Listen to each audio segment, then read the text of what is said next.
Starfall. In the halls of the ancestral castle of the former kings of the Torrentine were filled with the noise of two men making their way to a room that held not only a new beginning for the House Targaryen but also one of the Lord's sole and only nephews. Those men were the Warden of the North, Lord Eddard Stark, and the Red Viper, Oberyn Martell. The two have spent hours on end arguing about who should raise the newborn babe, and after 2 days, Ned agreed to give his nephew to the Dornish man. He gave Oberyn a few requirements to follow. After agreeing to them, the two lords made their way to the sleeping babe. Once there, they found the former Kingsguards Arthur Dayne and Oswell went standing guard of the room. Seeing both of them marking their way there, Arthur nodded and opened the door, allowing a massive gust of heat to hit both of the newcomers. Stepping into the warm and mucky room, the Dornish man looked around, finding the room to be sparsely filled with only the bare minimum. But what he could see were 2 chests, one bigger than the other, a recognizable and historical hand-and-a-half sword. However, most of all in the center of the room was a crib, one that held the sleeping prince and was the center of all the heat. Making his way to the babe, Oberyn started to sweat from how hot it was getting, and close behind him followed Ned. Looking into the crib, the Red Viper found a sleeping babe, one that had pale skin, and a dark tuft of black hair that had a few silver locks. But his black eyes quickly found themselves on a large, richly colored, with rich gray being the majority of it, with majestic blue highlights. It didn't take the Dornish man long to realize what it was he was looking at, but what shocked him was that it was the source of the heat in the room. Looking away from the dragon egg, he found 2 poles of shimmering amethysts looking at him. "Is that what I think it is?" Oberyn asked as he looked back to the Northern Lord behind him. The man nodded, giving him the answer he already knew. Looking back at the babe who was still staring at him and the egg. "By the 7 hells." While looking at the thing, he felt something in the back of his head singing to him.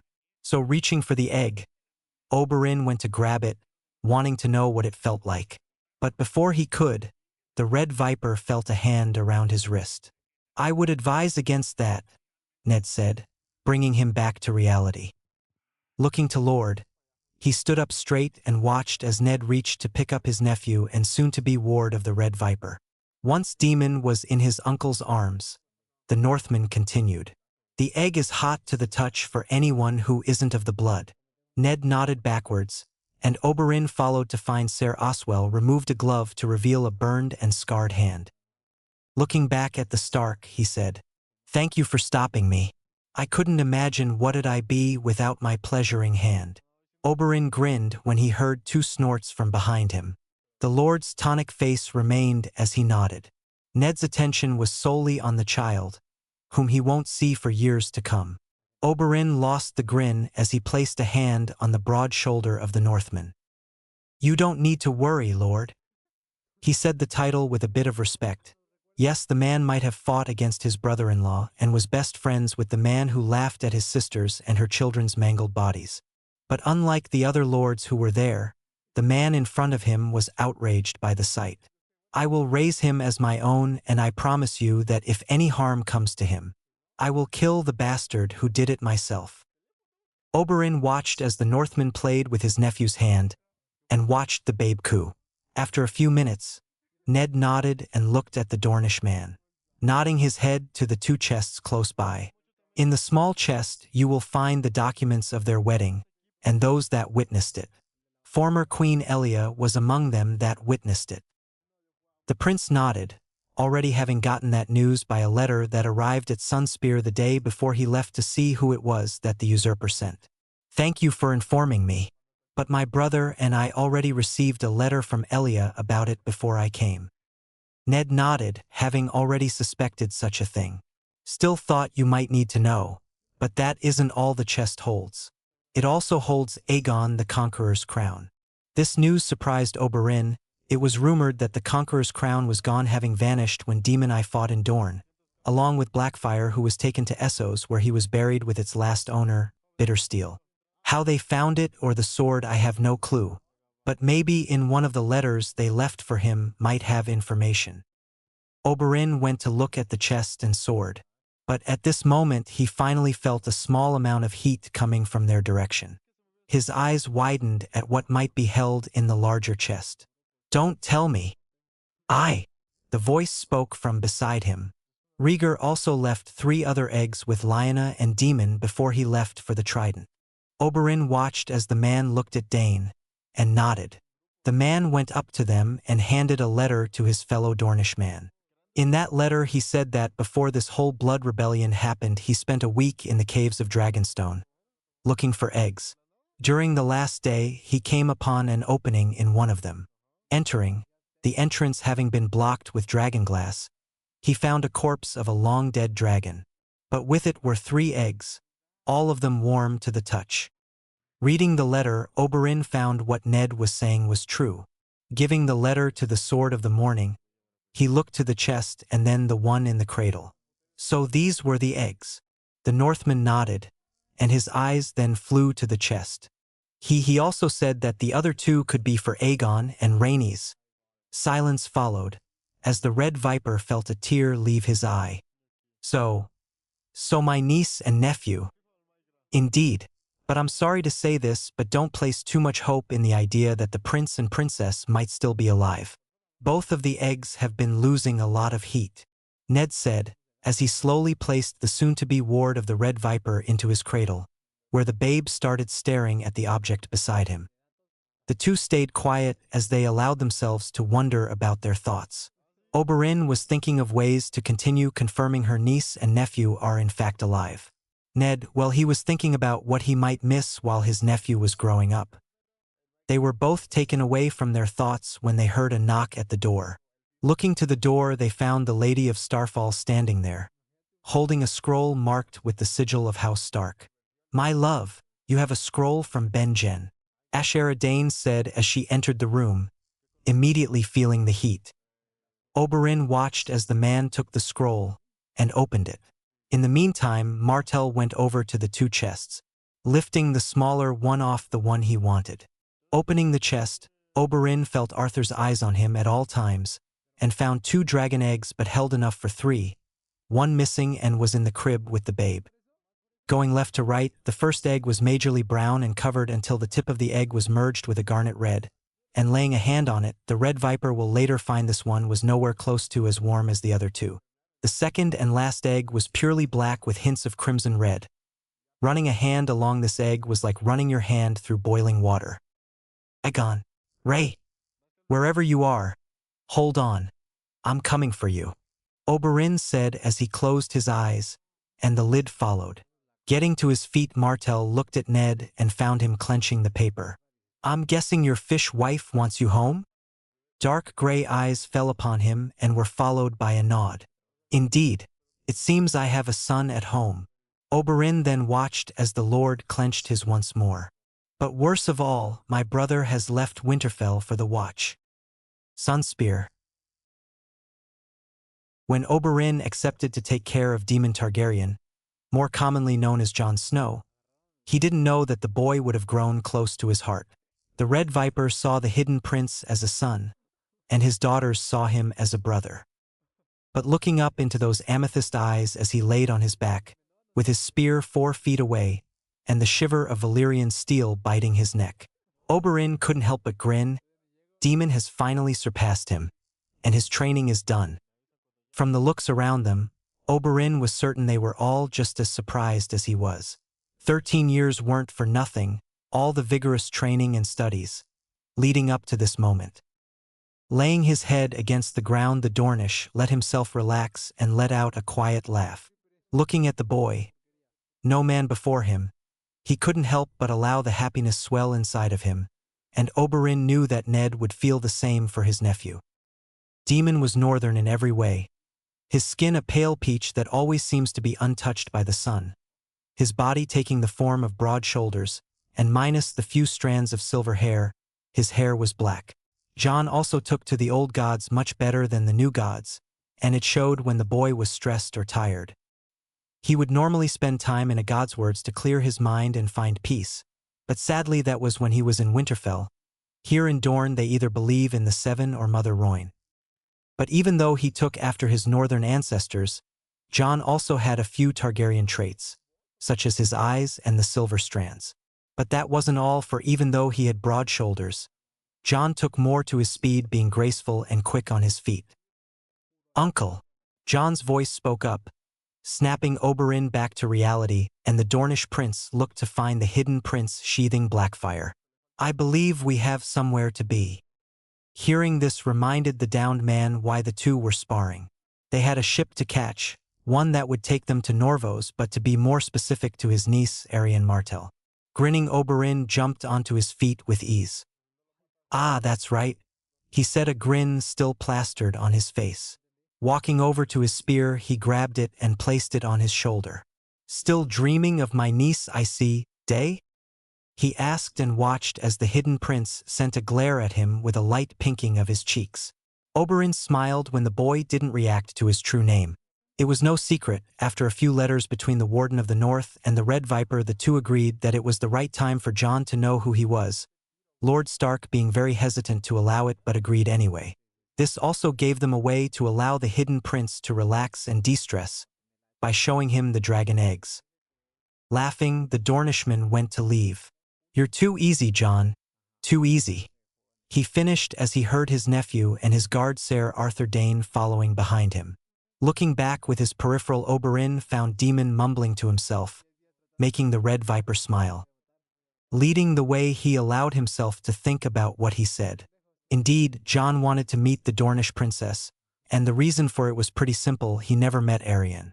All the time Daemon spent in Sunspear or the Water Gardens, Arianne was in Norvos living with her mother after finding and misreading a letter between her father and Quentyn. But it also came with dreams Daemon has told him about. At first the Red Viper thought it was some exotic dreams, but when he explained the details of those dreams, Oberyn's interest was piqued, and sending a letter to Ned about what he has been told. The response took some time, but in a few days he discovered that Jon might be a warg. So the dreams of seeing a beautiful olive-skinned woman in her early 20s with beautiful dark eyes and thick and long black hair made sense.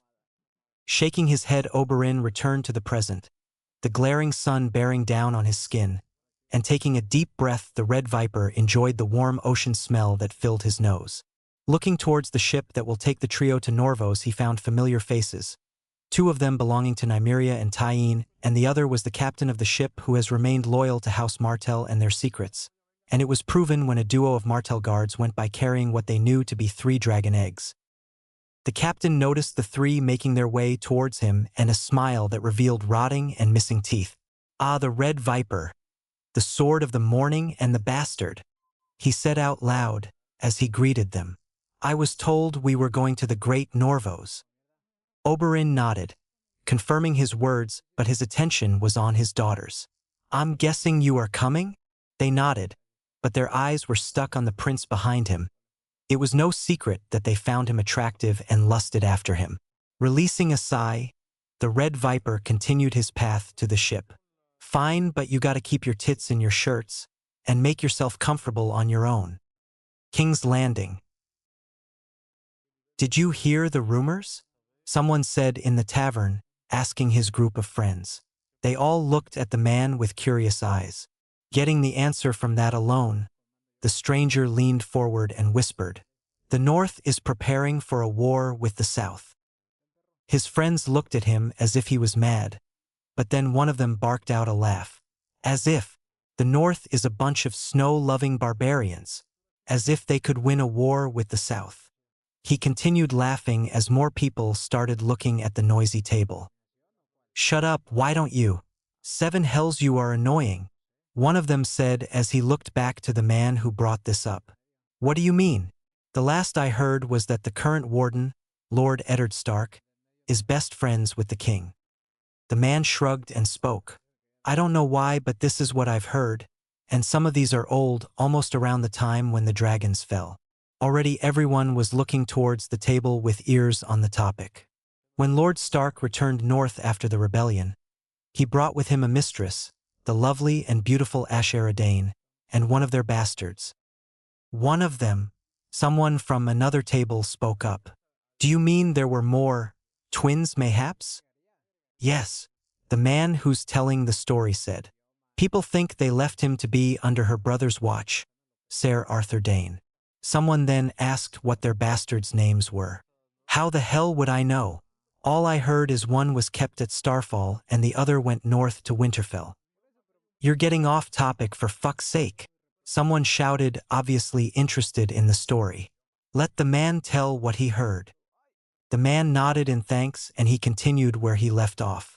Well, when they returned to Winterfell, it's been rumored that Lord Stark ordered all trade with the South to be ceased, and any who planned on visiting turned back around. What about the free cities? I've heard that the North had not only a trading alliance with them but also a military alliance. Somewhere another spoke up, making many nod in interest. If they are closing access to the other kingdoms, does that mean they also closed access to Essos? The man shook his head and finished his goblet of wine, which was immediately refilled by a barmaid. Thank you, pretty, he said with a nod and looked back to the others around him. No, it's said that their trade is still going strong.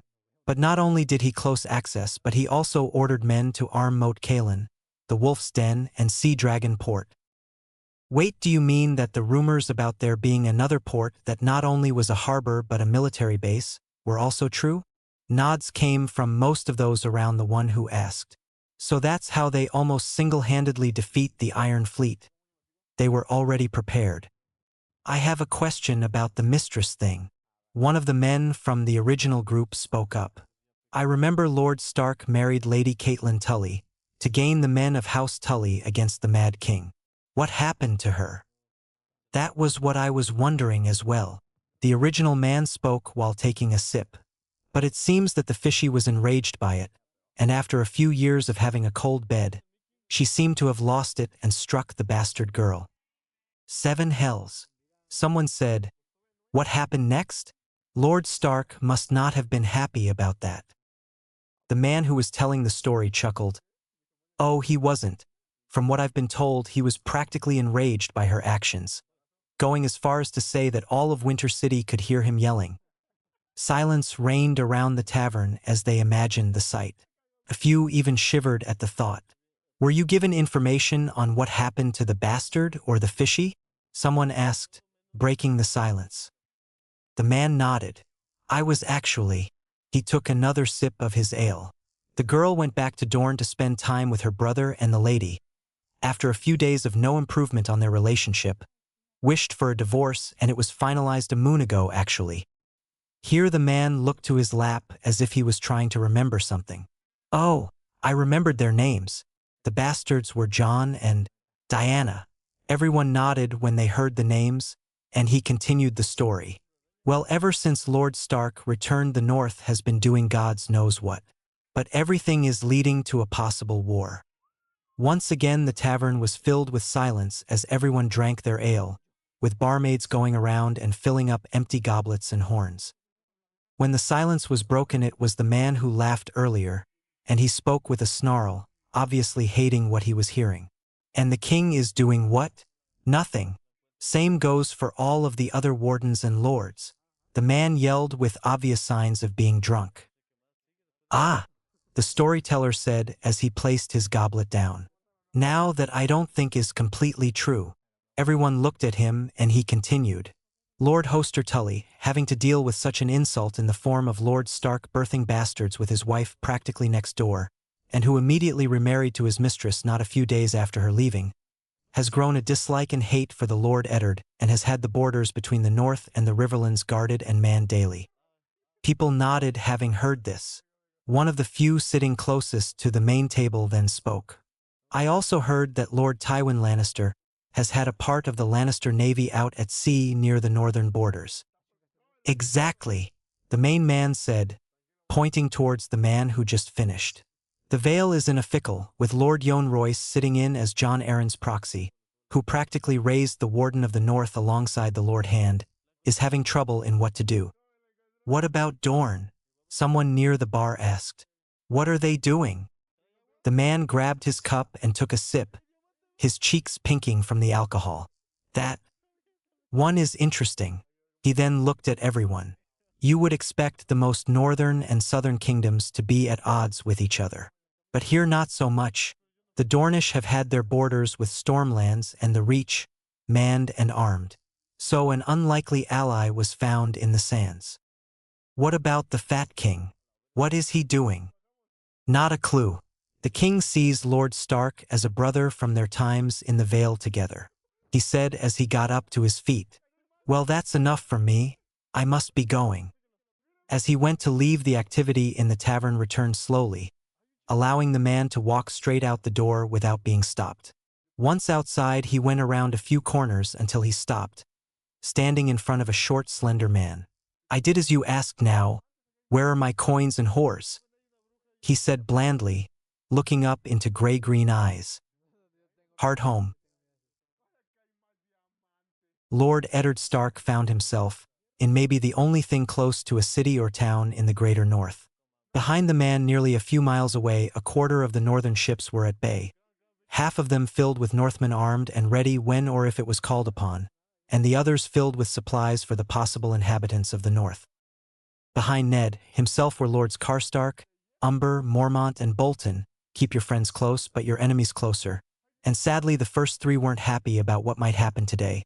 But after countless hours and days arguing and promises, the lords agreed to this plan.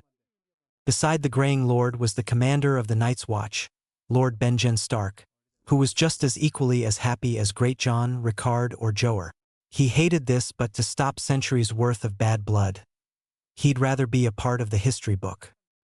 But what held all of their attention was the men and women standing in front of them.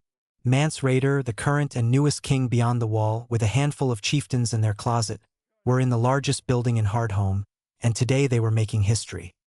Eddard Stark, Mance said, breaking the silence of the room. The last time I saw you was when I was a man of the watch. Ned felt the man's eyes look him up and down. I also remembered you not having as much gray hair, or those scars you hold upon your face. Indeed, Ned wasn't his old self. Now the Warden of the North fitted such a title where he was loved and feared by his people. His once long brown hair was now held back in a bun with visible graying. Ned also had a bit of a beard going, and his face was covered in wrinkles from stress and scars from battles he won. His dark gray eyes that once showed his mood now only showed coldness and hardness. Ned nodded, but his stoic and cold face never dropped. In the time you deserted and became a king, I have fought countless battles, and coincidentally one of them was on our way here. This caught those around the deserters' attention. It was with one Lord of Bones, who I remembered was a part of your group, Mance. He watched as the bard played a few notes on his lute, and the man nodded. How did he go?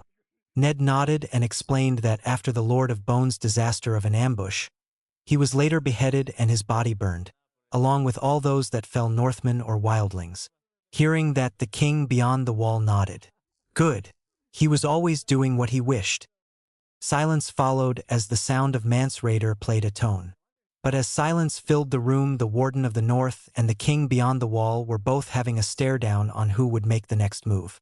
However, as time went on, the members of the room could feel the tension grow, and it was finally broken when a bald man slammed his fist onto the table, making everyone place their hands on their weapons, all but Ned or Mance. Why don't we kill these fuckers already?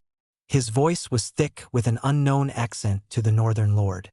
The man then drew his axe from his belt, but before he could do anything, Ned finally removed his eyes from the opposite him and looked at the bald man, who stopped what he was doing when he saw a flash of molten gold in the warden's eyes. Ha ha ha!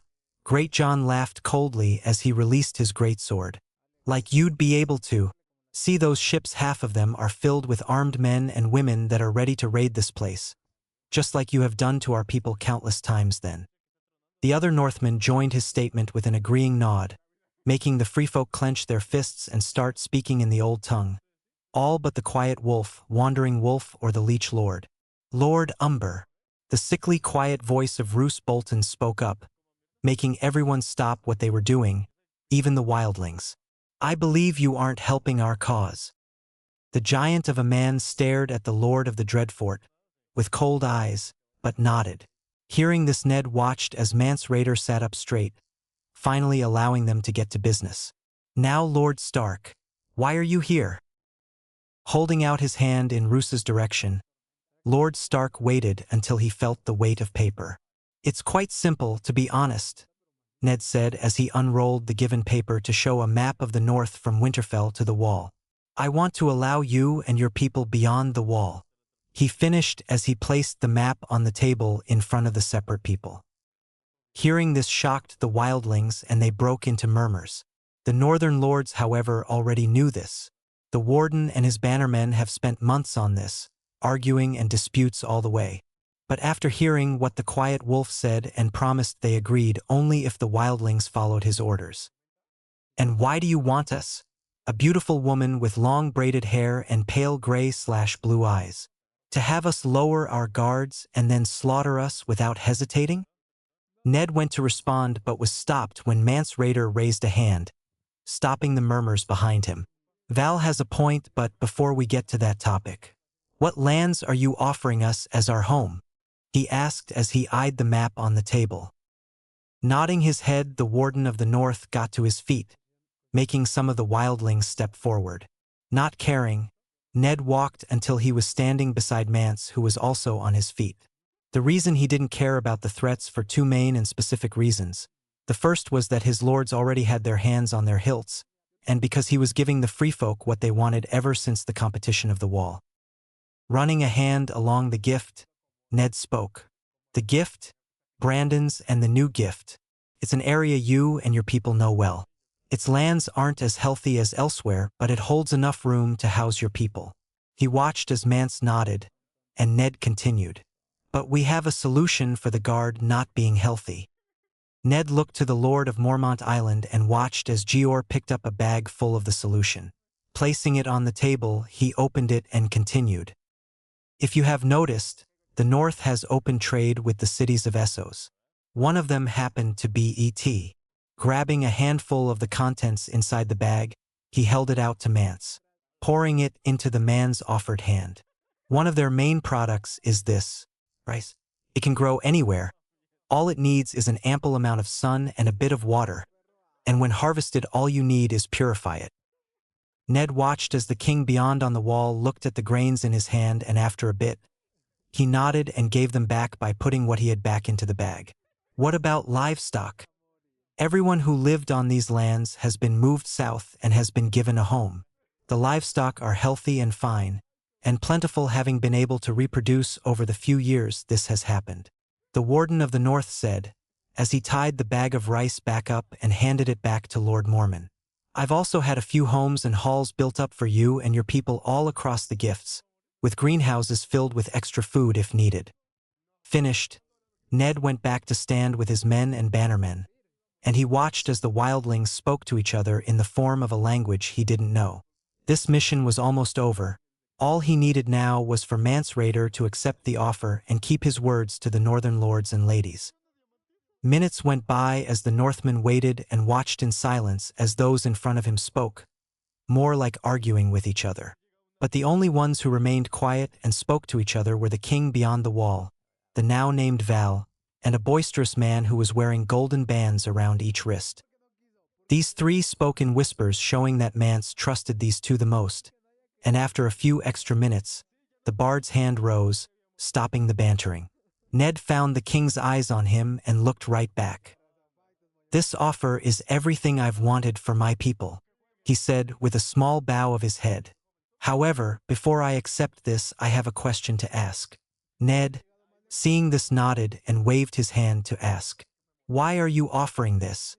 And are you expecting us to bend the knee to your fat king and you? For the first time on this expedition, the warden of the north did something that shocked even his bannermen and brother. Absolutely not.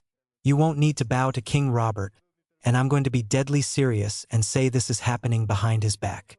Ned said, even with a snarl, and he saw the question on Mance's face before the man could ask anything.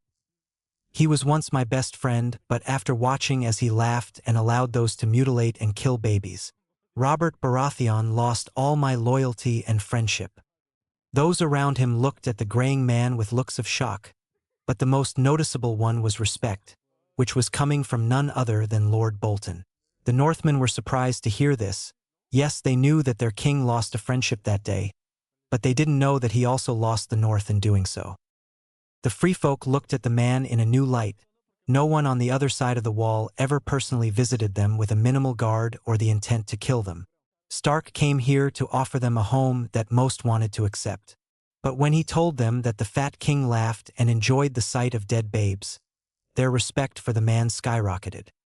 "So no," Ned spoke, bringing his men and those across from him back to the current time. "I do not want to see you bow to him." He stopped and watched as a look flew across Mance's face. "But to live in my lands.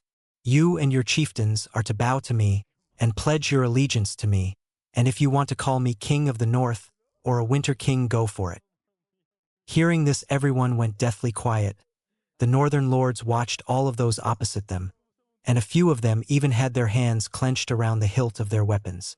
This action was proven justifiable a few seconds later when weapons were drawn and bloody murder was screamed. "I knew this was all a lie," one woman said with a dirk. "We'll kill you and then eat you," another bald man said. "When we're done with you, we'll go to your rock walls and rape all of those inside," and so on and so forth. This went on for a few minutes until everything was stopped when the king beyond the wall shouted, "Silence!" Mance yelled, banging a horn onto the table. "You do know what you are asking and that your people have killed thousands of us? And it was done out of defense." Ned snapped right back as he went to his feet. "Your people raped women and children and raided small homes and towns. Countless deaths and murders were done for what?"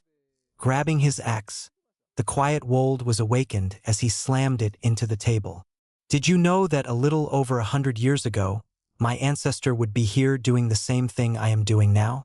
But every messenger he sent was killed and was never seen again." The Warden of the North's eyes glowed molten golden at this.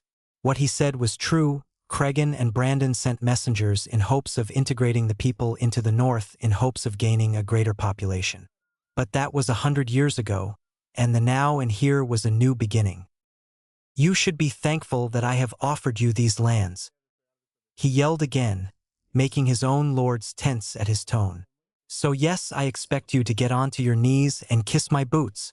And if you do this, then I promise you, just as I promised my lords, that you will be protected under my care. And all I ask in return is for your loyalty and everyone in this blasted fucking camp who has raped and revived from my lands brought to me so that I can cut off their cocks and hands, to make it clear that my demands are made clear and that my words hold the truth and only the truth." Silence reigned the hall, glares being sent to their enemies. Swords, axes, dirks, and all sorts of weapons were drawn upon, and the only one making a noise was Lord Roose Bolton, who was still standing behind his liege lord eating an orange, after expertly peeling it. "And what if we don't?" Val spoke up, glaring at the man she falsely found respect for. "What if instead of getting onto our knees, we decide to kill you slowly? You'll find that out when the time comes, and you do not bend," he said. He grabbed his axe and sheathed it. "I give you lands and a promise of food and protection. Just give me those who wronged my people and we can never see or speak to each other again." Silence followed Ned, feeling Mance's eyes examining him. Everyone else slowly resheathed their weapons, all but the craved grinning then who was eyeing Lord Umber. When it was broken, it was in the form of Mance speaking. "Before we continue and do in fact bend the knee," the Northern Lord looked at the king. "May I ask what your true intentions of coming here are for? You were being honest when you were speaking, but I felt as if you were hiding something." Sitting down on the chair behind him, Lord Eddard Stark felt his whole body shiver at the answer to the question. It was the reason his lords and ladies accepted the integration of the wildlings into their lands and numbers. Seeing this, Ned watched as the king beyond the wall followed his lead by sitting down on his chair. The man also must have seen the shiver in his body or the fear in his eyes. Thinking about it made the quiet wolf remember that night. All the while he remembered it, he explained what his true reason was. Flashback. Clouds and snow were what the eyes could see. Everywhere he looked was snow and high winds. But most of all, Ned was beyond confused, as the last he remembered was falling asleep in his bed. Stopping, the man found himself looking down at two large paws. "What in the dash dot?" he said, but was stopped when whatever he was, continued in its direction going further into the storm, and what Ned assumed was north. As this was happening, the Warden of the North was thinking hundreds of thoughts at a time, and when he got his answer his mental eye widened. I'm warging. Surprisingly, the answer came with a nod of the head from the body he was sharing. Remaining quiet as he watched what was happening, Ned started feeling eyes on him, hundreds of thousands of them. But not once did he find the source of the stares. But then it happened, an open sky showing complete darkness with rays of green, blue, and purple, but no clouds were found. However, that wasn't all, for in a matter of seconds Ned felt as if he was going further and further down a freezing lake. Looking around, he found mountains and flat land that was covered in snow and ice so thick that when he wanted to move forward, the owner of the body growled and showed him memories of other wolves. No dire wolves, falling through and never coming back. As Ned looked around, something unknowingly made his heart stop for a few seconds. In the distance, about a few hundred kilometers away, was a massive and ancient castle and city, one that had been frozen over by what Ned would assume would be millennials worth of snow and ice. However, his eyes tunnel-visioned on the sight. The Warden of the North didn't notice the misty forms exiting the castle doors, all but one. In a blink of an instant, Ned found ice-chilling blue eyes staring at him, and as this happened he felt a pull on his back, sending the Lord of Winterfell back into his body. But before he left, he watched as mist in the form of bodies sped towards his locations, and following them was what looked like over 100,000 end and rotting corpses of humans and animals, and in the distance Ned could hear a loud screech. But his eyes quickly found them on the being he was sharing a body with, a dire wolf the size double that of a pony, with fur as black as night and eyes the color of molten gold, and how that magnificent beast ran away from the speeding horde.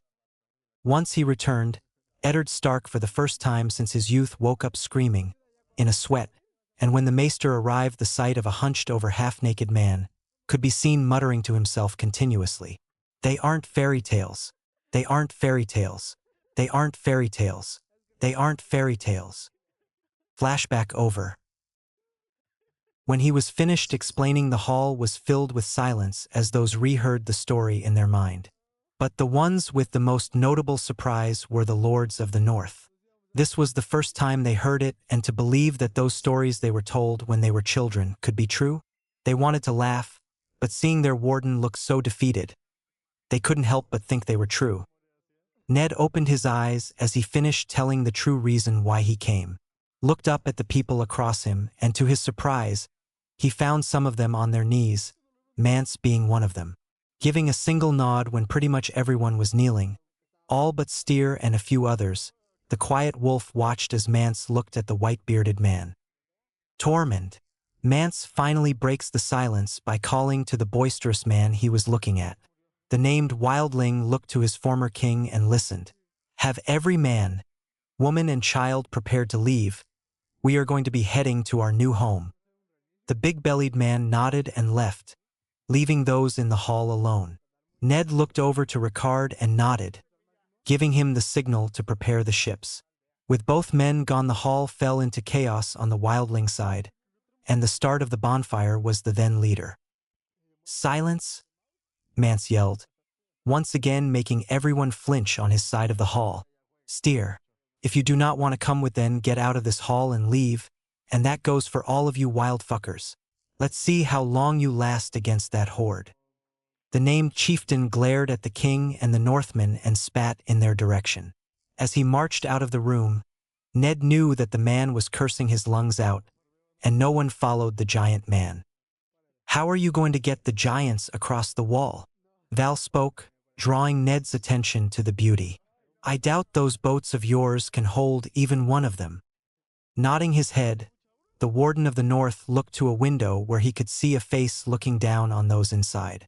"May I use your help, Val?" he asked, looking towards the woman who nodded in confirmation. His dark gray eyes looked at the giant face.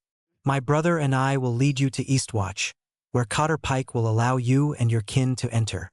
Ned listened as the woman translated for him, and when Val was done, the giant nodded. "I have already scouted out a path for you to take, and I promise that it is safe for all but a few mild animals." After translating this, the giant yelled and left, and the earth around them shakes with every step. Waiting for all but a few minutes, everyone slowly started leaving, to prepare to leave this cold wasteland. As all those left, only two remain in the warm hall, those being Lord Eddard Stark and King Mance Rayder. Picking up the map that was still laid out on the table between the two men. Putting the paper away, Ned went to leave but was stopped by the voice of Mance Rayder calling out to him. Lord Stark, looking behind him at the man. Thank you for giving my people this opportunity to make a new life. I also hope you don't expect us to listen to your demands as if we are your lordlings. For the first time in the time he was here, Ned allowed a smile to appear on his normally stoic and cold face. Your people are my people, Mance Rayder, and I promise you that I will fix the mistake my ancestors caused you and those who lived here. The only difference between us is that the free folk were on the wrong side of the wall during its creation. Laughing, the man grabbed his dirk, helmet, axe, and lastly, the bard's trusty friend and ally, his lute. Now, how are you going to get this offer to those that didn't ally themselves to me? The two men made their way to the entrance, Ned explaining the plan. Once outside, screams filled Hardhome and the area around it, making everyone shiver at what it could mean. Those who were armed drew their weapons and made their way to the location of the screams. Once there, Ned was surprised to find what was there. Walking in a straight line towards the Warden of the North was a pack of direwolves standing at 12 strong, and leading it was a familiar black as night alpha. Sheathing their weapons, everyone went back to what they were doing. Ha ha ha! The sound of a familiar laugh sounded out behind Ned. It seems the direwolves of the North are once again back, Great John said with a laugh that was joined by his fellow Northmen, obviously minus the Leech Lord. Summer Sea. The trip to Norvos was as eventful as one would expect, boring and quiet. John was never a fan of ships. He found them to be slow and clunky, but he kept that thought to himself because of multiple reasons. However, on the few days that were quite entertaining, those days being the days where he'd train Arthur, Oberyn, or either of the Sand Snakes. On this day, after a spar with Tyene, who lo and behold had a tit pop out during their fight, giving everyone including John himself a nice show of her tan breast, and allowing his hormonal driving cock, he dropped his guard. Not only did Demon get a bit of an earful from Arthur for such a thing, but he also got a wink from the woman. Now John found himself holding and inspecting the dragon egg before him, and enjoying the heat radiating off of the thing. Yes, he knew about his true identity, but he gave two shits for the Iron Throne or returning his family to their former power. All Demon cared about was what he got from that part of his family which was before him, the 3 dragon eggs his father gifted him and his possible living siblings. Placing the gray and blue egg back into the chest, John reached for the next one, causing him to stop in the action as he felt the rising heat from the other two. To say Demon was shocked was understandable, because from what he was told these eggs were losing heat, and as years went on they were on a slow decline.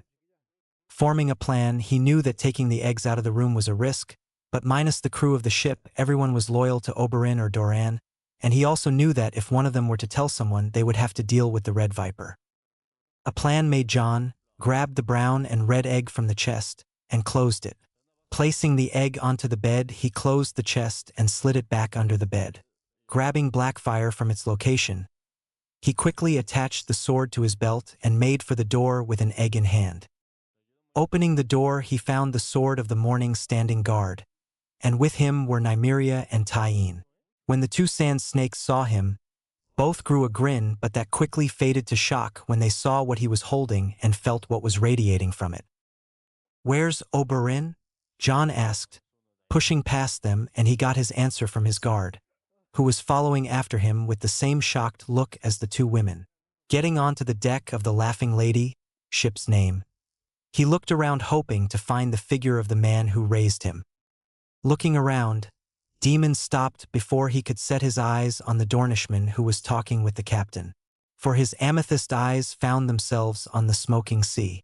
Beyond the smoke, he would find the Targaryen's original home, the home of his ancestors so long ago. "John!" He heard someone call out behind him, and looking he found his uncle standing there. Wah dash.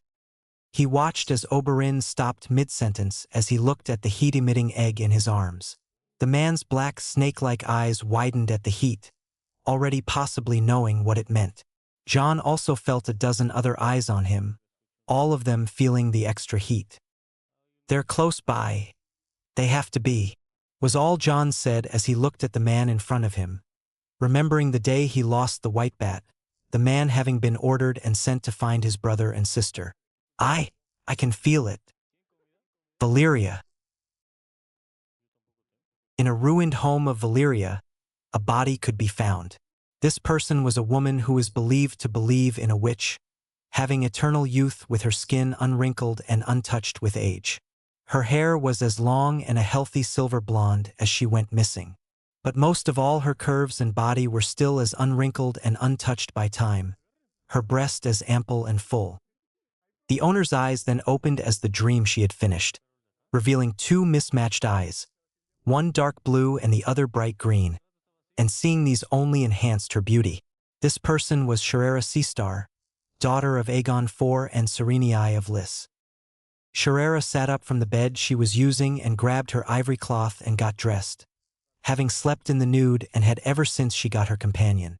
Standing, the beauty slipped on her slippers and stepped outside to find the large silver scaly body that belonged to a dragon who lived during the Dance of the Dragons. Silverwing. Her voice was angelic and beautiful as if always was. It's time for a hunt, was all Sharera said as she climbed upon the formerly slumbering dragon. King's Landing 14 years ago. Mama? What's going on? The innocent voice of Princess Rhaenys Targaryen asked, with her baby brother in her arms. Pushing her along was Elia Targaryen, who showed the face of someone calm and relaxed. The reason for the question was pretty simple, as outside of their room they could hear the screams and clash of swords. Mama! Rhaenys looked up and found black eyes looking down at her. Don't worry, sweetie, you and Aegon will be safe soon, Elia said, as she released her hold on the small of the princess' back. The young princess was confused, understandably so, with the sound of so much going on around her and her brother. And when Rhaenys caught a glimpse of the outside world, she saw fires engulfing homes and the like. Watching as Elia played with something on the wall, the princess watched as a hidden passage opened to reveal a man wearing black and a face hidden under a hood. With the mysterious man were two others. One was an almost perfect copy of her and the other was a babe. Good you brought them, Rhaenys heard her mother say above her, looking to the future queen, and found her grabbing a bag of what the youngling could only assume was gold and silver. Your loyalty to me and my family will never be forgotten, sire. Now you must hurry. Hearing this made the young princess worry, as she felt her mother gently push her and Aegon in the mysterious figure's direction. Releasing a hold on her brother, Rhaenys grabbed a bit of Elia's dress. Mama, what's happening? Please don't go, she said with her voice filled with worry and fright. Rhaenys watched as the older woman looked down at her with a small smile. Don't worry, Ray. I'll be right behind you and together we will go see Ari and your uncles, she said, but as the future queen spoke, Rhaenys felt like she wasn't being honest. They both jumped when loud banging could be heard. Shit, the princess heard her mother say. You must go now. In a matter of a few seconds, Princess Rhaenys Targaryen watched as her beloved mother Elia Targaryen pushed her and Aegon towards the stranger, taking the ones he brought, and as the door slowly closed. When the door closed, Rhaenys could hear multiple things happening from the other side. The first was the sound of a door breaking down, followed by the sound of storming steps. It didn't take long until her ears were filled with crying and screams, all of them belonging to who Rhaenys could guess were her mother and the children she had. Then silence. Everything seemed to freeze as the princess felt warm, hot tears fall from her eyes. Come, princess. We must hurry, the man said as he took her brother and just as quickly picked her up into his other arms and hurried down the winding stairs. Looking towards the man's face, Rhaenys found the familiar face of Richard Lonmouth, who decided to stay and sneak his way into King's Landing to guard Elia and her children. Must have felt her eyes on him. The young lord looked to her with a kind smile. You don't need to worry, princess. We will be safe soon. Nodding her head, the young princess rested her head on the man's shoulder and allowed herself to let out all of the tears she had.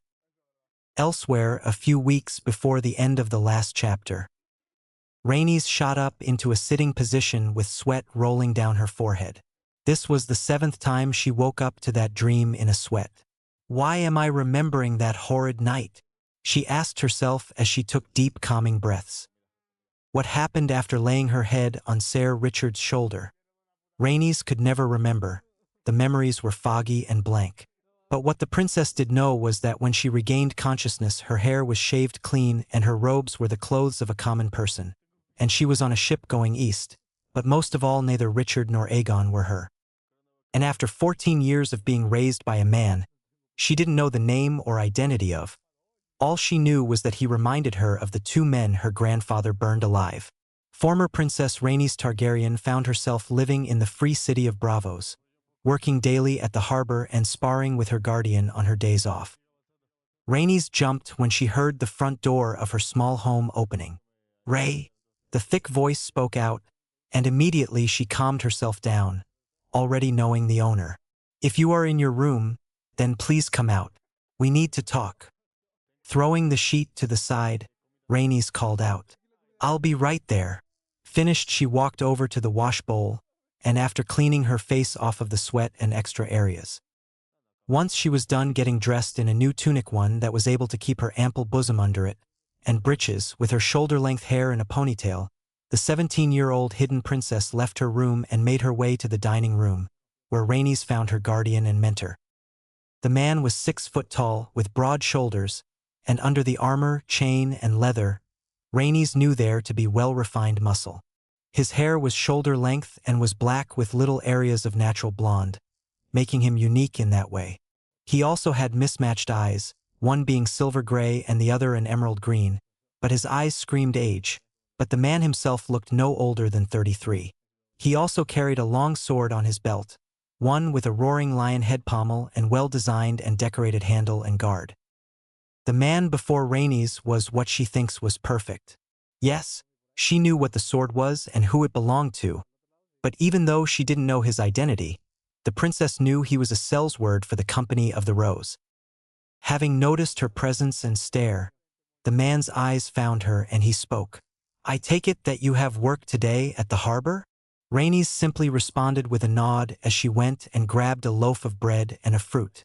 However, doing this made it so she couldn't see they had extra company. "Well, I recommend you quit." Hearing this made the hidden princess stop mid-bite of her apple.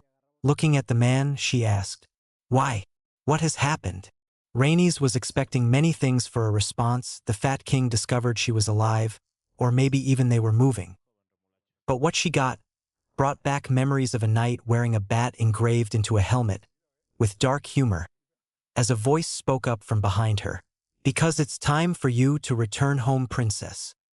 Turning around, Rhaenys found a kneeling figure of a man. "Batty," she called out, the nickname she gave him so long ago. She watched as the knight stood up with a chuckle. Oswell looked just as he did when she last saw him. An average-height man with plain blondish/brown hair, that was shaved all but the top, but even then it was fairly short.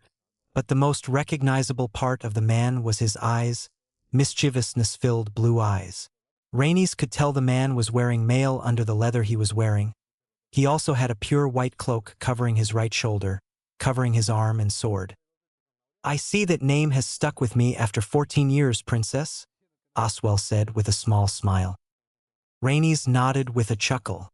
"It seems it has, Sir Oswell," she said, correcting her earlier comment. However, doing so also reminded Half Targaryen about what he said. Her eyes widened at what it could mean, and her heart warmed at what it could mean. "So you found Aegon?"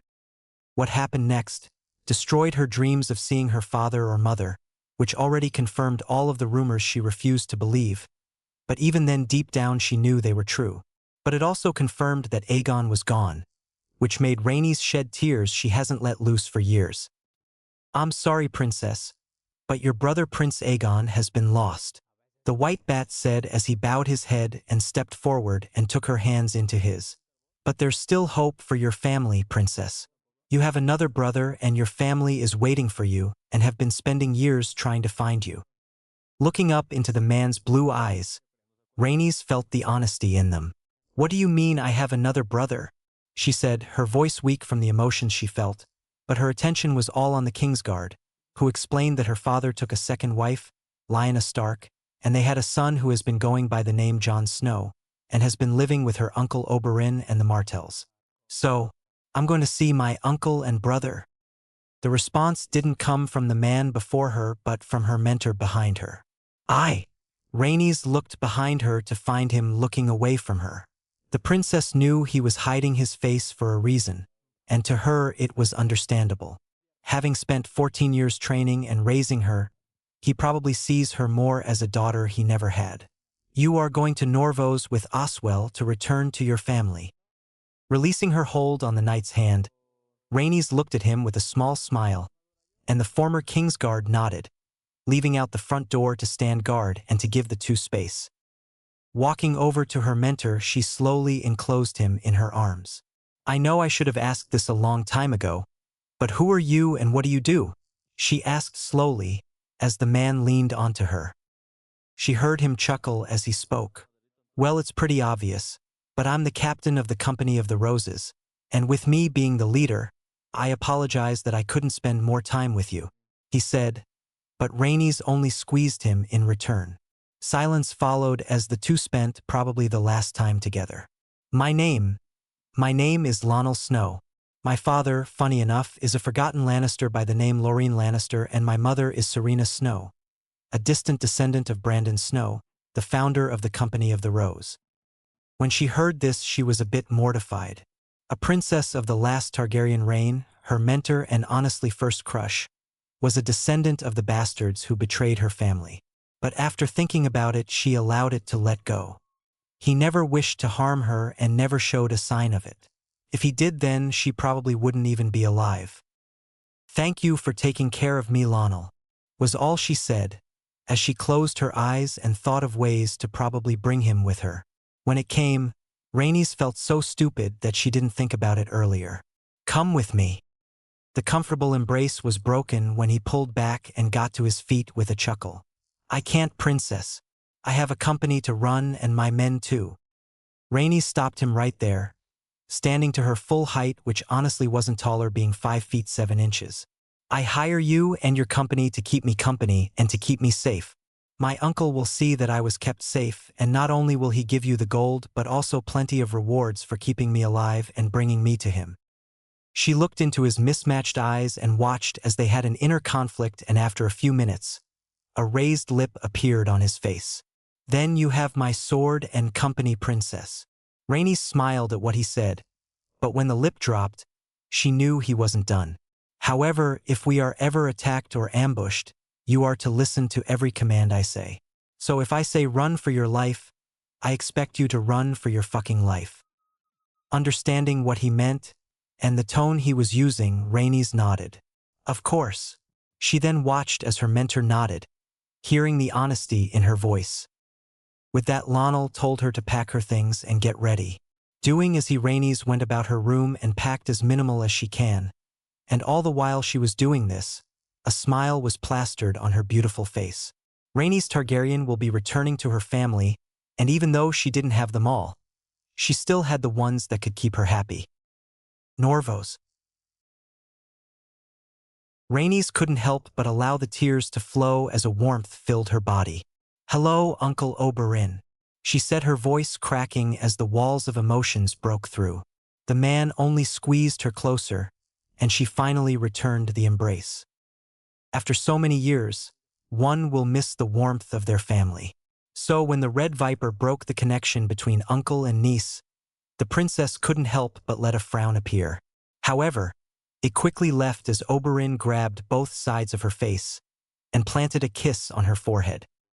We thought you were dead, little Ray, he said with a smile on his face, his hold never leaving as his black eyes went up and down her figure. But to see you before my eyes, I hope this isn't a dream. The princess chuckled as he placed a hand over his. It's not a dream, uncle. I am very much in fact alive and before, and that I swear on the old gods of Valyria." Hearing this brought a laugh out of the man, as he embraced her once more. Behind her, Rhaenys knew Oswell and Lionel were smiling at the sight, and with them was another distant descendant and relative to the latter, for Torrhen Stark's bastard brother was more wolf than anyone thought.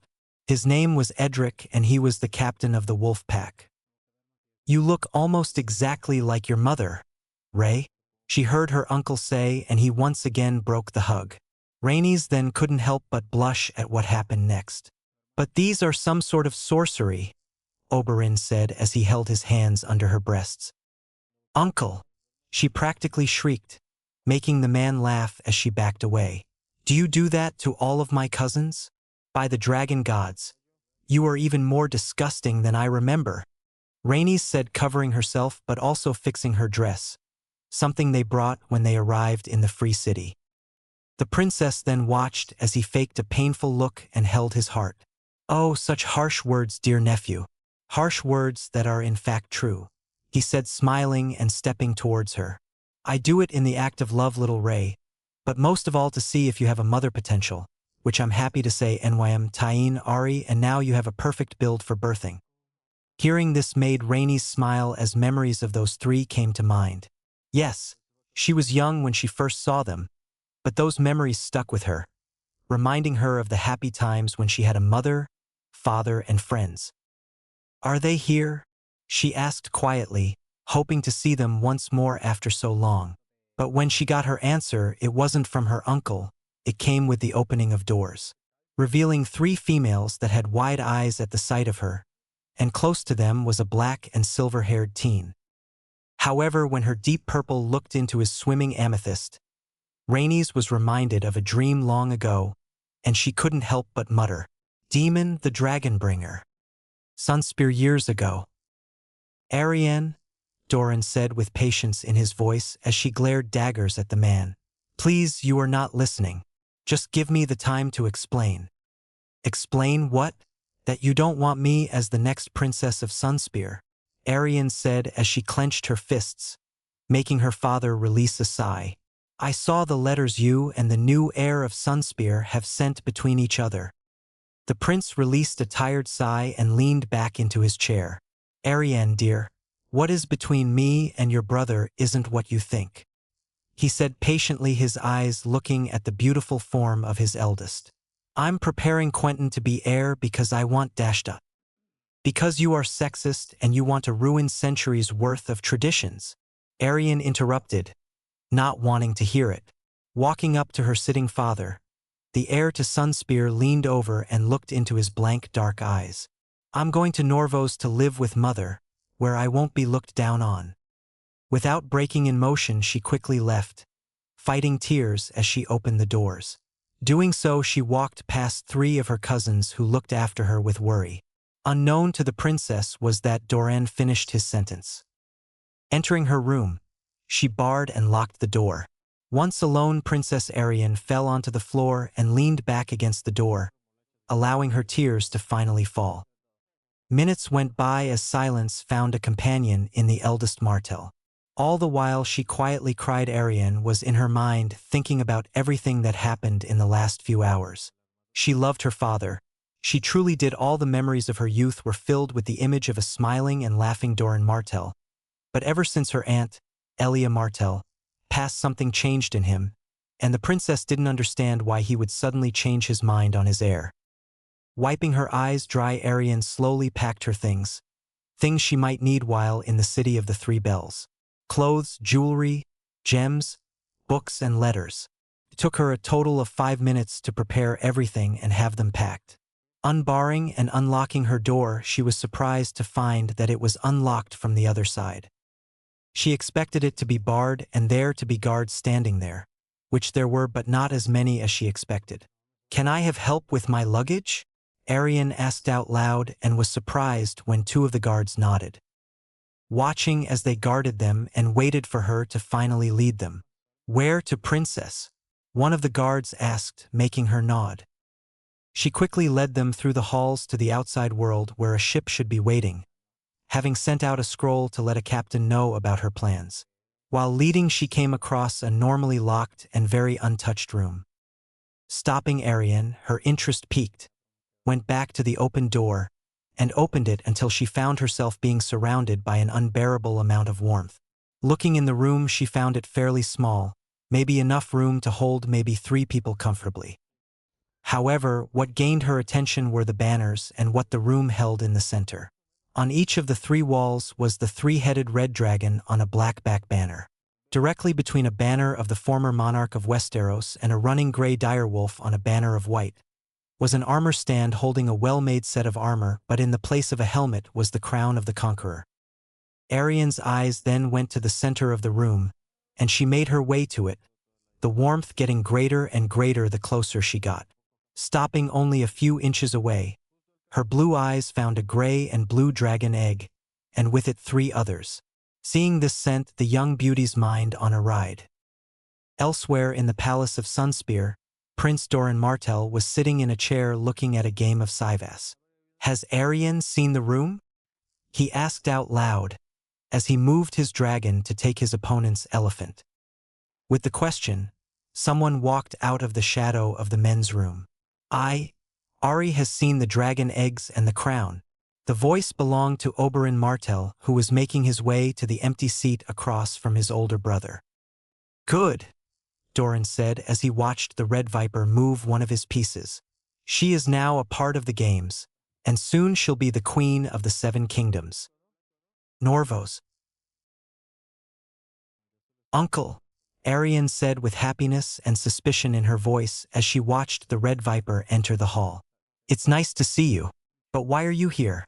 Did father send you to try and convince me to return?" The man laughed as he shook his head.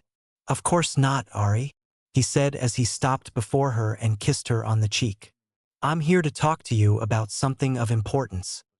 The beauty snorted unladylike and laughed. "What's so important for you to visit me in Norvos? Is it about the airship to Sunspear? I'm pretty sure you and I both know who it's going to." As Arian said that, she watched Oberyn's smile fall, and a serious look came upon the man's face in its place. "Your father is making Quentin his heir because he has a better and more sitting position for you, niece." "Ha!" she laughed. "And what position is that? A lady of a house to an old lord in Dorne. Like hells, I will ever fall today. Doran has plans of making you queen of the 7 kingdoms." She was cut off by her uncle, who looked furious with her. "You and I both know that your father loves you too much to have you go marry someone you don't like. He also knows that nothing greater than Sunspear or the throne is worth your attention, which is why he has had you betrothed to the next rightful king." Arian's mind was working like never before. That wasn't what she expected. To be queen was something her Aunt Elia was meant to be. Thinking over how she could be queen, the picture of marrying Joffrey Baratheon came to mind. But she knew that was never happening. Her father hates the current rulers of the throne. Then the image of the room she found opened at Sunspear came to mind. Arian's eyes widened at the thought. "Viserys Targaryen," she said out loud, watching as Oberyn didn't move at the moment of the name. "I swear to Mother Royne that if you or father expects me to marry that madman, I'll throw myself from the walls." It was no secret to anyone in Westeros or Essos that the children of Aerys and Rhaella Targaryen lived in Pentos. It was also no secret that Viserys Targaryen was psycho-leveled crazy, and if he was to hold power, he'd probably be worse than his father. "No." Arian was broken from her thoughts by her uncle speaking. "You will not marry the beggar king, and if he did, then I'd rather be a kinslayer than see you have to marry that fool," Oberyn said as he stepped closer to her. "No, your father has someone else in mind. Someone who holds a stronger line to the throne and has more power and allies." Hearing this made the Dornish princess confused, and she thought of who it could be. After thinking about it for a few seconds, only one name came to mind, and it was Aegon. But it couldn't be. He and Rhaenys were killed during the sacking of King's Landing. Yes, she and her family held out hope for them to be out there. However, to make a betrothal you needed the agreement from the other's guardian or parents. "Which brings me to the reason why I am here," her uncle said, bringing her back to the present. "However, before I introduce him to you, let me tell you that the reason for Robert's rebellion was built and fed off of a lie." Her eyes widened hearing this, which made even more sense for there to be the banner of House Stark to be in that room. "They loved each other," she said, but that only made her feel anger that Rhaegar ran away from Elia for another. They did. Rhaegar Targaryen and Lyanna Stark loved each other, and they later married on God's eye with Elia Targaryen and a few others as witnesses. Oberyn said as he stepped to the side. "And from that love came a son. Let me introduce you to Daemon Targaryen." Winterfell. A week went by since the wildlings joined the North and bowed to him. Once they had their lands, Ned spent days laying down some rules before he went on and cut off all the cocks and hands of those who violated his people during his reign as warden and those during his father's reign. The first of many rules were to stay in the gift, and if you are found on Karstark, Umber, Mountain Clan, and his other lords and ladies' lands, the newly integrated people would find more people missing cocks and hands. The other was the making and lordship of new houses in the north. With those done and the process of keeping his words to his lords finished, Ned spent 2 days on the road to return to his home and family, and after so long and seeing the 100-foot-tall walls of the inner gate, he couldn't help but allow the smile to show. Seeing this made Ned speed up, and within minutes the Warden of the North and his guard, led by Jorah Mormont, found themselves in Winter City, with people moving out of the way for their lord. Not much longer Ned watched as the grand doors opened, bringing the sight of 4 pairs of purple eyes, and a singular pair of blue eyes looking at him. Riding up to his family, he got off his black warhorse and embraced his lady wife. "Ash," Ned said as he gave a bit of an inhale, smelling the soap she used in her black-as-night hair. "I've missed you." With that, he broke the hug and placed a kiss on her lips. "You," someone to his right shouted, and Ned broke the connection to look at his youngest, Cregan Stark, at the young age of 8. "Please don't ever do that again, especially in front of me." A smile then formed on his Dane face, and he raced over to him. "Now I need affection from you." Ned laughed as he ruffled his narcissistic tendency son. "Hello, Craig," he said as he went to his knee and gave the young boy a small hug as he felt another pair of arms enclose him. "You as well, Baron." Seconds went by as Ned enjoyed the company of his twin sons. But feeling as if it was enough, he broke the hug and got to his feet and looked to his wife, placing a hand on her swollen belly, and his smile grew when he felt a kick. "She senses her father, my love," Ash said, and he couldn't help but nod, not removing his hand. His attention was broken when his wife faltered as she leaned into Ned. "She's expected soon, so I apologize, but I must return to our room." Nodding, he motioned for Maester Luwin to come. "Of course, my love. I'll be there for you, but I must say hello to Daya and Rob," he said as Ash nodded and clutched to the old maester. "Baron Cregan, why don't you go help your mother the best you can?" he said, and immediately both of them went to their mother. The elder grabbed her hand, and the younger just followed by skipping, watching as they slowly made their way over to the steps up to the lord and lady's shared bedroom.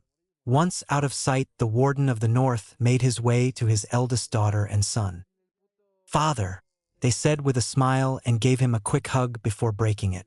"I hope everything went as planned?" Rob continued for the two. Ned nodded and made his way to the Godswood.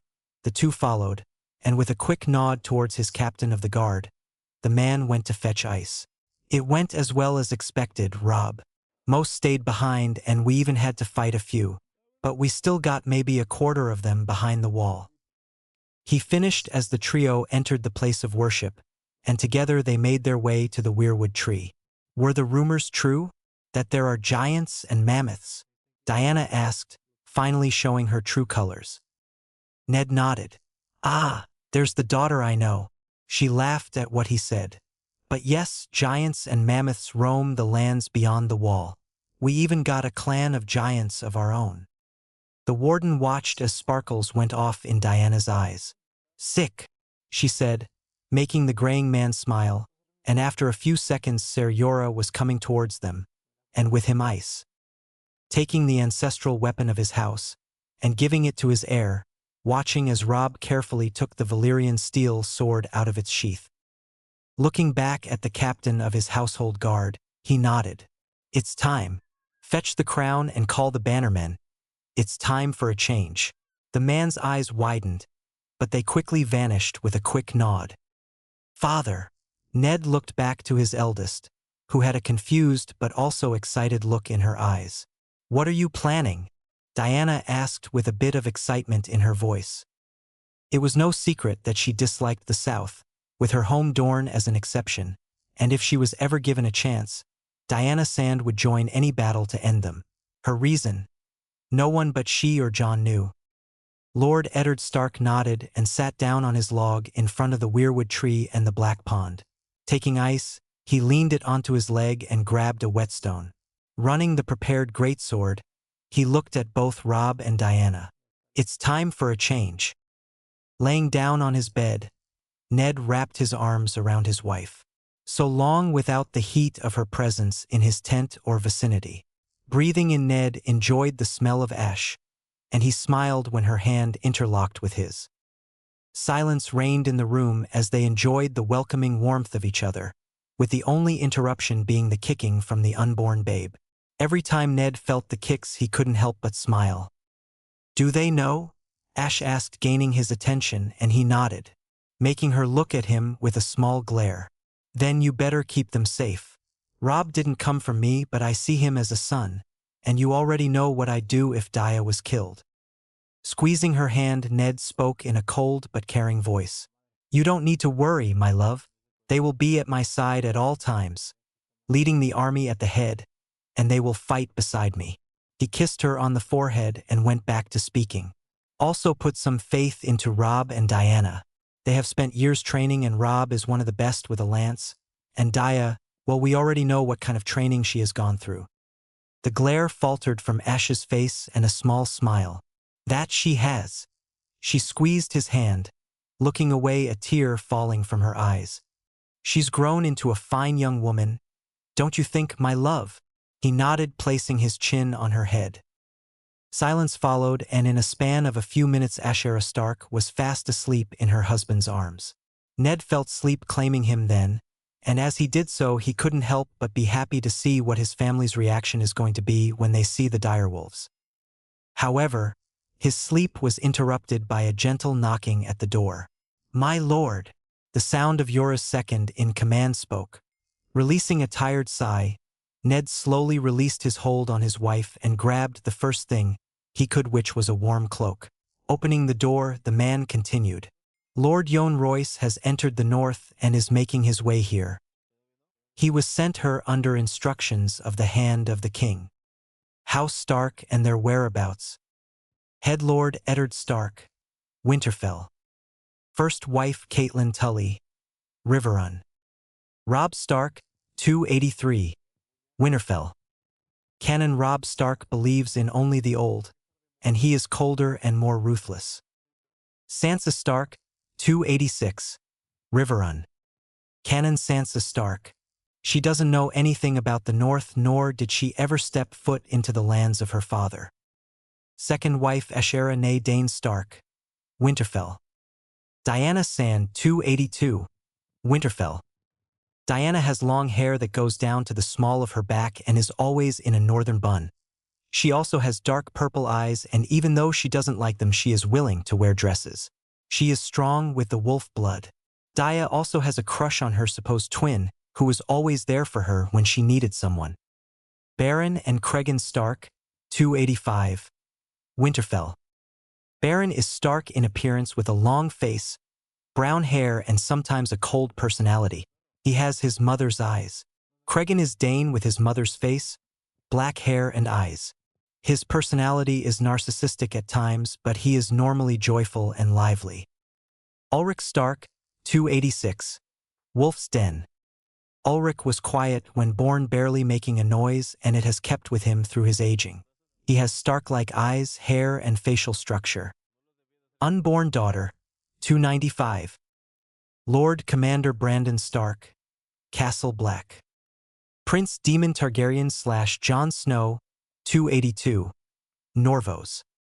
Betrothed Princess Arian Martell, 276. Norvos.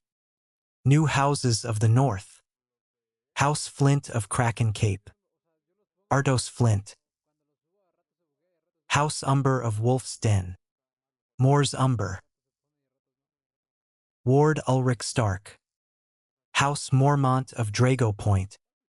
Meege Mormont. Heir Dacy Mormont. House Raider. Mance Raider. Heir Unborn Child. House Redbeard. Jarek Kingsblood. House Then. Magner Senior Then. House Giantsbane. Tormund Giantsbane. Red Lake. Blood is the source of everything's life force, and without it, no one or anything can live. During battle and wars, blood taints the ground and fills the air with its iron-like smell, drawing some predators' attention, and one of those predators was a slumbering dragon. It was during the finishing of the first Blackfire Rebellion when her slumber was first disturbed, and lo and behold, it was by the scent of blood. Silverwing roared inside of her home, agitated that she was disturbed by mere humans and their fickle wars. But on this day she smelt something else. Someone was making their way towards her, and with the smell a gentle sound of a Valyrian song being sung. As it got closer, Silverwing started moving toward the entrance of her nest. As she did, the rocks, small and large, Stark, rolled off of her silver scales, revealing them and their true beauty. As the song came closer, a memory came to the dragon's mind, one from her first rider. Alysanne hummed this often during her pregnancies, and over time it came to soothe the beast. Sharera turned the corner and found a wide opening filled with darkness, but with it was a comfortable warmth as it flowed over her skin. Walking into the cave, she continued humming the tone she read about. Stepping up a few steps, she found an opening, and that was when Sharera saw movement. Getting down onto one knee, she placed the touch she was holding onto the ground and went back to her full height, bringing the humming to a stop. That was when the beauty saw her in all of her majestic beauty. As the second the humming stopped, she watched as flames engulfed the area surrounding her. Flames of beautiful silver, and Sharera couldn't help but allow a smile to dawn on her face with wide eyes. With the flames enlightening the cave, she saw Silverwing in all of her beauty and size. She was bigger than what the book said, and her scales, even after so long of growth and slumbering, were as beautiful as Shira's mismatched eyes. Sharera, after a few seconds, went back to humming, and as she did so, she watched as the dragon's head came closer to her. A silver eye watching her every movement, maul open, ready to kill the bastard girl if she tried anything stupid. Raising a hand, Sharera went to place it onto the former slumbering beast. "Silverwing," she said gently as she reached out, hoping to lay it upon the true last dragon. But as she got closer, the beauty had to retract her hand as she watched flames grow in the dragon's mouth. Reaching into her pocket, Sharera pulled out a small vial that held a small bone, something she grabbed before coming.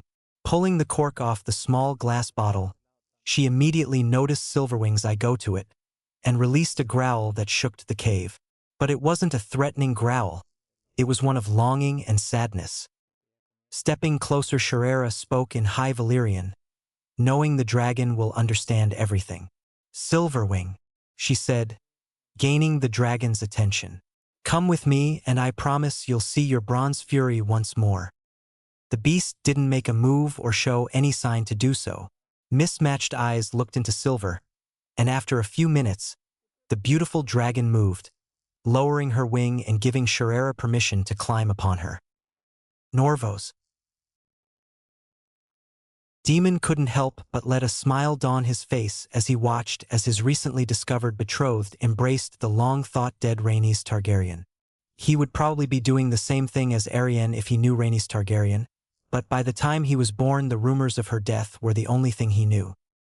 The two were soon joined by the Sand Snakes, as Nym and Tyene joined their cousins, making the smile on Jon's face grow, and from the looks on his uncle's face, he also allowed a smile dawn his own red-cheeked face.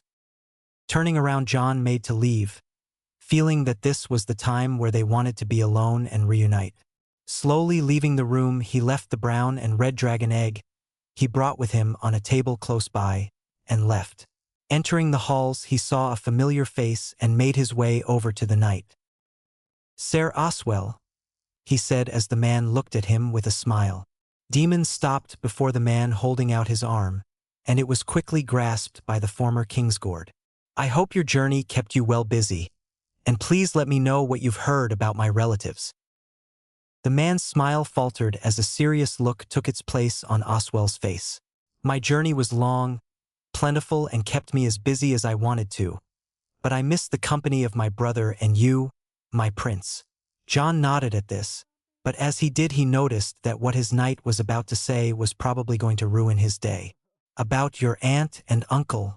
I'm sorry, but Viserys Targaryen is as mad as the rumors say, and your aunt, I offered to take her away from Viserys, but she refused to, saying that he was her last family." Demon swore out loud as he began pacing back and forth. "Did you try and tell her about there possibly being another family member alive?" He looked to Oswell and watched as the knight slowly shook his head. Behind the hidden prince was Arthur, who placed his hand on his liege's shoulder, making the 13-year-old prince cease his pacing. "Please, my prince, reconsider what you said all those years ago. Accept the position you are given." Demon shook off the knight's hand and stepped away. "I will not be made a king," he said through his teeth, having heard this from everyone who knew. "I will not be placed onto that cursed fucking throne," John said, seething the idea. "Just because my uncle is mad and unworthy, and my aunt a delusional person doesn't mean shit." He then looked to the door that led to the room his sister was in, and with the princess her mother's family. Looking over to the white bat, Demon spoke.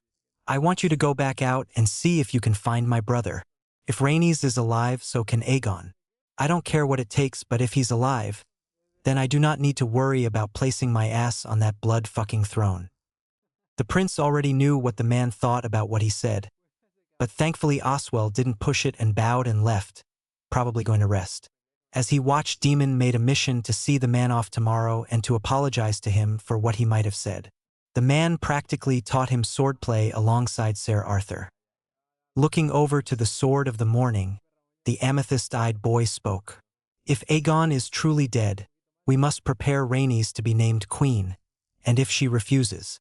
Demon knew at that moment, his eyes shone green. "I will personally burn that rucking throne to the ground, and allow the 7 loving fuckers to fix their own problems." Winterfell. The Grand Hall of Winterfell was filled with laughter as the lords and ladies feasted and brawled with each other. But there was no hiding the fact that even when the lords were feasting, they all had their eyes on the newer lords and ladies, all of whom were once wildlings. However, that was to be expected, but in the laughter and brawling was Lord Giantsbane, who was enjoying the company of the Northmen. So progress was being made, and that was all Ned hoped for. Lord Stark was at the head of the hall sitting on the weirwood throne, with his son and heir to his right, and the lord's left was his lady wife. But as Ned watched as his bannermen laughed and feasted, he couldn't help but feel as if this would be the last time they'd enjoy something like this. With that thought, Ned remembered when his father figure came to his home. Shaking his head, Ned got to his feet, slamming his horn of ale against the table before him, gaining everyone's attention. "I thank you all for coming, and I'm happy to see you all enjoy the food of my larder and the warmth of my hearth." The sounds of banging horns could be heard around the room, and with it the agreement of his bannermen. "Now the reason why I've summoned you all." Waving his hand, Ned watched as a pair of handmaidens went about to every lord and lady, offering them a small cup of a red thick liquid. Everyone looked confused at the contents of the cup, until those who knew looked at their warden with wide eyes. "When my ancestors first became kings of winter, they gave their bannermen a cup of their blood. They used this in a form of a promise. Drink my blood and I promise you my protection and loyalty." Everyone was now looking at him with shock, disgusted and horrified at what he said. "In your hand is a cup of my blood mixed with red wine, and before you drink from it, let me tell you why I'm telling you all this. When my ancestor Torrhen Stark bowed to Aegon the Conqueror, he not only saved us from Dragonfire, he also made us promise to kings and lords that mocked our people, our traditions, our very way of life." A chorus of ayes followed. But even when we were shunned and belittled, we remained loyal to the Targaryen kings and now the Baratheon king. And what did we get for our loyalty? Nothing. We were given false promises. Our lands given to the Watch who aren't able to tend to them until just recently. We are still mocked and shunned for our faith and traditions. The lords and ladies of Gift remained seated as the others roared in agreement. Ned watched as Lord Bolton examined him, and he watched as a smig of a smile appeared on the Leech Lord's lips, as he downed the small cup of his blood and wine, and toasted it to him. The quiet wolf nodded in the direction of the current head of his family's longtime rival, and once he got a nod in return he continued his speech. "I say no more. No longer shall we bow to the lords of the South. No longer will we play politics with the knights or lords of the South. We bowed to the threat of dragonfire, and that threat is no more." At this he unsheathed his family's ancestral Valyrian steel sword, the dark smoky ripples filling the room. "With you, my ever-faithful lords and bannermen, new or old, I wish to continue what we gave up when Torrhen Stark knelt." With this all at once, all his faithful and loyal men and women drank from the small cup, and once they were down the hatch they all drew their weapons and began chanting, "King in the North! Winter King!" on repeat, and within minutes they were joined by howls from the dire wolves in the Wolf's Woods. Ned then looked to Mance Rayder and watched as the former king drank from the cup, and so did his people. He nodded in the new lord's direction, in a form of thanks and a promise that won't be forgotten.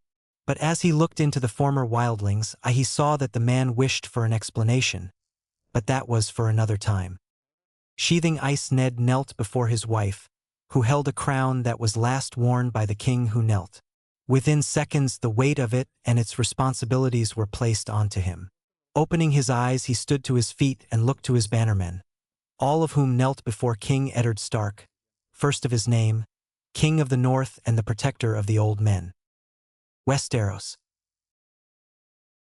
News of the North's independence spread fast as they traveled south to the other kingdoms, and after a few days, every peasant and lord knew about it. However, what they expected never came. Every lord of the South, high or low, was waiting for the call from their king, but it never came. When the news got to King's Landing and then to the Red Keep, no one could explain what the king felt. The man saw the new king of the North as a brother. They grew up and were taught by the same people. Robert Baratheon and Eddard Stark drew blood together. So hearing this made the king feel unexplainable pain.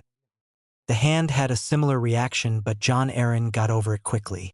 His attention was now on why didn't his most loyal lord, someone he trusted his home to, never tell him this. When the raven from Lord Yohn Royce came, never once in the scroll did the lord mention any signs of the North's plans. Well, the crown was scratching their heads. Tywin Lannister decided it was enough and sent a portion of his fleet to the western borders of the North. But what the Old Lion didn't expect was that the fleet would be attacked immediately, leaving the Lannister fleet a couple of dozen ships lower than expected. Tywin wasn't the only one who made a move. Stannis Baratheon also sent a portion of the royal fleet east, in hopes to disrupt the trade between the North and the Free Cities. But just like what happened in the West, it was also proven fairlight, as the ships were protected by not only the Northern Fleet but also ships from the Free Cities. When the news finally came from the king, it brought everyone a bit of joy. However, it was too late. Any attack made on the North was stopped at the neck, even if they passed that death trap. The South would find themselves trapped between an unbreakable castle in the form of a repaired and manned Moat Cailin and a swamp that would swallow any man whole. The North, however, was the only one who raised in rebellion. The Dornish followed a few weeks later. But luckily for the crown was that Lady Olenna Tyrell and Renly Baratheon weren't complete fools, as both the High Lady and Lord left a portion of their bannermen behind in the prediction of something like that happening. However, any plans made to attack were halted, for just as the North showed, Dorne was also a place made with an easily defendable position, with the entrance to the land being surrounded by mountains and deserts. Any plans made for naval attacks were also stopped, for patrolling the seas around the sandy wasteland were the Dornish fleet and a couple of dozen Sellsword ships. So any plans for ending these two rebellion forces came to a slow halt. The rebellers knew what they were doing and proved it when they knew they were both staying on the defensive. Any plans for naval attacks were stopped and any invasion from the land was seized as they might have more men and power. They were fighting two of the most well-defended areas in all of Westeros. However, during the second moon of the start of the rebellion, a raven came from Winter Wing Eddard Stark, asking for a small parley with King Robert at Moat Cailin. When the fat man heard this, he immediately accepted it, hoping to end this God's forsaken war. Sithorios.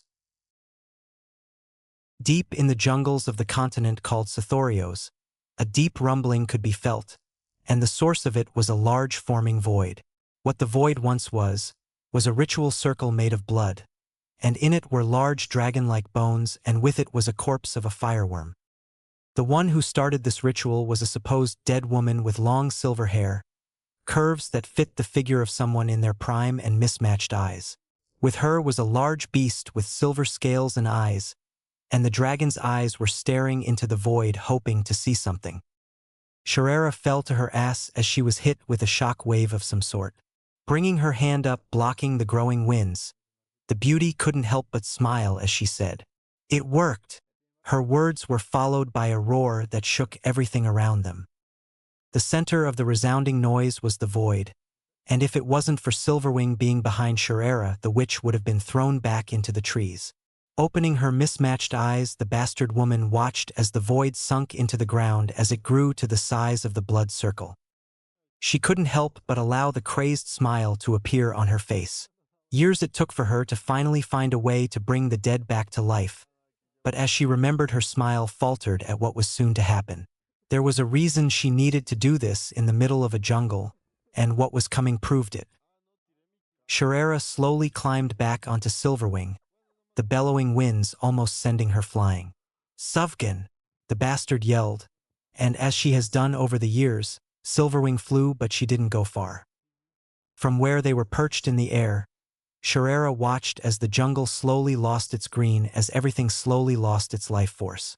Sharera even watched as some poor creatures dropped dead from the demand this ritual cost for its use.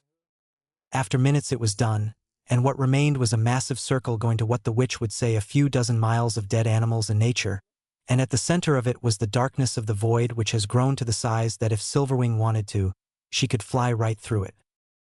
Sharera directed her bonded dragon to the ground, landing a few dozen feet away from the void. But as she went to get off, a bellowing roar stopped her. Looking to the source, Sharera watched with wide, mismatched, beautiful eyes, as from the void a dragon slowly emerged from it. A dragon with majestic bronze scales with great tan wings, and the size of the beast was that of her bonded dragon. The body of the beast was littered with scars from battles that happened long ago.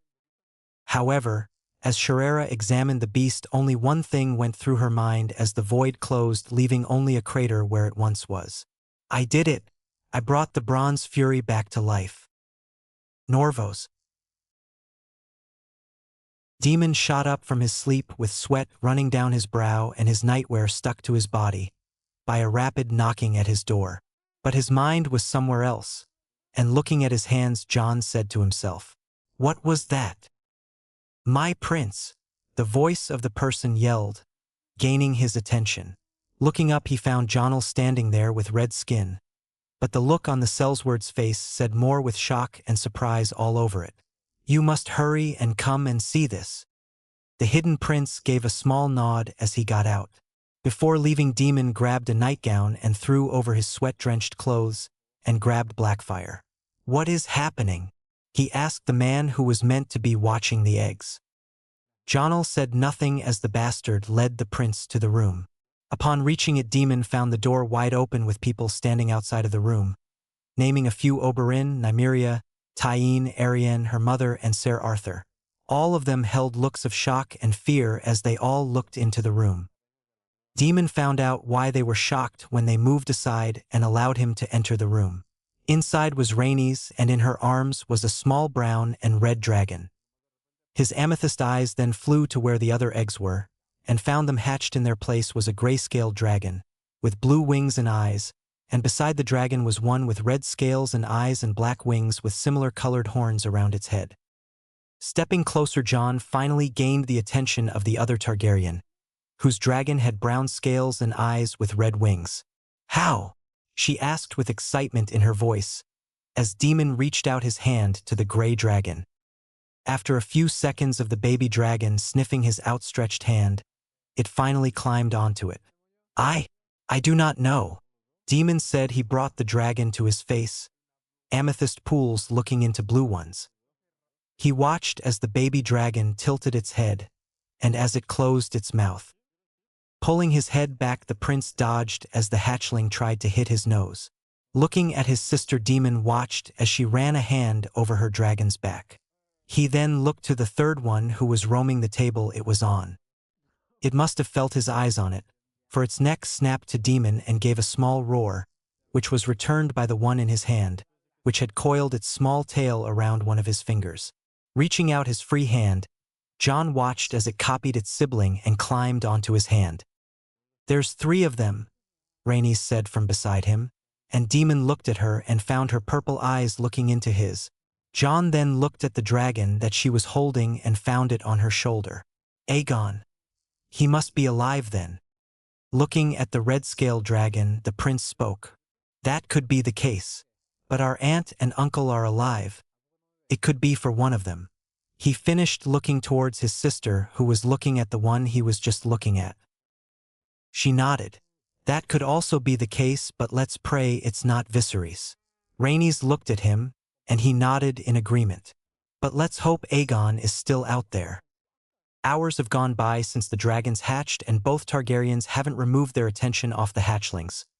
Rhaenys having claimed the brown and red one, who was named Elixia, and Daemon taking care of the other 2 dragons, the gray and blue one he named Veraxes, and the other not being named yet for her brother didn't feel like it was his right. Rhaenys smiled as Elixia snapped at the cooked meat she was offering. Dropping the piece of chicken, the princess leaned down, placing her head on her arm as she watched the hatchling devour it. "Elixia," she called out, trying to gain the dragon's attention, but failed as the little thing finished its small meal. When it was finished, Rhaenys watched as its red eyes flew to her. "Oh, you want more, do ya?" she asked with a chuckle as the hatchling tried to walk over to her, Rhaenys having already grabbed another piece of cooked meat. The sound of the door opening brought the princess away from the dragon and to the person who entered. Rhaenys found her youngest brother making his way towards them, with both Veraxes and the other dragon on his shoulders. "Busy morning?" she asked as he individually placed the 2 hatchlings on the railing, both of them making their way over to Elixia, probably to steal her food. "Oh no, you 2 don't, you have your own," Rhaenys said as she tossed each of them a slice of meat. Daemon said as he removed his sword belt and placed it so it was leaning against the chair beside her. "They won't leave me alone about the throne," he said plainly as brought his legs up on the railing and crossed them. Rhaenys nodded, understanding what he meant, but in all honesty, she agreed with them. Her brother was stubborn, his mother's side being the cause, and even when she and Aerion tried to talk him into actually considering it, Daemon still refused to accept that he should take the throne. The princess looked at the dragons and watched as they played with each other. Seeing this made her smile, imagining how things could have been if Robert's rebellion failed. That could have been them in that future, but it wasn't, and she accepted that, but she could still imagine. "Can I ask you something, Daemon?" she asked, looking at him, his amethyst eyes always taking her breath away. "Why don't you take the throne? It's your right, and if Aegon is dead, you should have it." She watched as his eyes looked into her own purple eyes, making her inhale sharply at the sight of them. Daemon opened his mouth to answer, but he was stopped as he looked to the reason. Rhaenys followed his eyes and found Veraxes climbing up his boot, making its intention very clear as to where it wanted to go and be. She chuckled as it fell back onto the railing. His claws haven't grown enough to allow the hatchling to grab anything yet. To believe that millions feared these things. He finally, as he reached out, offering his dragon something to climb onto. Veraxes accepted it, and once he was on the hand, Rhaenys and Daemon watched in surprise as he bites one of the latter's fingers. "Son of a bitch!" he yelled, making the hatchling look to him with a triumphant look which was followed by a quiet roar, and immediately Veraxes started climbing up his arm. Rhaenys laughed, watching as her brother sucked his finger, easing the pain a bit. Once the dragon found a resting spot, Daemon placed his legs back onto the railing. As seconds went by, the princess watched the two other dragons play fighting with each other. While Veraxes and his master rested, Rhaenys waited for an answer, but found that he probably didn't want to, so she did what a big sister does best. Grabbing Blackfyre by her grip, Rhaenys got up, unsheathed the Valyrian steel sword and pointed it toward her brother. What she expected to happen never came as he opened one of his eyes. "You do know that I've been living with a bunch of snakes for most of my life, right?" he said, and unknown to the two of them, Doran, Oberyn, Illyria, Obara, Nymeria, Tyene and Diana all sneezed at once. "So seeing this is like second nature to me." The two Targaryen had a staring contest, one amethyst eye and both purple eyes staring at each other. But as usual, Rhaenys released a sigh and sheathed it and went to sit back down, Daemon smiling smugly watching her. "I should have known." Both former royals went back to silence as one rested his eyes while petting Veraxes and the other watched as Elixia and the other dragon curled up and settled down. Leaning forward, Rhaenys began petting the dragon named after her mother. "I don't want it because it's cursed," Daemon finally said after minutes of silence, making her look at him. "Anyone who sits on the Iron Throne goes mad, starts a war, is power-hungry. The list goes on." Rhaenys then watched as her brother slowly got to his feet, placing the awakened dragon onto his shoulder. "The other reason is that no demon should sit on the throne." Daemon Targaryen hungered for power in a high seat. Daemon Blackfyre hungered for a throne because his unworthy father gave him a sword that made kings. The princess's eyes never left Daemon's form as he placed the mentioned sword on his belt. She watched as he stretched a bit, Veraxes hanging on for dear life with his tail loosely wrapped around his neck. Rhaenys thought over what he said, and indeed what Daemon said about the throne being cursed was accurate. However, there was one flaw in it. "The old king, the good king," she said, gaining his attention. Both Targaryen kings who ruled peacefully with King Daeron having to suffer the consequences his father gave him. Rhaenys followed her brother by getting to her feet. "But you and I both know that Westeros will not accept a female ruler. So if our brother is truly gone, you have to accept the Iron Thorn. You might not want it, but Westeros will." The princess finished by standing before him, his figure towering over hers, and to believe that he was 13 name days was astonishing to Rhaenys, for she would have believed him to be 18 or 19. Purple eyes looked into amethyst eyes, fighting a conflict with each other. Not feeling like she was getting anywhere, Rhaenys released a sigh and said, "Fine, if you don't want it then I'll hold the power for you." She paused and brought her hand to cup his chin, feeling the stubble of a growing beard. "But some of the greatest kings are made from people who don't want to be king." Rhaenys finished, running her thumb along his cheek. The two Targaryen siblings stayed like this for a while, enjoying one another's company. Yes, Daemon had sibling-like figures growing up, with one of them being close to his heart. But Rhaenys only had one sibling, but that was all thrown away when King's Landing was sake. Daemon finally stepped back, offering a hand for the unnamed red-scaled dragon, who climbed up on it. I will remember your words, sister, but don't expect me to have a sudden change of mind," he said as he went to leave. Rhaenys nodded as he watched him leave, and once he was gone from the room, the princess released another sigh and sat down in her chair. "Oh, brother," she said out loud as she ran a hand over her face.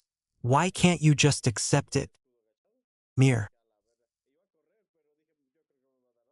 When John Cossington entered the tent his ward resided in, the Griff expected it to be a normal day. Planning, sparring, and a few friendly games of Syvas. However, when he entered the tent, he wasn't expecting what came. Sitting in his chair was Prince Aegon Targaryen, more commonly known as Young Griff, with a sword leaning against the chair he was on. But what got John's attention was what was in the prince's lap. Laying in his lap was a small dragon with pale white scales, and black eyes, which were currently on the former hand. Seeing this amazed and scared the man. How could this be? Lord Cunnington. The voice of his prince brought his attention back to Aegon. I thank you for answering my summons. Jon bowed, and when he spoke he couldn't help but let the stutter come with it. Don't mention it. Looking back at his prince, he took a few seconds to look at the beast in his lap. Can I assume that it is time? The former lord watched as a smile appeared on his ward's face. I do think so, lord. Aegon placed his hand on the small dragon. Send the raven and prepare the fleet. It's time for Westeros to meet the dragon. Pentos. In another one of the daughter cities of Valyria, another pair of Targaryen siblings could be found. However, these two had more of the Valyrian features. Pale skin, silver blonde hair, pale lilac eyes, and the other had purple. These were Viserys and Daenerys Targaryen, children of the Mad King and Rhaella Targaryen. Both of them could be found sleeping this night, but who wasn't asleep was their host, Illyrio Mopatis, who had just ordered a few of his guards dead. Why he did this was simple. The first was for awakening him in the middle of the night, and the other was for allowing the 3 dragon eggs to get stolen. However, the last one was a lie. The actual reason was for when he was shown the eggs, Illyrio found that the eggs had hatched, and the dragons inside of them were dead. When the eggs hatched, the man didn't know, but from the looks on the side of the chest, the hatchling spent a bit of time scratching away. Now the Magister either had to find new eggs, but that would be close to impossible, and if he did find some, they would have cost him most of his vaults. Releasing a frustrated groan, the cheesemonger left for his office, needing to let his friend Varys know about this certain update. Moat Cailin. The two kings stared each other down. Cold and hard gray eyes stared into bright blue eyes. Winter King Eddard Stark stared into the eyes of someone he once called friend. But that was over a decade ago, and all he saw now was a fat, whoremongering man with visible sweat stains and a messy beard. Ned, on the other hand, was more well-kept, with his beard trimmed, fine leather, mail, and steel and hair stuck back with the hammered bronze of the crown of winter sitting atop his head. Beside the Southern King was his hand, Lord Jon Arryn, who Ned has been avoiding eye contact with ever since the man entered the hall. He already had to face Jon, and the disappointment on the bronze Jon's face almost broke the Winter King. But now he was here sitting in Moat Cailin with his enemies before him in the form of King Robert Baratheon, Lord Jon Arryn, and 2 Kingsguard. With Ned was Benjen Stark, who was released from his vows to serve his older brother as Wolf's Claw, and Roose Bolton, a man Eddard found shocking loyalty from. But don't think just because he found the man loyal didn't mean he hasn't dropped his guard around the Bolton. However, men weren't the only living and breathing things in the hall. At both Stark's feet were their bonded direwolves. Fenrir at Ned's feet, his molten gold eyes staring at his master's enemies, and Beowulf with orange eyes hidden behind his eyelids. Let's get down to business. Winter King Eddard Stark spoke, his eyes never leaving King Robert's eyes. You want to end this? He said plainly. His eyes grew harder as they stared into bright blue. Everyone knows that conquering the North is almost impossible without dragons, and you, Robert, made sure that isn't going to be an issue. Ned wanted to smile when he saw the fat man raise a lip at his insult. Indeed, he didn't see the king as an equal. The Winter King saw the Southern King as nothing more than a fat whoremonger who drinks and fucks all day. Ned, the voice of the aging Jon Arryn spoke, please don't do this. Bow and pay the fee for your transgressions. You know his grace, and I don't want this, but you have pushed the lords and the realm too far. Leaning forward in his makeshift throne, the Winter King spoke. No, I will not bend my knee to this pathetic excuse of a king, Ned said, noticing the 2 knights place their hands on their swords. The Robert the First knew wouldn't be this obese man before me who does nothing but drinks and fucks day in and out, and most of all, he wouldn't have bowed so low to laugh at the death of children. I could have you killed, the Winter King heard his fellow king say. But as he finished, everyone watched as notches opened in the walls, revealing crossbows and bows aimed at the guests. The Southerners remained in silence as their king and the king before them had a stare down. What do you want? Ned leaned back when he heard those words, and held out a hand before the Leech Lord, who gave him a scroll. He then gave it to his father figure, who opened it and began reading it. First, I want my daughter Sansa Stark returned to me so that she can do her duty to her family, and any betrothals she has been a part of destroyed. Second, I want 7.5 thousand gold and silver each, and I want it in a fortnight. If I don't have it, then expect retaliation. The Stark king watched as the Southern king looked at his hand, and they watched as their father figure nodded, confirming that all of what Ned said was on the scroll. The fat king looked at him with a raised brow. Is that all? Ned shook his head in denial. I would also like to mine the contents of Dragonstone. Anything found in the caves is ours, and if my men find that there is resistance from your people, they will have my authority to kill them. This confused the people opposite them because to them there was nothing of value in those caves. But the Winter King continued. Also, for the promise that your people don't try anything stupid like attacking us, we will also be taking a prisoner. This made Robert glare at him, but Ned remained unfazed and just stared back into the man's eyes. Who is this prisoner? The Stark king went to speak but was stopped when the Hand of King spoke first. He wants Princess Myrcella Baratheon. Robert looked to his hand, who gave him the scroll, but Jon Arryn spoke. Ned, why do you want Lord Tywin Lannister, Gregor Clegane, and Amory Lorch? This caught one of the Kingsguard's attention, the knight having emerald eyes, making it clear that it was Jaime Lannister. To bring justice to those they wronged, Ned said as he glared at the King of the Six Kingdoms. What happened next wasn't what the Southerners expected, but was understandable. As Jaime stepped forward after removing his helmet to show short golden blonde hair. You want my father's head. Ned didn't need to hide it, so just nodded. I respect you, King Stark, but that is stupid. Everything you said was understandable, but this has no excuse or reason minus what happened to the family that killed most of your siblings and father. The Winter King placed all his attention on the man and nodded. I will not deny that, and in all honesty, I hate the Mad King for what he did, and I'm grateful to you for killing him. I'm just sad that I didn't get to do the deed myself. But that is exactly it. The Mad King killed my father and brother. He was the one that needed to pay for his crime. But Princesses Elia, Rhaenys, and Prince Aegon Targaryen were innocent of the crime. They had a life ahead of them, but your father ordered them dead, and 2 innocent children paid for the crime their forefather did. Gray eyes stared into emerald green, and what shocked the Southerners was that the king's eyes weren't as cold or hard as they were if he was looking at his fellow king. All points are valid, Your Grace, Jaime said, bowing his head and hiding a slight smile. But wasn't it you who titled me Kingslayer? Ned nodded and leaned forward. Sir Jaime, I apologize for that, but at that moment I was filled with anger and rage that I allowed my emotions to get the better of me. But I also know that you did your duty by slaying him, so you are no oathbreaker. He watched as the knight's eyes widened at what he said.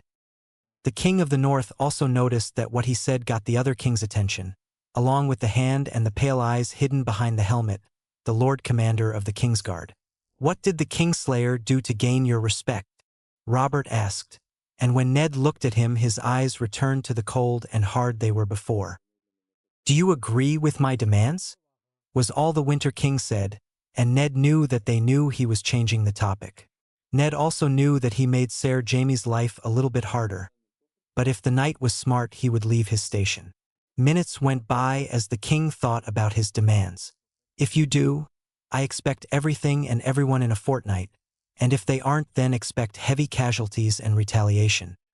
The man's left eye twitched at the mention of his birth name and opened his mouth to speak. However, he was stopped when 2 messengers entered the hall. One was wearing the armor of a Baratheon guard, and the other was wearing the armor of a Stark guard. However, when Ned looked at the man, he recognized him immediately as one of the guards he had ordered to stay to protect his love. What news do you bring of my wife, sir? The knight bowed as he stepped forward, and he spoke. I'm sorry for interrupting, sire, but I am here to bring you news that you have a new healthy and strong daughter. Lady Ashera has decided to name the babe Liara, after your late mother. A smile grew on the man's face. Congratulations, Your Grace. Hearing this made the Winter King feel an unknown weight lift from his shoulders. He sat back down on his makeshift throne, hearing his brother and lord congrats him on a new Stark. Opening his eyes, Ned allowed his mask to break, and a smile appeared on his face. "Thank you, sir, for bringing this news to me. You may rest in the barracks until we leave." The man bowed, thanking his king, and left, leaving the room in a comfortable silence. But that silence was broken when the Southern King spoke. "Congrats, Ned." Robert then looked to the messenger. What the knight said was part good news for the North, but also shocking news to both factions. "Your Grace, House Tyrell has called back their men from the northern border, and we were given news that Lady Olenna Tyrell, Lady Tyrell and Lady Marjorie are making their way north," the man said, and already Ned felt the eyes of the king and his hand on him. "I also bring bad news, sire," the knight continued, and Ned could see the fear in the man's eyes. "We have received a raven from Storm's End. Approximately 6 hours ago, the Golden Company under the command of Aegon VI Targaryen has taken and is holding the fortress. Highgarden hours ago." Marjorie entered the gardens of her home expecting the normal, with members of her family walking about gossiping about this and that, and the household guards lining the walls. The beauty was also looking forward to talking to her mother and grandmother. However, what she did enter into confused and shocked her. For lining the walls weren't only Tyrell men and knights, but also men wearing the colors of House Martell and Stark, and not a single one of her cousins were to be seen. Marjorie eyed all the armored and armed men, as she made her way over to where her grandmother would always be found. Once the youngest Tyrell found her mother and grandmother, she found that they had guests in the form of a beautiful Dornish woman and a giant of a man who had a great sword strapped to his back. Marjorie eyed the Northman and Dornish woman. "Mother, you had me fetched?" Allery Tyrell looked at her with a face that would normally be in the form of a smile or something that wasn't what her mother had now. Lady Tyrell held a shocked and surprised look in her eyes as she nodded. "That I have, my dear," Allery said as she looked back to what had her attention before she came. "Come and look, Marg," her mother said as she ran a hand along something that the youngest Tyrell couldn't see. Marjorie nodded and made her way over to the other women of her family, and when she got there her eyes landed on what had Allery attention. What she saw amazed her with its beauty, for in the box was a long sword with a blade rippling patterns. For pommel was a small tower, with the handle having leather wrapped around it. "Do you know what this is, dear?" Marjorie heard her grandmother ask, and in response, the youngest Tyrell shrugged. She knew it was Valyrian steel, but not what sword this is. "It's the ancestral sword of your mother's house, Vigilance." Her eyes widened upon hearing the name. "How?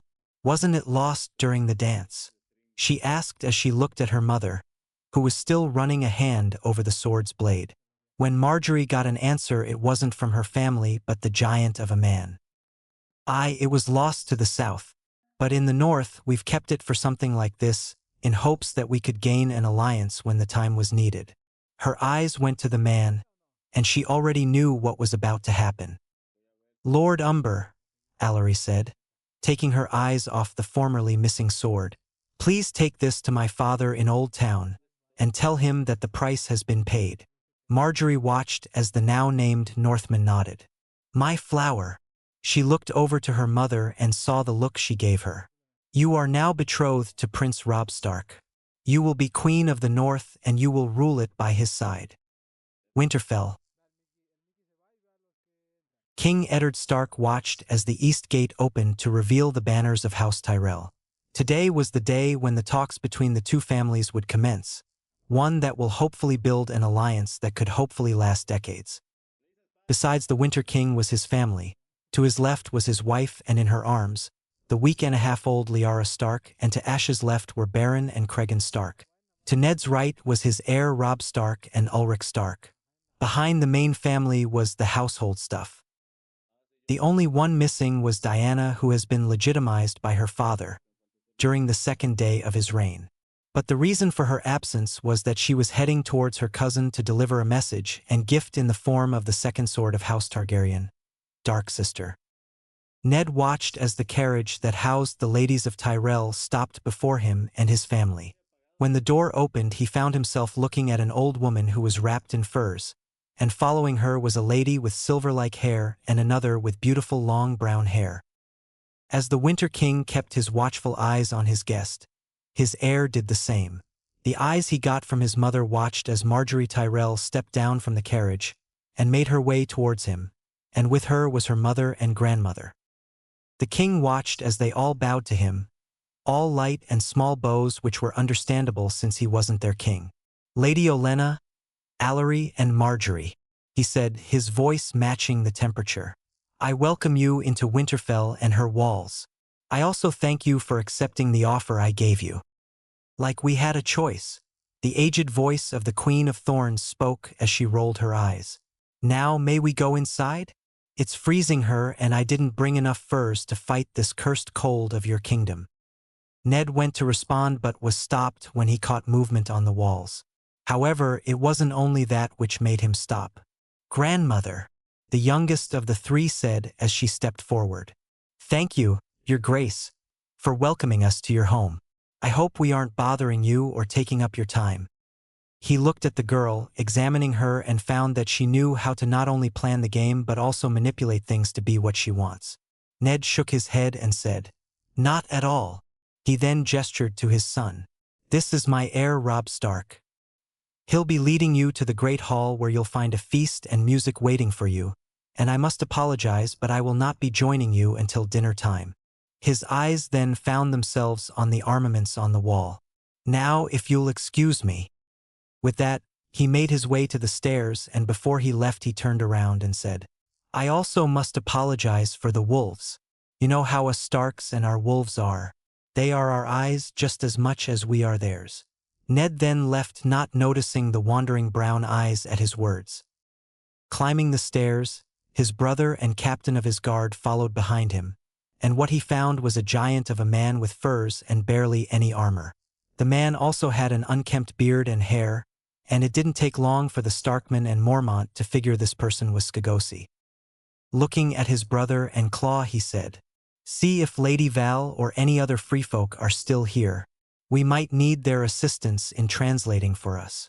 Benjen nodded and left to do as his king and older brother ordered. Looking back to the uninvited guest, Ned used the little old tongue he knew. "Scagosi?" With that, the unkept man looked at him with slightly widened eyes, and a nod followed. The Winter King then listened as the man spoke, only understanding a few of the words he knew, but minus that Ned didn't know what the man was saying. "Yora," he said, calling his captain of the guard, who stepped forward. "Have a few maids prepare a room for our guest. Tell them to put it as far away from the Tyrells, and have them prepare a bath for him just in case." "Yes, sire." The aged man nodded, his hand still on the bare pommel of his family's ancestral sword, Longclaw. With his orders, Ned watched as the man left to do his orders. Looking to the men manning the drawbridge and gate, he nodded, giving them the signal to open and allow the Scagosi to enter their home. Cold gray eyes followed the unkept man as he walked into his castle, and once he made his way down the stairs to meet him, Ned spoke again. "Follow." Once he got a nod, Ned led the man to the Godswoods, where he hoped the Scagosi would find it satisfactory for the time being. Hours passed since the arrival of House Tyrell and the Scagosi, and Robb found himself enjoying the company of his betrothed. She was beautiful, no doubt about that, but was also smart, willing, and kind.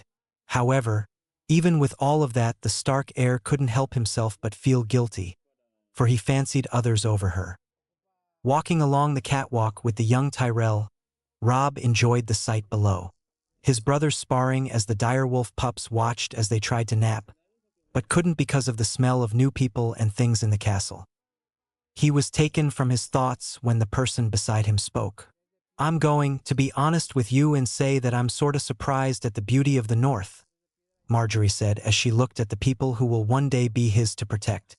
"I expected the North to be a barren frozen wasteland with barbarians for people. But it seems that it is a wasteland, but its people are just like us Southerners but worship different gods and have a different culture." The Stark prince nodded but kept quiet as they continued their walk. Rob wasn't trying to be antisocial. It's just that he didn't know what to talk about. The topic of the South of an option, but that will never really be something Rob to worry about, for he was the next Winter King and his people were of the North. You don't fancy me, don't you? This made Rob stop what he was doing and looked at the woman beside him with widened eyes, which led to a chuckle from Marjorie. You don't need to hide it, Prince. Feeling a little heat on his cheeks, he straightened up and fixed himself. I apologize for what you just saw, my lady. It was something a prince shouldn't have done, Rob said and watched as she waved the apology away. Linking their arms once more, he continued their walk towards the Godswoods. But yes, I fancy someone else, too, in fact. This caught her attention as they made their way down a set of stairs. Really? He nodded and watched as the cogs in her mind worked. Isn't it against your gods to marry more than one like it is to my gods? Rob shook his head and responded. Not at all. The only things the old gods frown upon are incest, slavery, and kinslaying. He watched as Marjorie nodded, interested and willing to hear more about his faith. The old gods aren't picky, but they have laws that one needs to follow and rules to abide by. Like the law of hospitality. When you entered our halls, you ate or drank our water. You are protected by the gods, and neither our family nor mine can harm one another. Breaking the law involves the gods' anger and wrath. He finished as they stepped before the Godswoods, and nodding to the guard standing by, Rob watched as the door opened to reveal the woods of the old gods. Together the two betrothed entered, and what welcomed them, to the surprise of the Southern lady, was warmth and the smell of nature in its finest. Rob watched as Marjorie looked around at all the different kinds of trees and now and then a rabbit or fox. He smiled at the surprised look on her face and the amazement of seeing such a place. Is this? She didn't need to say more, for the Stark prince nodded and spoke. It is. This is the Godswoods of Winterfell, where you and the Southerners have seps. We of the North have the Godswoods to worship. Marjorie nodded slowly as they began moving towards the weirwood. If I remember correctly, Highgarden has a Godswoods. How is it? Still looking at everything around her, the future Northern princess nodded. We do, but it's not as grand or nice as this one. She then stopped, bringing Rob to a halt as well. I must apologize, but the Godswood at Highgarden is all but dead, and from what my grandmother has told me is that it's been like that for a long time. Rob tilted his head in confusion. Why are you apologizing for something that isn't your fault? Her brown eyes then landed on his Tully blue.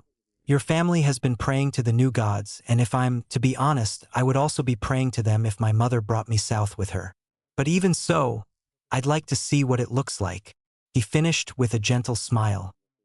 She nodded slowly, probably not expecting that answer. After regaining control of herself, Rob watched as a small smile appeared on her face. With that all done, they continued, the prince leading them to the weirwood tree. Once they got there, Rob watched as the future princess looked at the frowning face, and after a few minutes, she spoke. I remember reading something, she began as her brown eyes looked at him. That you can't lie before the weirwood tree? Marjorie asked. Rob nodded as he placed his hand on the white bark of the tree and closed his eyes, giving a small prayer to the gods. Once finished, he removed it and looked at young Tyrell. Aye, that is indeed how it works. Why do you ask? Marjorie looked at him with a smile as she placed her hands before her. I have a proportion, she said as she stopped below the red leaves of the large tree. I have grown fond of you, Robb Stark. Her words spoke true, and the named man watched as she looked up at the frowning tree. If your father didn't return my mother's family ancestral sword, I would have been married off to the Prince Joffrey Baratheon, which rumors have said is cruel. Robb nodded as stood beside the Southern lady. I've heard about that, and to be honest, if he ever sits on the throne, I don't see anything good coming from it, he said as he looked at the face. I can agree on that, the voice beside him said. So I'd rather marry you. I'll be honest, it will take me a while to get used to this coldness or even your faith, but I'm willing to do so. So I propose that we wed, and you can also wed those you fancy as well. Robb looked at her with wide Tully eyes, and her Tyrell Browns looked at him. I am someone who fancies both men and women, and I have for a while, and because your gods aren't against it, I see nothing wrong with it." The Stark prince looked to his betrothed and into her eyes and found them truthful. Blinking Rob allowed a smile to appear. "I think that is a wonderful idea, my lady." With that, the two enjoyed the peace and quiet the woods around them gave, and when they left it was about dinner time. Ned finished his letter to the watch when he heard knocking on his Solar's door. "Enter," he said plainly as he watched as the aging Maester Lewin entered, and with him was the beautiful Lady Val and the Skagosi. "What can I do for you, Maester?" The balding man gave him a small nod as Lewin reached into his robes. "A raven from Prince Doran Martell arrived earlier today, sire," the Maester said, and with it, Ned sat up straighter as he was handed the scroll. "Thank you, you may leave if that is all," the Winter King said as he nodded, taking the scroll and putting it in a drawer. With a small nod from the small aging man, the Maester went to leave. Once only the three remained, Ned looked over to the former wilding. "Has Benjen told you what you are here to do?" The woman nodded. "Aye," she said as she sat down in one of the chairs. "I'm to be a translator," Val said as she looked at the giant of a man. "To this, Skagosi." Hearing this, the man looked at the woman and spoke, starting a conversation with Val, and from the gestures he was making, Ned could tell that the giant of a man was explaining something. Watching all of this, Ned took notice of the looks the wildling princess gave off, and when the man finished speaking, Val had wide eyes. "What did he say?" the Stark King asked, making the woman blink. The people on Skagos found something that you might want to see," she said, and looking at Ned, she continued.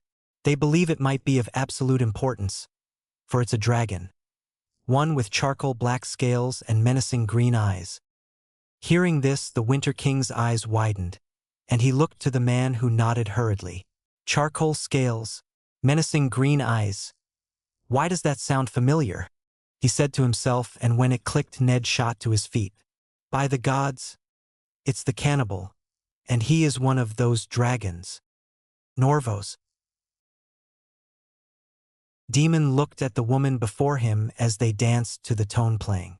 Today will be the last day he and those who came with him will be in the City of Bells, and because of that the lady of the house, Lady Malario, decided to throw a party in their honor, which led to the here and now, his betrothed before him and a dragon on his shoulder. On the topic of the dragons, Demon was amazed at the speed they grew. In a week they've grown to the point where they could begin flying and breathing fire. He also could say that Verax's said dragon was the largest of the three, with Elixia coming in a close second, was a bit heavy on his shoulder. The prince also believes that by the time they reach Dorne, the beasts could be the size of a large hound. "Can you look at least pay a bit more attention to me, Day?" The voice before him spoke, bringing him back from his thoughts. Blinking his amethyst eyes, he looked into the brown of Ariane's. "There we go. Your eyes are back to normal." In response, he rolled his eyes with a small smile, and when it came time he gave her a twirl to the music. When Ariane returned to his arms, Demon asked, "If you don't mind me asking, are you returning to Dorne with us?"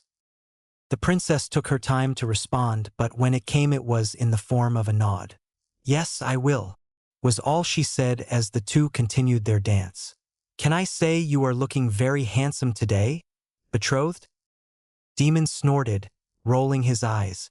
"Aren't I every day?" His eyes fell on her and found her large eyes wide. "Oh yes, I might not be your uncle's child, but I was still raised by him, princess. The thing is I can hide those traits," he said, and it was followed by a quiet roar on his shoulder. Ariane looked at the dragon on his shoulders and released a chuckle. "Well, my prince, you can color me shocked. When I first saw you, not once did I think you might have gained some traits from Uncle Oberyn. But to hear that you do is surprising, to say the least, and if you don't mind me asking, what traits are those?" Brown eyes looked into amethyst eyes as she asked. "Well, to start us off, I have an unfathomable lust for women, even at my young age of 13, Demon said as his eyes moved up and down the Dornish princess's figure. I can also be quite fierce and unpredictable." He watched as Arian raised a brow and as a grin appeared. "You say that, but you are still a virgin from what Tyene and Nymeria have told me." Her desired response came as expected as Demon blushed. He then watched as she leaned in and whispered, "I can help you lose it when we are at sea if you want to. That is my prince." Demon felt his face blow up with heat, and he went to answer but was stopped when he saw Ser Arthur making his way to him, swerving through the mass of people between Demon and himself. Once the Kingsguard made it, he leaned in and whispered, "I'm sorry for disturbing you, my prince, but we have some guests from Westeros wishing to meet you." Hearing this made Amethyst's eyes widen as he looked into his knight's purple eyes. "You serious?" The man nodded, making Demon curse under his breath. Looking at his betrothed, he said, "I have to go and deal with something, so if you'll excuse me, I'll see you either on the ship or sooner." With a nod from Arian, Demon left the hall with Veraxes still on his shoulder, and the Kingsguard following shortly behind him. Once they left the room, the prince held out a hand and in a span of a few seconds the weight of a sword. Strapping it to his belt, Demon entered a room filled with lords. At his entrance, all eyes flew to him, and all those eyes grew at the sight of the gray and blue dragon. By the Seven! A man with moonstones around his neck, wrist and fingers. "It's true. They've returned." Amethyst's eyes glared at the man, which entailed a roar from Veraxes, and the man stepped back in what the hidden prince can only presume was fear. "Why are you all here?" was all Demon said as the other lords regained control of their surprise. "With your permission, my prince," a man wearing sea-green silks spoke up. "You are the son of Prince Rhaegar Targaryen and Lady Lyanna Stark?"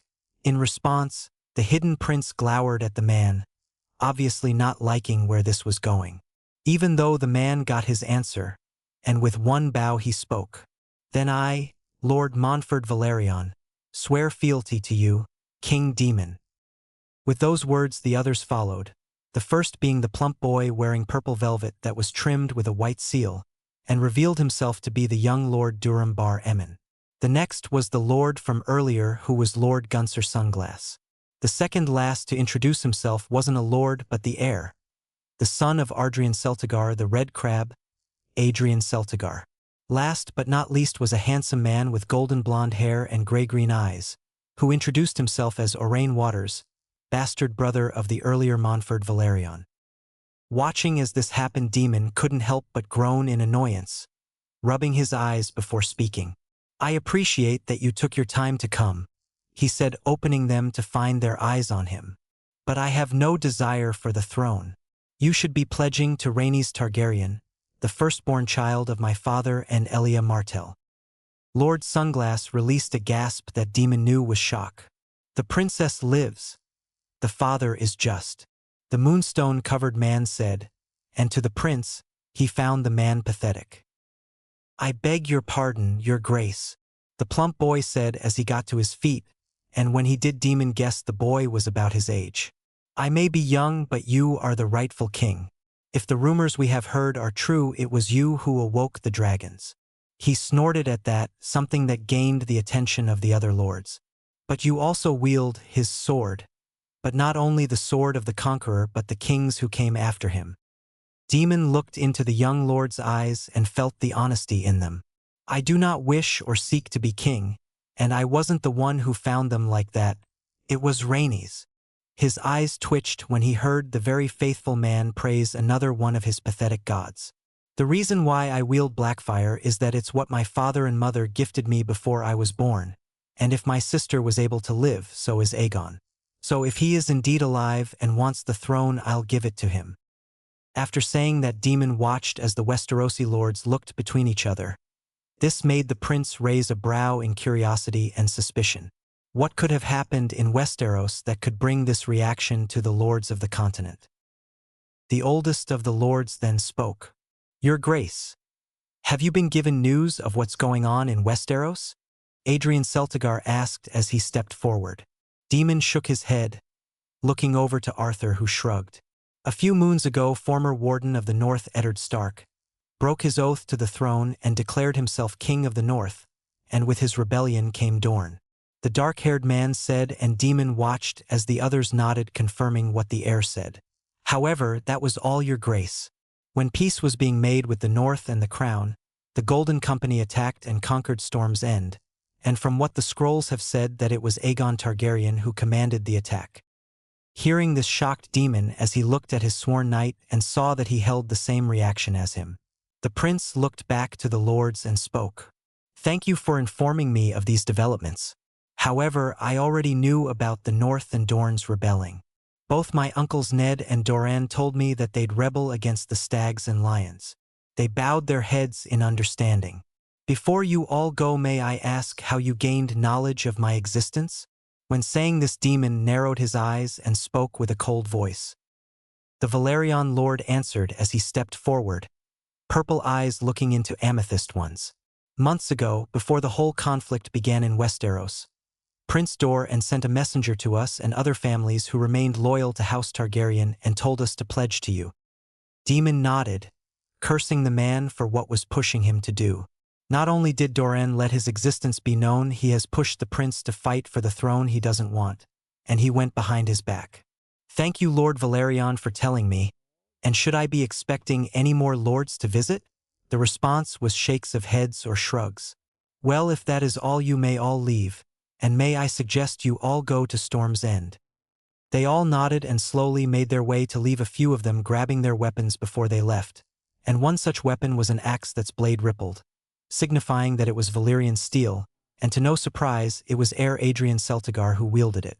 But not all left. Staying behind were the Velaryon brothers.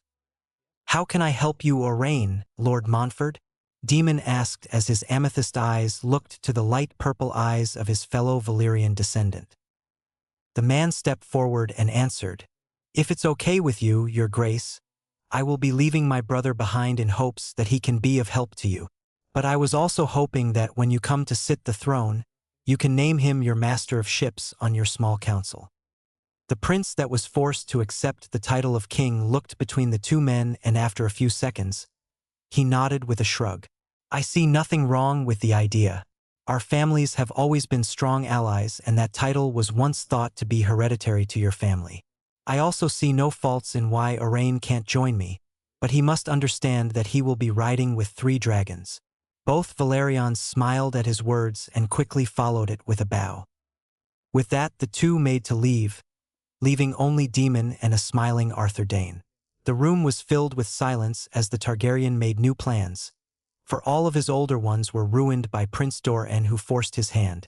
Turning to the Sword of the Morning, he ordered, We are leaving immediately. Inform Oberyn of this development and recall Ser Oswell. Arthur bowed to his king, having his orders. I'll inform Ray and the others of the news. Arthur bowed and both left to do their own thing as Demon went his way. An image of a beautiful curvy woman came to mind with her 2 massive dragons. Pentos very fucking short. Dreams so realistic that she confused them with real life. These dreams were filled with images of countless things, such as fields filled with dead and dying people, and the cause of it was both fire and ice. And as Daenerys looked at the people, she felt nothing for their pain. Nothing at all, as if she didn't care they were suffering, and deep inside of her she felt joy at their pain. Another image, one that had been showing up more recently, was that of a sea of sand and fields of horses. Looking at this made the princess feel happiness and joy. However, that would quickly change as in the middle of the sea of sand, an unlit bonfire appeared, and inside of it had 2 bodies. But the one that took her attention was that of a small child with a stump, small leathery wings, and lastly, its mocha skin was covered in scales. The dream the former princess was currently seeing was of a man, one who wore a crown of Valyrian steel with 10 square-cut rubies. This mysterious figure also wielded the Conqueror's sword. However, above him was a large dragon with scales of bronze, and beside him was a large wolf with white fur and blood-red eyes. Opening her eyes, Daenerys found the familiar sight of steam and fog. Sitting up, the water flowed around her and once again engulfed her in its welcoming warmth. A warmth that anyone but her would scream in pain at how hot it was. Standing up, she made to leave, grabbing a robe to cover her nakedness. And as she did, she thought about the dreams she had and what they could mean. Castle Black. Maester Eamon could feel it in his blood and stomach, a feeling he hasn't had since before the rebellion when Rhaegar last visited him. But who? His family, the former kings of Westeros, were all but killed, leaving only 2 of them alive in Essos. So who was it that gave him this feeling? Standing from his chair, the former prince made his way to leave, to not only find who had his blood flowing through his aged veins, but also because he had an obligation to meet the Warden of the North when he arrived. Now, with the Lord Commander away on an expedition, his obligation only grew to that of also being in command of Castle Black. Opening the door to his dorms, he heard the familiar breathing of Night's Watch. Giving a small smile, he spoke. "Ser Alistair." He called out to the man, and within a few seconds, he felt the man's eyes on him. "I do believe we have somewhere to be, Ser." "Aye," the man said as he offered an arm for the old maester to lean on. Accepting it, the 2 men made their way to the grounds where they will meet the Starks and guests. "Maester," Alistair called out of the blue, "why do you think Lord Stark is making a visit now? Wouldn't he know that the Lord Commander is out?" Eamon nodded in agreement as he answered, "I do believe so. Lord Stark and Lord Benjen are very close, so I wouldn't be surprised if they sent ravens to each other on updates. So I do believe Lord Stark knows that his brother is away." Eamon felt the make a st down, meaning that they were almost done with this tiring walk. "But the purpose of the visit, I haven't a clue, Ser, but what I do know, it's not for anything ill towards us." Slowly the 2 made their way down the stairs, until Eamon felt his boots wet, meaning that they were done. The former city watch guard then spoke. "How are you so certain, my prince?" The man said quietly as the bells rang, signaling the arrival of the warden and his entourage. "What if they discovered your true identity?" Eamon only smiled as he stopped, standing what he can only presume to be a few dozen feet away from the gate. "My identity has never been a secret, Ser, and the only reason why no one cares is because I'm too old and the current king is way too lazy to come to kill me himself." At that, the gates slowly opened, allowing the aged maester to hear all the horses and footsteps of those who came with Lord Stark. Talk grew louder around them as more came in. This confused the former prince. Why did Lord Stark bring so many men with him? After a few minutes, the sound of horses stopped, and 2 pairs of feet landed on the muddled ground. "Lord Stark," he said, his aged body giving as much of a bow as he could. "Welcome to Castle Black. Please sip and eat some of this water and bread." With that, a steward stepped forward, with a plaster of bread and water on it. After a few seconds, the sound of metal signaled the ritual over. "Now with that, may I ask why you are here?" Silence reigned for a few seconds more before the northern warden spoke. "Maester, if I remember correctly, my brother is out." Eamon nodded and the lord continued. "Well, I've brought men to help man the wall. All of them are fine, strong and willing men who are willing to help with watching the wall." Hearing this surprised the Knight brothers. No one has ever given them so many. For centuries the watch only took in criminals and third sons, so hearing the Warden of the North say this was a surprise to all. Maester Eamon was also among those who were shocked at this news, but unlike those around him, he regained control of his emotions quicker. "Thank you, Lord Stark, for the men." He gave a small bow once more. "May I ask how many?" It wasn't the warden who spoke, but a younger voice, one that held a mix of Dornish and northern accents in it. "420 good maester, enough to man a few more of the castles along the walls," the boy said, and when he did, the former Targaryen prince's eyes widened. However, it wasn't at the number of men. Yes, that was a lot, and indeed it would allow the Watch to begin the process of rebuilding the other castles along the Watch and putting men on them once more. But it was the feeling he had inside of him that made Eamon almost lose balance. This was the one who gave him the feeling since he woke up. Maester Eamon's thought process came to a sudden halt and the noise silenced. Oh, how much he wished to be able to see once more, to see who it was that shared his blood. "Thank you," he said as he regained control. "This is an offer no one has made to us in a long, long time." Eamon then moved his head towards the young man whom he wished to see with his own eyes. "May I ask who you brought with you, Lord Stark?" The boy stepped forward and introduced himself, and when he spoke the old maester knew that it wasn't the truth. "My name is John Sand, maester. My mother is Ashera Dane, and my father is Eddard Stark." John finished as he slowly put the man's hand in his. When Eamon felt the boy's hand in his, all he felt was warmth, but it wasn't only the warm touch but also a familiar touch that happened whenever he took a fellow Targaryen's hand in his. In a matter of seconds, a stray tear rolled down his cheek, removing the connection. He spoke. "Well, it's nice to meet you, John Sand," he said with a true smile as he looked at his family's descendant, imagining what the boy looked like. Looking over to the Warden of the North, the aged maester continued. "Lord Stark, would you and your son like to join us in the main hall for some ale and food? We may continue our conversation there if you would like." "That would be a wonderful idea, maester," the Lord said, and all four of them made their way to the hall, Eamon and Alistair leading the way. Once in the hall, they all found a spot to sit. However, the maester only stepped towards the bastard. "May I?" he asked simply, as he reached up and placed his hands on the boy's face. Feeling a nod, Eamon began his ritual, starting with the hair. Slowly the old prince moved his way down and spoke. "I apologize for this, John, but when you are blind like me, you tend to make up for a loss of a sense with the other senses." The boy nodded again and spoke. "It's fine, maester. I don't mind." The hidden prince smiled, and the much older prince could feel it. "May I ask why, though?" Finished, the maester smiled as he spoke to himself. "He's Rhaegar's son, all right." Eamon turned around to find himself his own seat. "Oh, it's for no reason at all, my boy.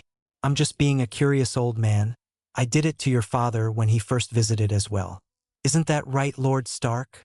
The maester couldn't see it, but the Lord nodded, and after finding his seat he asked, "So, Lord Stark, I believe you have another reason for making yourself travel all this way here than to just give us men." Indeed, the warden did have more to do while he was at Castle Black, and what that was an actual relief to the watch. After a few days until the Lord Commander returned from their expedition, the talks finally began, the buying and selling of the gifts off the watch's hands. It didn't even take more than a few hours for the deal to be made. Within the first hour, the plans were already made, and a raven was sent out to Winterfell for the transport of gold for the purchase. Within the next few hours, the talk then went to what shocked all, the integration of the Wildings into the North. Obviously, it would take maybe years, but the plans were being made now, and that was all that mattered. During the days the Warden of the North was at the wall with his bastard son, Eamon spent quite a bit of time with the young lad and found that not only was he a welcoming young man, but also a strong lad, one who spent most of his time helping in the training of the few brothers of the Watch who were new to wielding their swords. However, as time went by, the time for the Northern Lord to leave came, and with him leaving, the only remaining family the former prince had would be leaving with him. This made the old maester wish for more time with him, or more idol to go with him, but his oaths and old age kept him here. However, during the last few hours, his milky eyes stared at his bed, or more specifically what was under it. He could remember it as if it was yesterday. Brynden Rivers before his last expedition gave him Dark Sister for safekeeping, and that one day when one more worthy of wielding the sword would reveal himself. With a nod, Eamon calls out, "Ser Alistair." After a few seconds, the blind maester heard the aged knight enter his room, wondering why he was called for. "Under my bed, you will find a sword wrapped in leather. Can you take it out?" the maester said as he slowly got to his feet and walked over to the door. "Of course," the man said as he did as he was asked and pulled out the wrapped sword. Feeling the man's eyes on him, Eamon waved him over as he left the room. "Maester, what is this?" Alistair asked this as he began unwrapping the sword, and when the Targaryen loyalist saw the handle, guard, hilt, and a bit of the blade, the knight almost dropped it in surprise. Chuckling, already knowing that his fellow brother had seen the blade and what it was. "That, Ser Alistair, is Dark Sister, one of the ancestral swords of House Targaryen." Feeling the breeze, he listened to what was happening around him. Pawing of horses, the brothers of the Watch speaking, the clanging of swords, and the cawing of crows. "Sir, is Lord Stark around?" Nodding, the knight temporarily forgot the former prince was blind, but knowing that in his hands was one of the two swords of the former royal family, his surprise was called for. Shaking his head, he spoke. Yes, Maester, he's talking to the Lord Commander by the elevator." Eamon nodded and made his way over to them. "How about the boy? Where is Jon Sand at?" he asked, curious about where his family descendant was. "That boy has a bright future." Looking around, Alistair searched for the bastard. After a look around, his eyes landed on the elevator going up the wall. "I believe he went up the wall, Maester," he finally said, receiving a nod from the aged man. After a few short but quick seconds, the two brothers of the watch reached their destination. "Lord Stark," Maester Eamon called out as he walked up the few set of stairs, one hand hanging onto Sir Alistair as he made his way up. "Maester Eamon, how can I help you?" the Warden of the North said back as he took attention away from his brother. The Lord Commander at that moment nodded to the former knight of the City Watch, who returned it.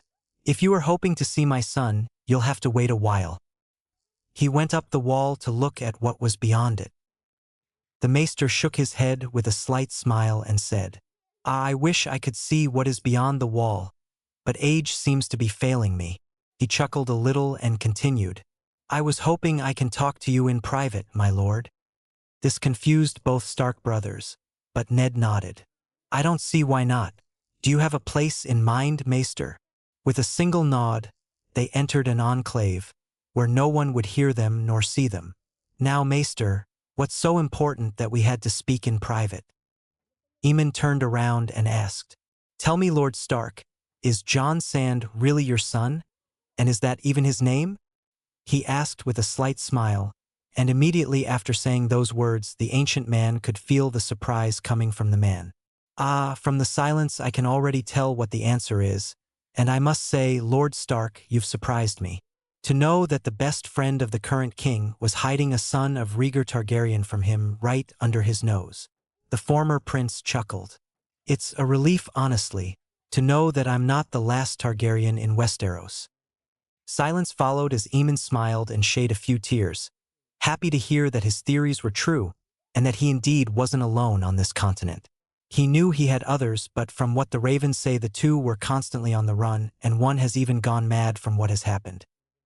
"Maester," the voice of the warden spoke up at last, regaining the attention of the old prince. "How did you know?" He let out another chuckle and said, "When one loses sight, they tend to adapt to their surroundings or enhance their other senses, and sometimes even awaken a sixth sense. I felt Jon's presence before he even got here, and when I felt the structure of his face, it only further strengthened my suspicions." He finished explaining. "But I must ask again, Lord Stark, what is his birth name?" Silence grew as Eamon felt the Lord's old eyes on him, and when he spoke he didn't answer the question but said something else. "I don't know why you would say that. Jon is of my blood." "Oh, I'm sure he is, but you most certainly aren't his father." Ned's hand slowly wandered lower to where a dagger was at his hip. "If you fear that we would divulge your secret, let me assure you we won't. If I'm right, then Jon is family and I would never betray him or his secrets to anyone. Besides, we are of the Night's Watch, Sir Alistair, and I take no part in the struggles of the realm." He paused, weighing his words. "I'm an old man, Lord Stark, not long for this world, and there is nothing that I would wish for more than before it is my time to be in the company of my family. So please do an old man a favor and tell him that he isn't delusional and that what his guts tell him is true." Eamon felt the Lord's eyes wander between the two of them, and when he spoke he said with a bit more certainty, "Before I reveal anything, can I get you and Sir Alistair here to swear oaths that nothing here will be revealed to anyone else? It's not only Jon I'm worried about, but also my family. If Robert ever hears of this, my family will be killed, and as of now, the North isn't stable enough to support a war between the South and itself."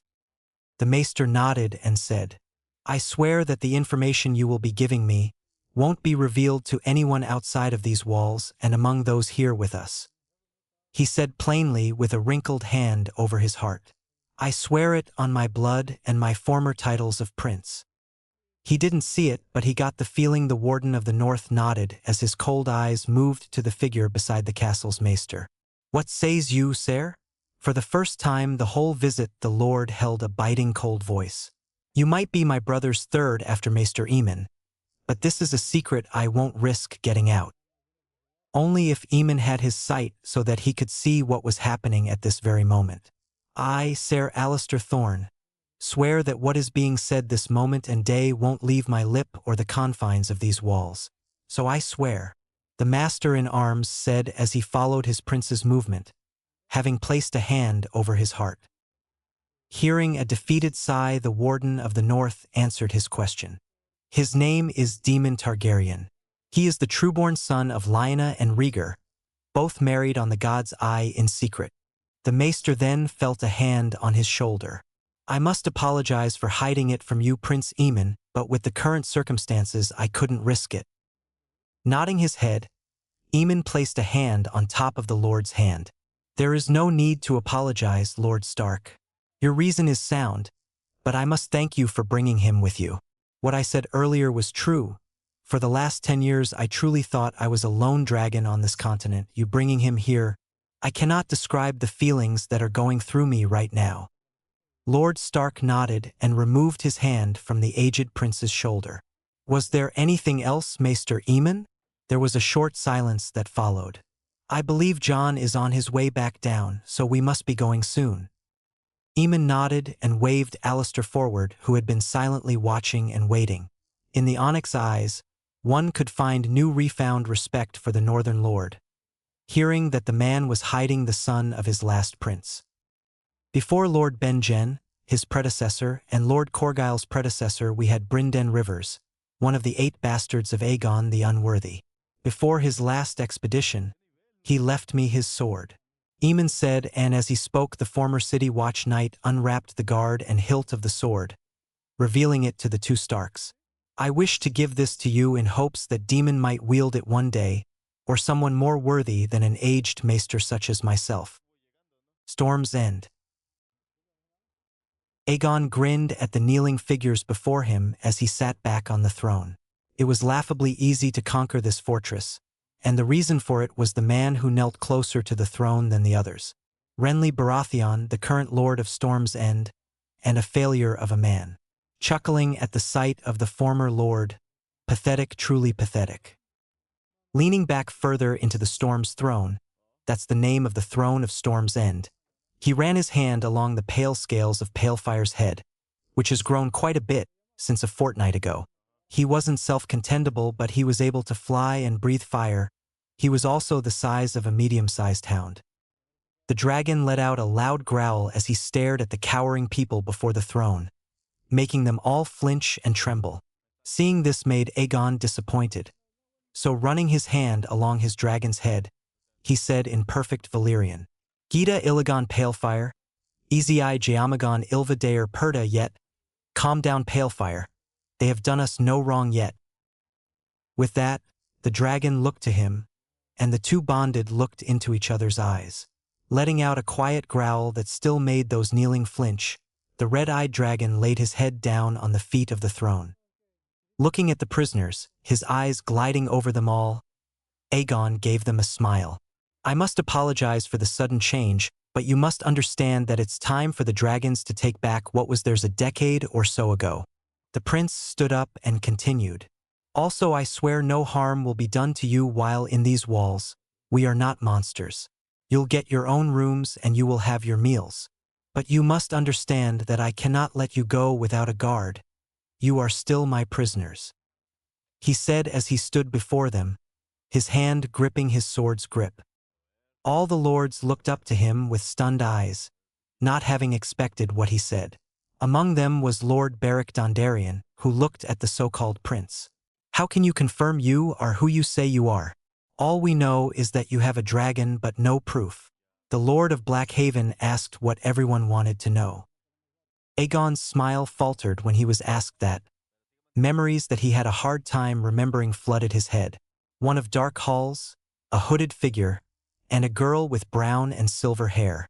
Shaking himself back to reality, he answered, I do not have proof, sadly, but my memories do not lie. I am Aegon Targaryen, son of Rhaegar and Elia Targaryen and younger brother of Rhaenys Targaryen, he said as he looked at all those before him. So we are to trust the words of a boy who only has a dragon as proof? A man with no hair on his head but a red beard asked out, and he finished as he let out a laugh. Like 7 hells would I believe that a bastard has a stronger claim to the throne than you do. When the man finished his words, Aegon noticed a handsome boy with big ears close by flinching, which made him ask questions in his head. His attention then went back to the man, and with a smile he continued, Ser Courtenay Penrose, am I correct? This made the man's eyes widen, having not expected the prince to know his name. I appreciate your words, but I wish I could prove it, but as of now, I cannot. But I hope to one day gain your loyalties, just as my family did before my grandfather. The man was speechless and only nodded as he looked at the blue-haired boy. Aegon, with a small smile, then looked to the man who was kneeling closer to him than the others. Ser Renly, he said, gaining the man's attention, who looked at him with scared eyes. I must apologize, not only for my own family's crimes against yours but also House Tyrell's. Those words made a blond, flowy-haired man sit up straighter. They tortured and humiliated your family during the rebellion.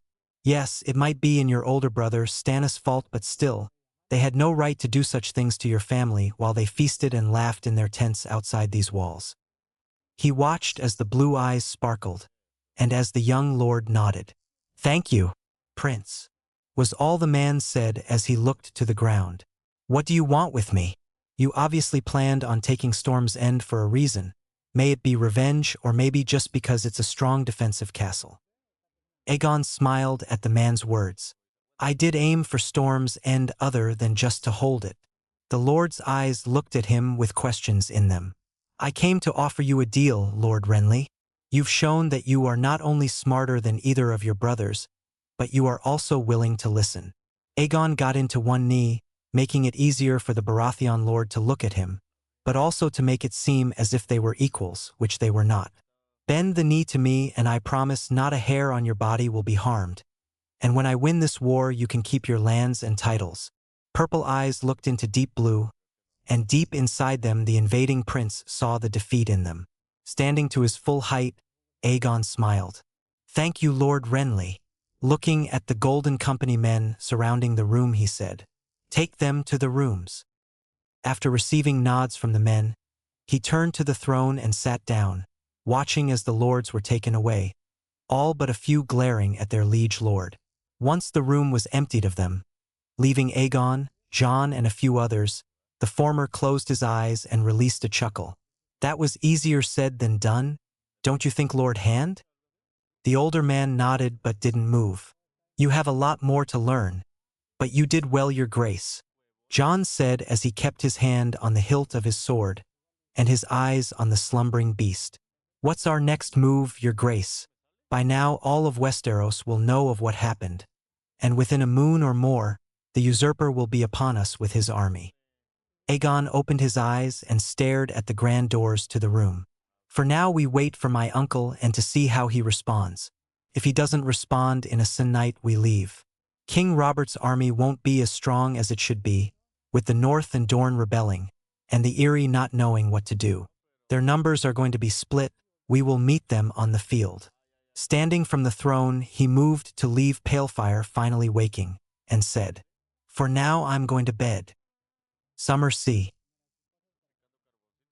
Aegon is alive, and as if now he rules Storm's End.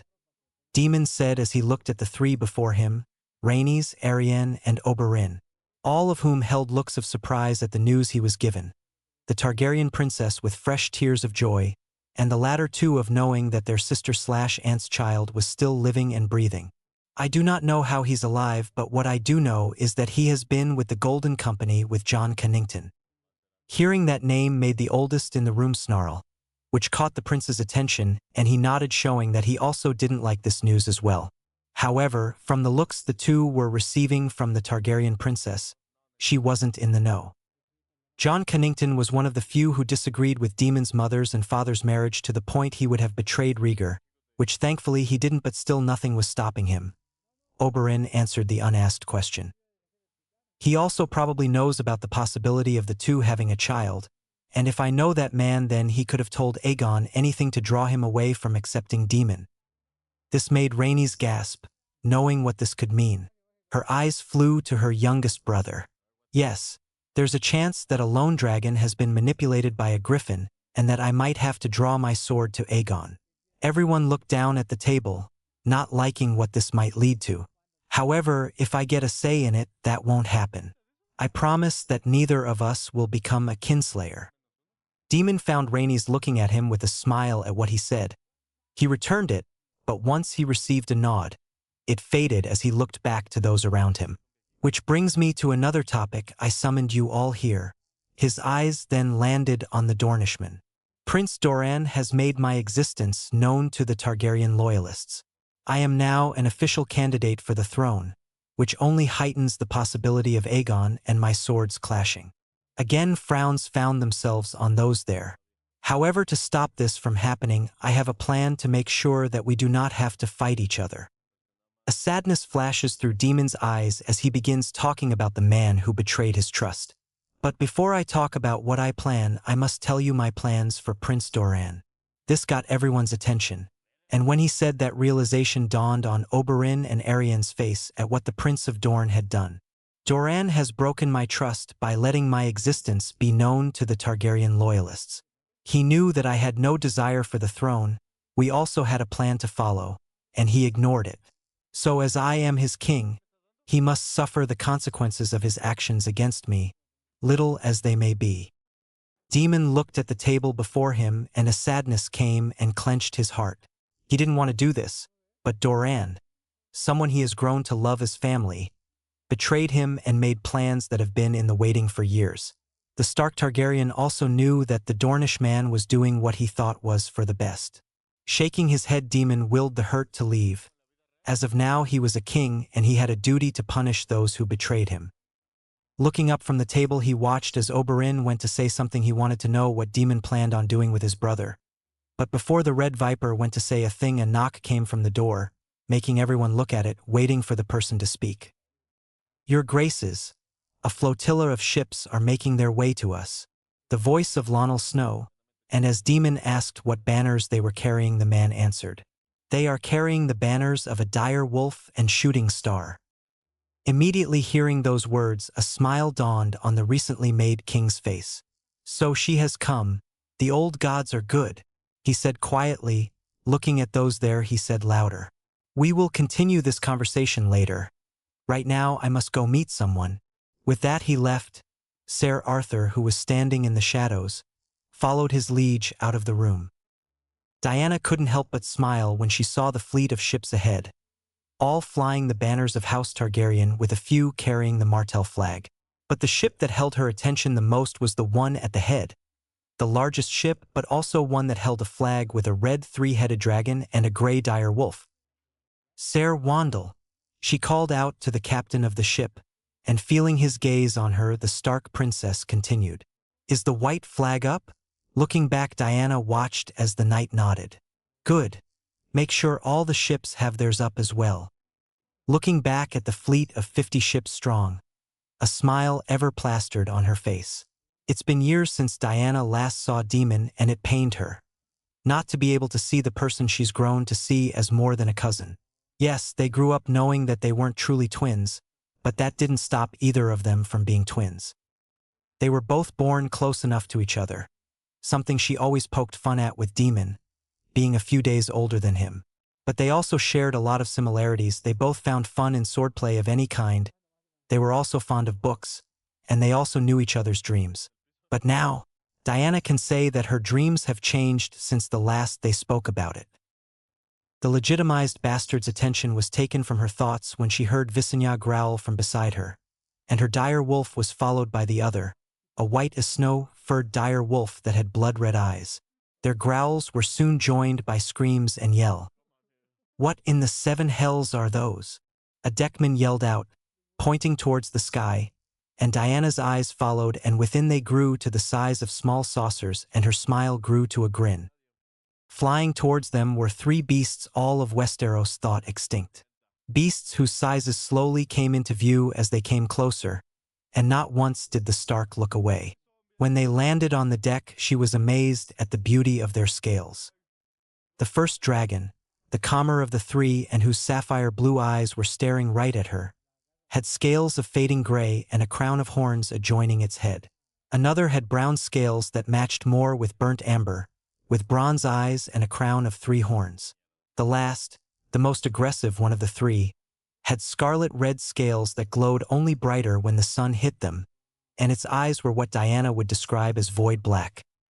"Princess, please get back," one of the guards her father stationed on her said as he held a battle axe and stepped in front of her.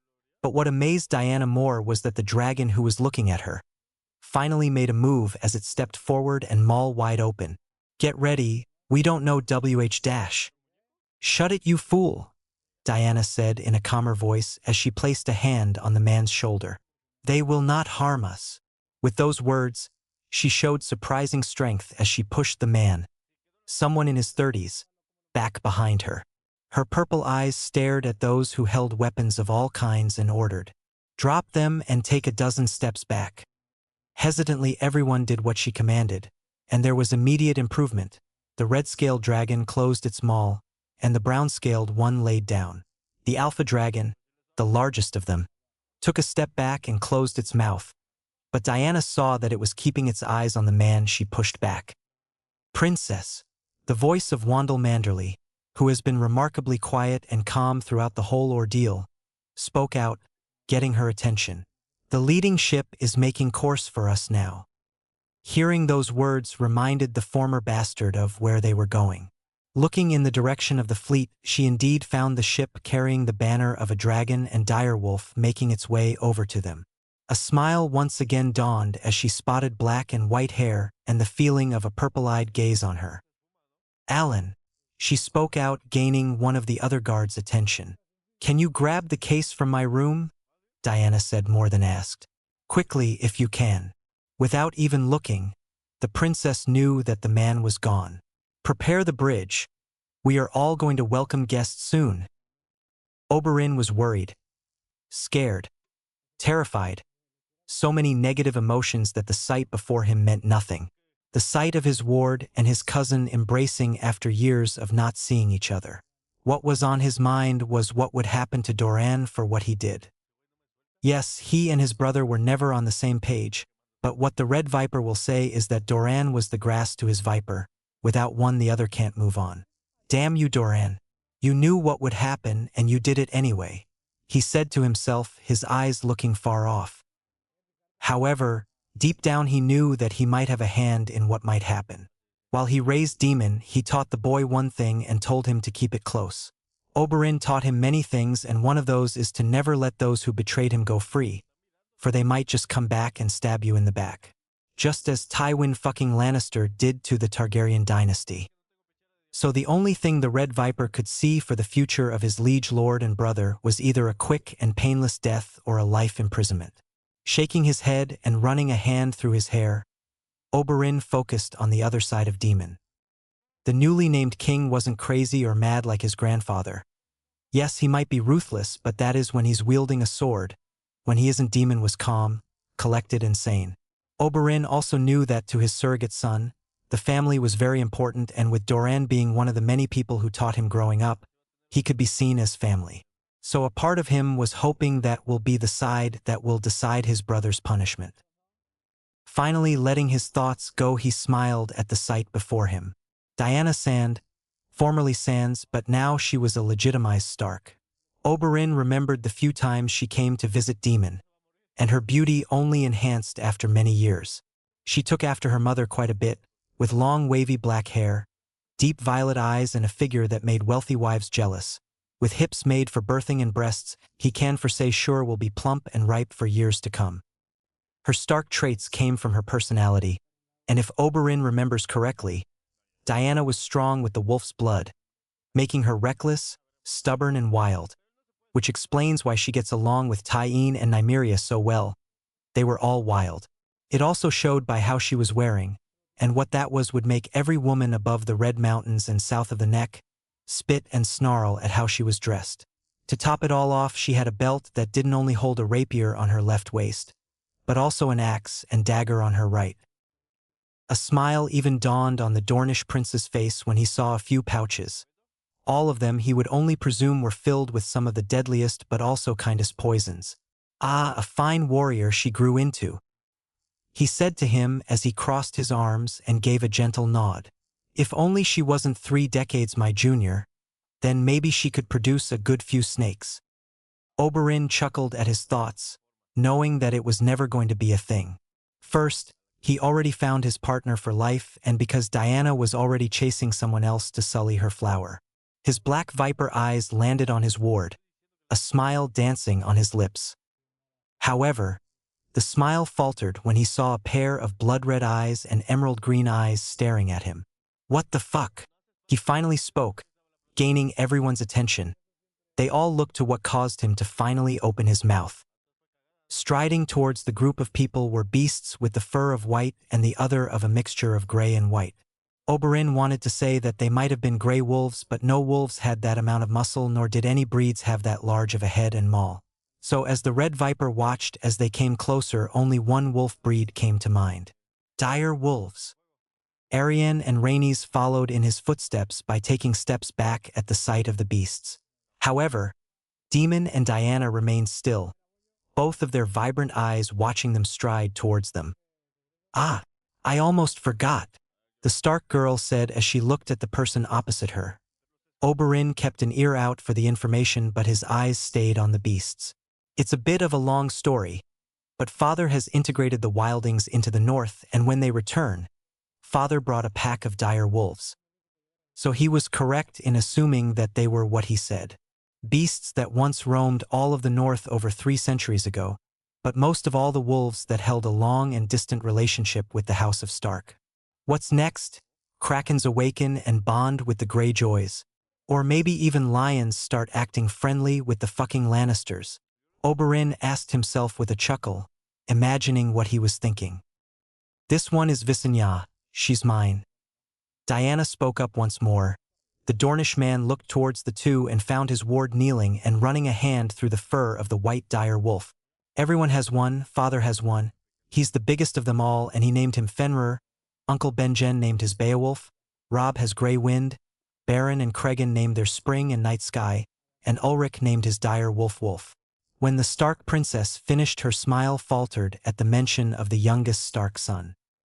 From the looks Oberyn was reading, it seems as if Ulrich wasn't fond of his wolf pet, which honestly saddens him. It seems that with the youngest Stark boy, the mother's blood is stronger than the father's blood. Daemon nodded, and Oberyn knew that the newly formed king was remembering all of his cousins and the moments they had together. It seems that it's about time they visit the north, but all those plans would have to be put to the side for the time being. What is this fella's name? Daemon finally asked, hand scratching the dire wolf's ear, making it wag its tail with happiness. Then, to everyone's surprise, Veraxes came over and gave the Stark Targaryen boy a pleading look. Jealous, I see. But even so, Daemon scratched the underside of the dragon's jaw. Diana, who seemed unfazed by the appearance of the dragon, chuckled. Who would have ever thought that a majestic creature such as a dragon could be jealous of a dire wolf? Everyone followed in her footsteps and chuckled at the sight. To answer your question, Day, that's supposed to be yours. Diana scratched the back of her head nervously. But I've taken to naming him Ghost. Getting to his feet, the newly named king nodded. A very fitting name if I do say so myself, Daemon said as he looked down to Ghost and gave a few simple commands, which the direwolf followed without question. Did you bring the sword, Dia? Hearing this caught the Red Viper's attention, and with a simple nod the girl looked to a Stark guard, and the man came towards them, carrying a wrapped-up sword. I did. Father entrusted me to bring this to you with utmost seriousness. Diana took the sword from the man, who promptly stepped back. Oberyn watched as the Stark girl began unwrapping it, to reveal a sword made for a woman's grip. Once the wrap was completely removed, the Stark princess took a knee and held out the sword towards Daemon. "I bring to you, Dark Sister, your grace." Hearing that name made those watching gasp. After so many years apart, the two ancestral Valyrian steel swords were once more together. Daemon took the sword and unsheathed it, revealing the sword in its entirety, its blades rippling steel and smoky of color. Giving it a few test swings, the boy looked to the captain. "Oberyn, make haste to Sunspear." Looking away after receiving a nod from the bastard Valerians, Daemon sheathed the sword and left, Ghost and Varaxes following shortly after. Storm's End. "Your Grace, I'm of the mind to execute these traitors," John Connington said as he stared at the boy he called king. Before them in chains were Lords Montford Valerion, Durham Bar Emin, Gunser Sunglass, and heir to House Celtigar, Adrian Celtigar. The group arrived days ago, claiming that they brought news of a false bastard king, Daemon Targaryen, someone John knew might have existed. He snarled at the memory of that false marriage.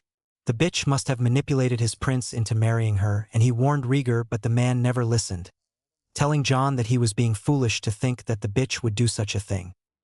So when Aegon became of age, John told him that he might have a stepbrother, but that the boy was most likely crazy and would think him the rightful ruler, and any time the prince asked about the boy, he would tell him that he was the stranger who would come to his door and kill him where he stood, or that the bastard would destroy even more history of the great house. Now, with the lords here and with the news they brought, John could finally make Aegon have no doubts about what the bastard might do. But what happened next was shocking to the hand of the king. Aegon looked over to one of the many guards around the hall and commanded, "Release them from those chains." Reviving a nod from one of them, he looked to the lords with an apologetic smile. "I'm sorry, my lords. I was only notified of your current predicament just recently." Aegon's eyes then turned to him. "I have to ask, under what crimes do these men have to be executed for, Lord Hand?"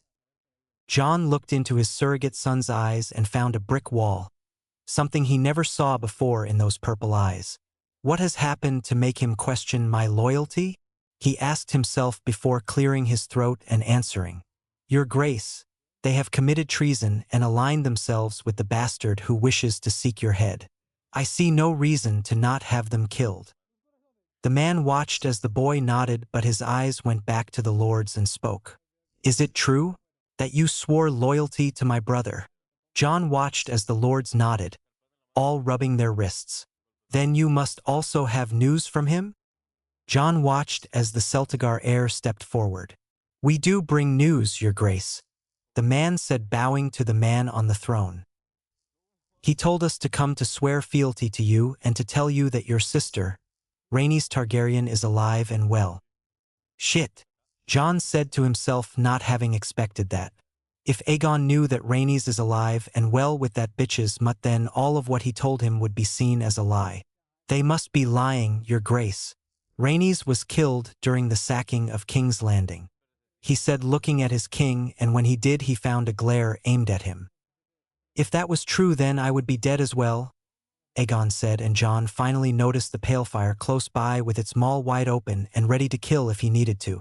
"If I survived, then my sister could have as well, and until I'm proven wrong, then I will continue believing she's alive." John went to speak but was stopped when the king spoke first. "You may leave us, Lord Hand.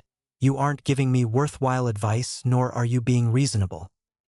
The old man was flabbergasted at what he was just told, and without much thought, he nodded and left, and as he did, he heard his king say, "Tell me, Lord, what is my brother like?" Hearing those words made a frown appear on John's face, and his mind was already making a plan to deal with it. "Pentos." "What do you mean?" Viserys yelled at the cheesemonger. "A fake already holding a castle and calling himself king." The beggar king seethed at the news he was told.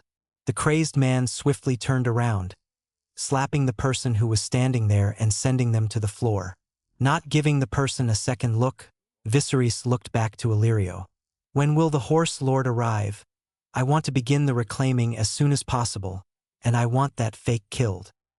Their voices slowly grew further and further distant, and slowly Daenerys got up to her feet, rubbing her quickly reddening cheek. However, not once did a tear appear from her eyes. No misting, no nothing. Her face was emotionless as she got to her feet and turned in the direction of her room. Thankfully, it was the opposite of where her brother and their host were going. As she walked, people gave slight bows to her, but no one asked or seemed concerned for her, which only pained her even more. However, as the young princess entered her room, her violet eyes landed on a letter on a desk, bringing back a memory that wasn't from long ago. Princess, if you ever change your mind, head towards the house that once housed the tattered prince. There you'll find a friend and someone you can trust. Ser Oswell said to her as he handed the letter she was looking at. Just remember that Viserys isn't the only family you have left. If you ever want help, just send a raven and we'll be there for you.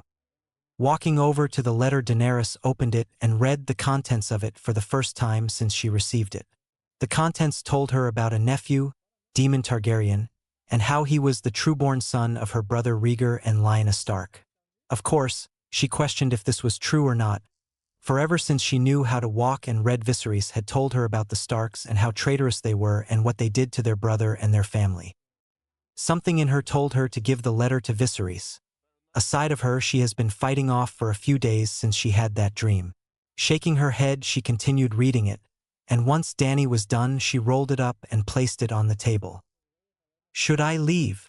was all she asked as she sat down on her bed, eyes looking out the open door to the outside world. If she stays, Daenerys will probably have to marry this horse lord Viserys was talking about. But she'll probably have to deal with her brother's abuse day in and day out. If she left, she'd have to place her trust in a man she didn't know anything about, and hope and pray that he takes her to her family. From there, only the gods will know. Closing her eyes, Daenerys allowed her thoughts to wander, thinking about the many things that she'll probably need and do if she decided to leave. After what felt like hours, she finally opened her eyes, and surprisingly, she found it to be nighttime. She must have fallen asleep while she was deep in thought. Stepping outside and onto the balcony, she allowed the cool night breeze to wash over her. As Daenerys looked around, her mind was made up as she watched the flickering of light from candles lining the property and the sound of a few people. She's leaving. When that will be, Dany didn't know, but she knew that it'll be a few days. Walking into her room, she sat down on the chair and grabbed a sheet of paper and quill and ink. She began writing a letter, one that hopefully fell into the right hands, into the hands of one Oberyn Martell. Once she was done, Daenerys left her room, finding the halls surprisingly sparse. Quickening her steps, the princess made it to the Ravenry, and as she drew closer, she spotted a familiar round figure, who was standing with another man, but his head was bald. Cursing under her lips, Dany slowed down, hiding the letter in her sleeve, and slowed her steps. She then felt the pairs of eyes on her, and the Magister's eyes raised in question. "Princess, what are you doing out this late?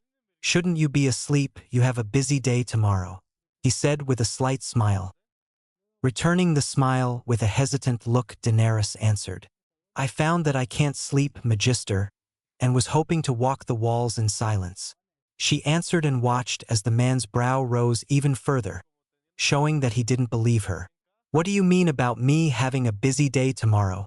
she asked, truly curious and wanting to know what might be happening. Illyrio nodded and placed his hands on his round belly. "Ah, that is right, Princess. You weren't there, but it seems Khal Drogo should be arriving in a wee, and your brother wants you prepared."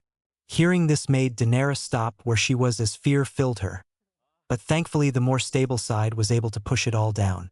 "Also, you must be curious who my friend is." The man with no hair on his head stepped forward. "My friend here is Varys. He's a part of the council." When she heard where the man was from, she stepped back and glared at the bald man, which only made him chuckle. "There's no need to worry, Princess Daenerys. I wish you no harm, and I swear your location is safe with me," the man said, and she could hear that he wasn't being completely honest with her. "May I say that you look remarkably like your mother, Princess? A fine and beautiful lady who was taken too early and had a life I wish no one else would have to bear." To Dany's surprise, she found her hand in his, and instinctively pulled it away, not liking the touch nor what she was feeling she was getting from him. She watched as his eyes widened for a second and then returned to his usual smile. "I apologize, my lord, but I'm not very fond of touching, so forgive me." She gave him a false smile and watched as he nodded with a smile and stepped back. Daenerys then looked back to the man who hosted her and her brother. "Is it okay if I go on with my walk?" Illyrio nodded and stepped to the side. "Of course, princess, but do be sure that you stay safe." With that, she nodded to both men and left, her steps quickening as she went by. Days went by, and as they did, the proof of the Khaal's visit was given. People started gathering around the walls and horses started growing in numbers. So as Daenerys watched the days go by, she started growing scared and worried that she might not be able to get away on time. Laying back into the scalding water, Daenerys closed her eyes and relaxed, taking even and slow breaths. "If I don't escape now, it might be too late." A frown appeared on her face as she continued. "I will not be sold off, even if it's for my brother." "Princess," a voice called out, and she looked to find a maid standing there. "Your brother has summoned you. The call has arrived, and he wants you to meet him." This news made the worried and scared Dany come out, and she got to her feet. "Thank you, you may leave," she said as she got out of the bath, eyes on robes that were left behind by the maid. "I need to get going, and soon," Dany said to herself as she threw the transparent robes over herself. "Tonight. I'll leave tonight." Hours went by, and if Daenerys was honest when she saw the Khal, she found him quite handsome. But she knew better. She knew what Khals did, and she won't marry a rapist. It was too low for her standing, the last Targaryen princess. However, just putting on a show, she did as she wanted her brother wanted her to do. But now it was the brisk of the night, and not a soul was awake. All but one Daenerys Targaryen, who was sitting on her bed looking down at the objects in her hands. It was the letter, and with it was the only thing she had of her mother, Rhaella Targaryen. It was a beautiful band of silver with rubies embedded inside of it, and Daenerys remembers the day she was given it. Willem Darry, before his passing, gave it to her, telling her that it was her mother's, and with her dying breaths, the former queen wanted the night to give it to her. So as days and years went by, the young princess was able to hide it from her brother, who would have most likely sold it for some gold. Shaking her head, Daenerys looked out the door to the balcony. "I should get going," she said to herself as she got into her feet and made for the bedroom door. Opening it slowly, she looked out and found not a soul, finding it weird that not a single person was in sight.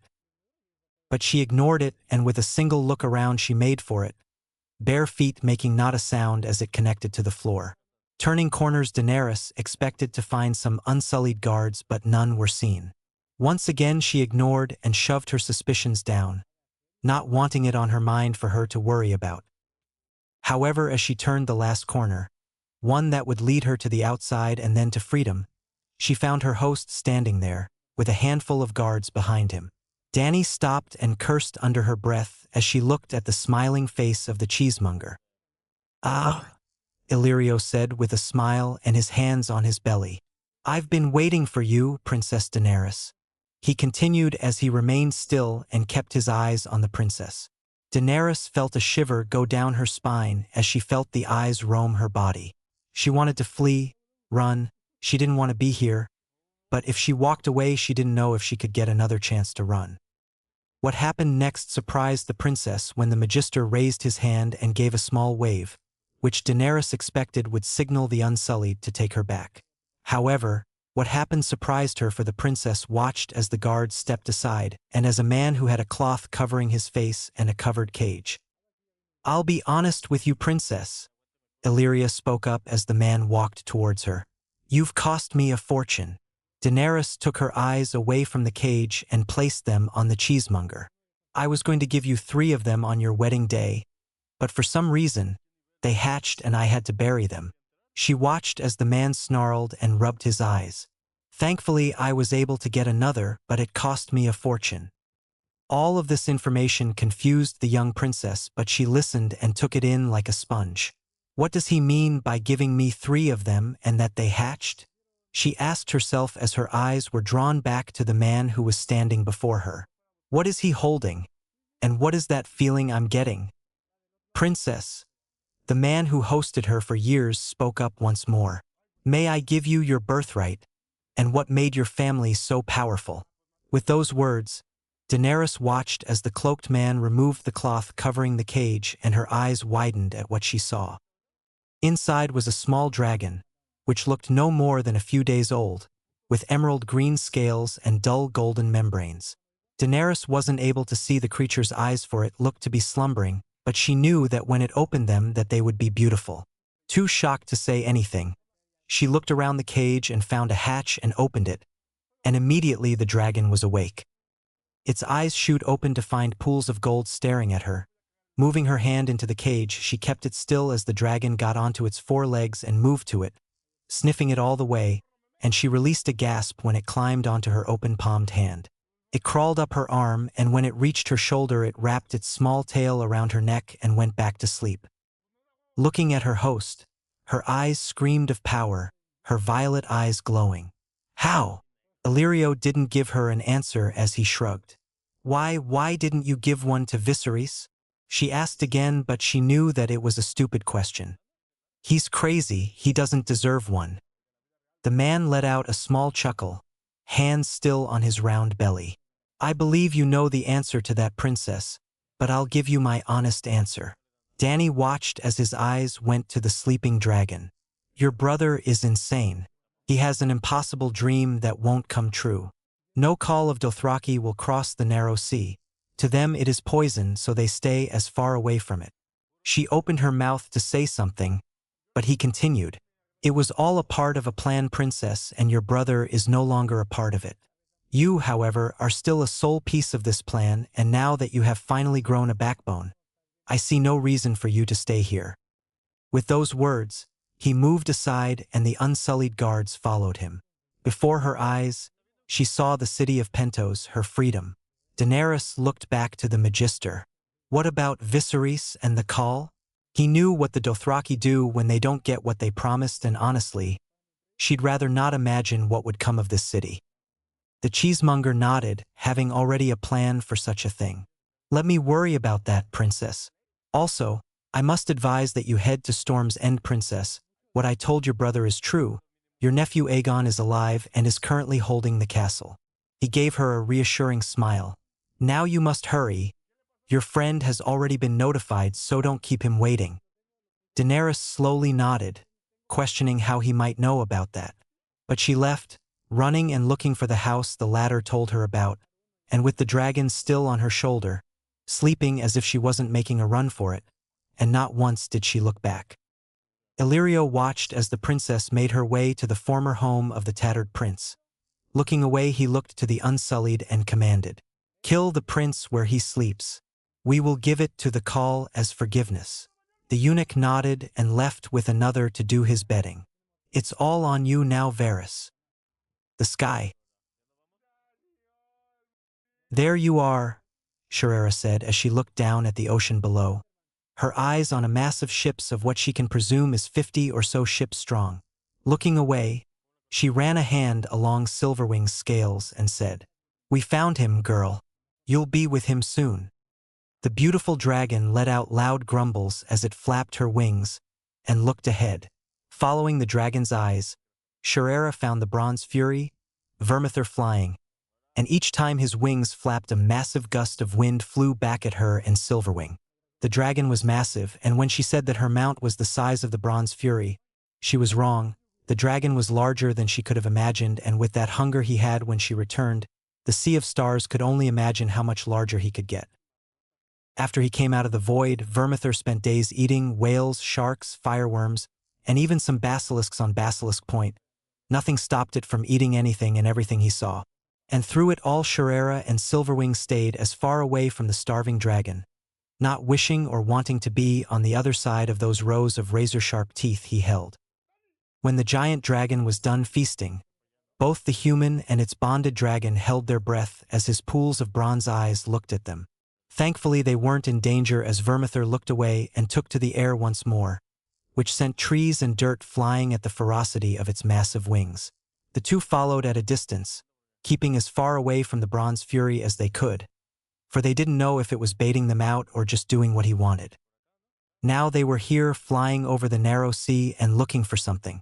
It wasn't until a few minutes did Sherera realize what the bronze fury was doing, and when she found out, a grin appeared. It was looking for his bonded or rider, to what most people would call it. Sherera returned to the present when she heard a roar that made her clutch her ears. "Fucking hell! He's loud," she said as her mismatched eyes went to the dragon once more. But what happened next surprised her, as 3 more roars were heard. These weren't as loud or intimidating as the bronze's fury, but what the Sea of Stars could say was that they were responding to an alpha. Sherera looked back down to the ships below and watched as 3 figures came flying toward them. There are more, how and when? She asked herself, but she answered that question when she remembered the ritual. Smiling, she looked past the dragons, and to her surprise her vision zoomed in. She once again ran a hand along her dragon's scales. "Thanks, girl," was all she said as she continued to look over the ships. And when she stopped, Sherera found herself looking at a fine-looking man with bright amethyst eyes and with long black hair with a nice streak of silver in it. His beauty entranced her, and for the first time in a long time, her heart fluttered. Sherera then watched as he started giving out orders, and without haste, they were doing what he said. She watched as the ship began making its way to an island, one large enough to hold a few dozen people and 2 massive dragons. Already knowing what he was doing, she looked away and directed Silverwing to the island, which they were followed by Vermithor and the 3 other smaller and younger dragons that struggled to keep up. "It seems that I've finally met the man who's been haunting my dreams," she said to herself as she watched the island grow closer and as the air flowed through her hair. Sherera then felt a memory come to the front of her mind, and she smiled. "Brynden, my love, you can rest in peace now. I have finally moved on." Dragons. Vermithor. Size 280 feet long and a wingspan of 310 feet. Rider/Bonder Demon Targaryen. Silverwing.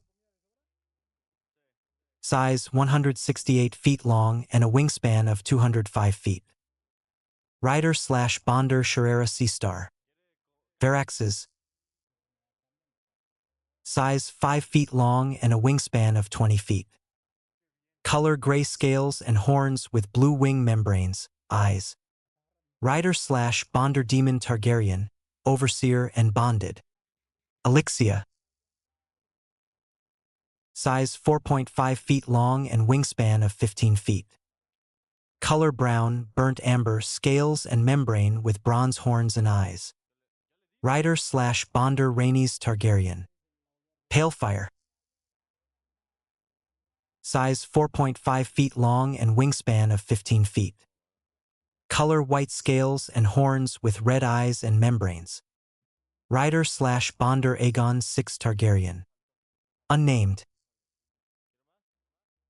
Size 4.5 feet long and wingspan of 15 feet. Color crimson scales and membranes with void black eyes and horns. Rider/Bonder doesn't have one. Unnamed. Size hatchling. Color green scales and with pools of golden eyes and with golden membranes. Rider/Bonded Daenerys Targaryen. Summer Sea. When he first heard that roar, Demon felt as if he was sent back over 250 years. But that wasn't all, for he was also given visions of a magnificent creature, one whose scales were beaten bronze and with great tan wings. "What just happened to me?" he asked himself as he turned around to the door that would lead him to the outside.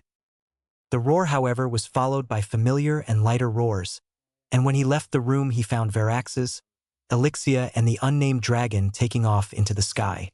Following their movements, Demon found them heading towards a massive bronze dragon, and not far behind it the king saw a beautiful dragon with silver scales and bluish wings. All around him, people were screaming, wondering what they were going to do. Yes, they have gotten used to the smaller dragons, but those two were a whole new thing. However, not everyone was freaking out. A few stood out as they also looked to the sky. Among them were the 2 sand snakes that came with him, Arianne, Oberyn, Dia, and Arthur. All of them looked up with amazement in their eyes.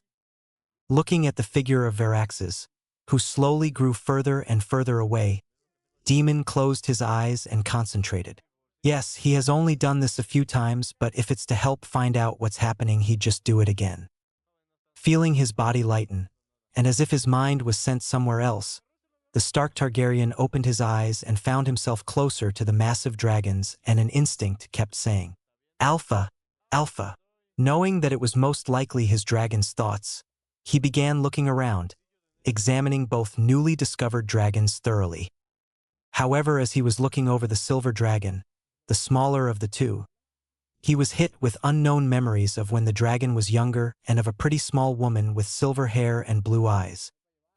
Why am I seeing these memories? Who do they belong to? He asked himself once more. However, this time he was given a name. Alisan. Shaking his inner head, he focused on examining the dragon, and again, as Demon looked, his reptilian eyes landed on the figure sitting atop it, making him take a sharp breath in.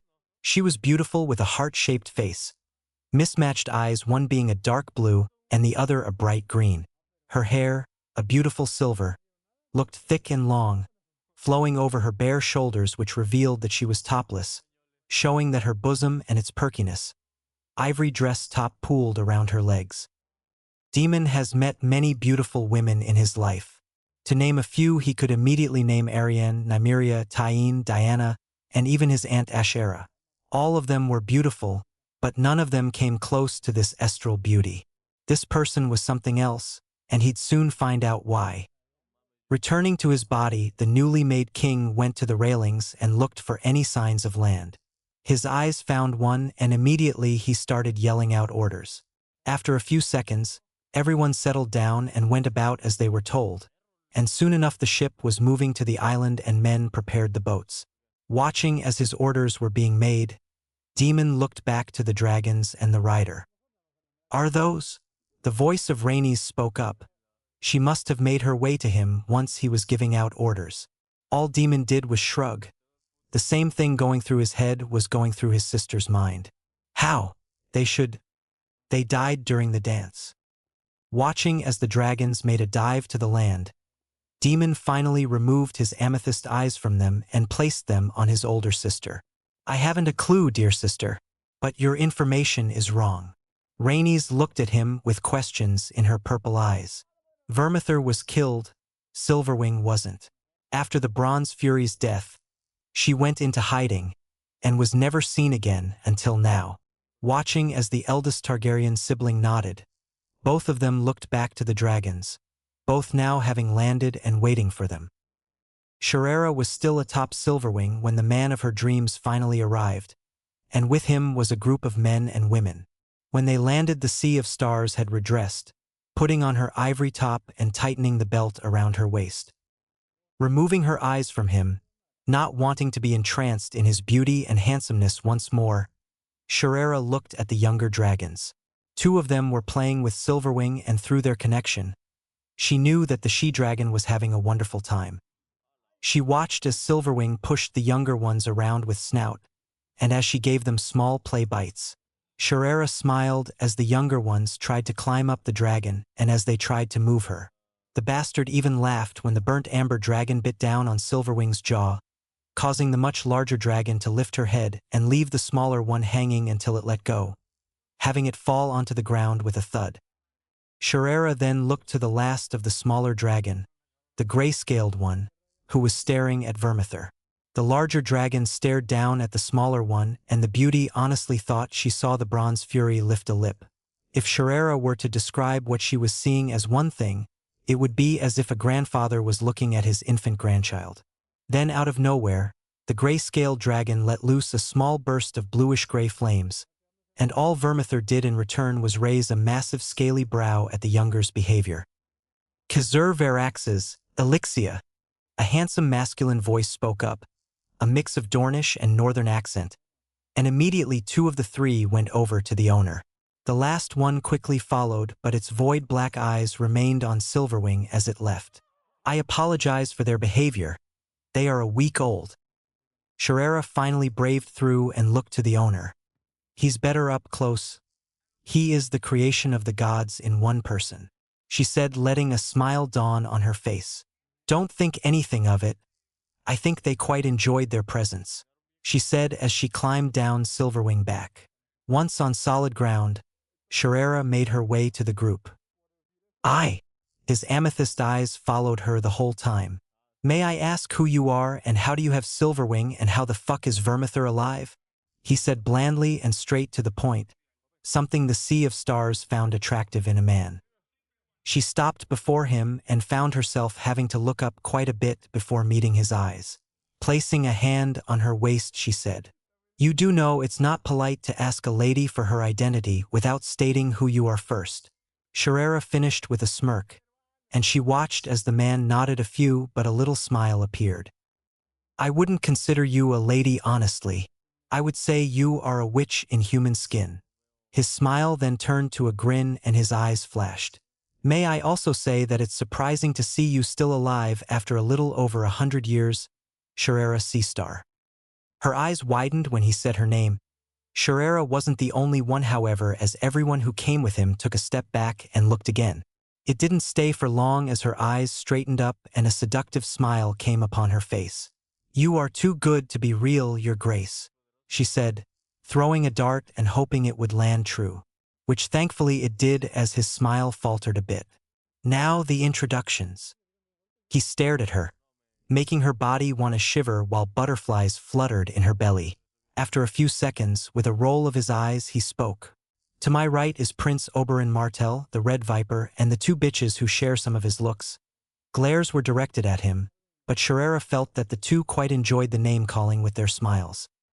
"His daughters Nymeria and Tyene Sand, with all his other bastards, make the sand snakes." He answered as if he didn't feel the lustful glares. "To my left is my cousin Diana Stark, and my Kingsguard Arthur Dane." Sherera gave them all a small bow of her head, which were all returned politely. Her mismatched eyes then looked back to the creation of the gods. "I am, as you guessed, I am Daemon Targaryen, a candidate for the Iron Throne but won't be one for long." When she heard his name, her smile faltered, bringing memories of her bastard brother Daemon. "You haven't answered my question about how you got the dragons." She watched as his eyes went to the Bronze Fury. "I acquired and bonded with Silverwing during the ending days of my brother's rebellion. She and I have been spending years in Old Valyria searching for books and such about my family and the families of Valyria." Daemon nodded at what she was saying, but his eyes never left the beaten bronze of Vermithor. "For the Bronze Fury, I brought him back to life with a ritual I found in a library in Valyria. He's not even a week old since his resurrection." Sherera took her eyes off Daemon and followed his eyes to the named dragon. Vermithor was looking at the prince, waiting patiently as he folded his wings up. "He's already picked his rider even though he's not people-friendly." She smiled, looking at the kneeling beast. "You said a week, Daemon asked out, sending her attention back to him. Sherera watched as he removed the sword from his belt and handed it over to a confused Arthur Dane. She nodded and was quite surprised when he continued, having not seen her do it. "Then you are probably the reason why our dragons hatched, so you have my thanks, Star of the Seas."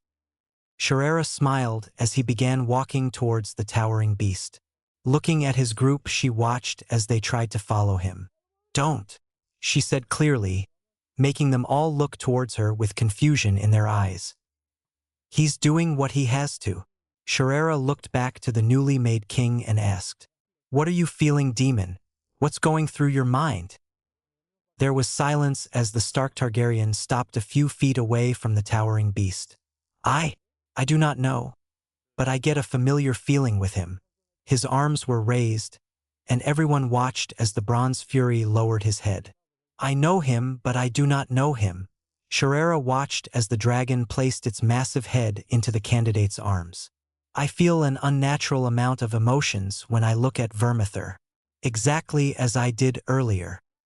Within the next few minutes, everyone watched on with surprise and confusion as Daemon placed his forehead on the snout, and his tears were released from his eyes. Feeling the need to explain, the bastard leaned back, finding and feeling Silverwing behind her. I read in a book from the main library in Valyria that some people who have done great and some of the worst things, can sometimes be reincarnated. An example being my father the Unworthy. He was the reincarnation of Maegor. She said as she watched the sight before them, everyone listening to hear. From what I'm seeing, the soul of the old king is overjoyed at seeing and feeling the presence of his greatest and most loyal friend.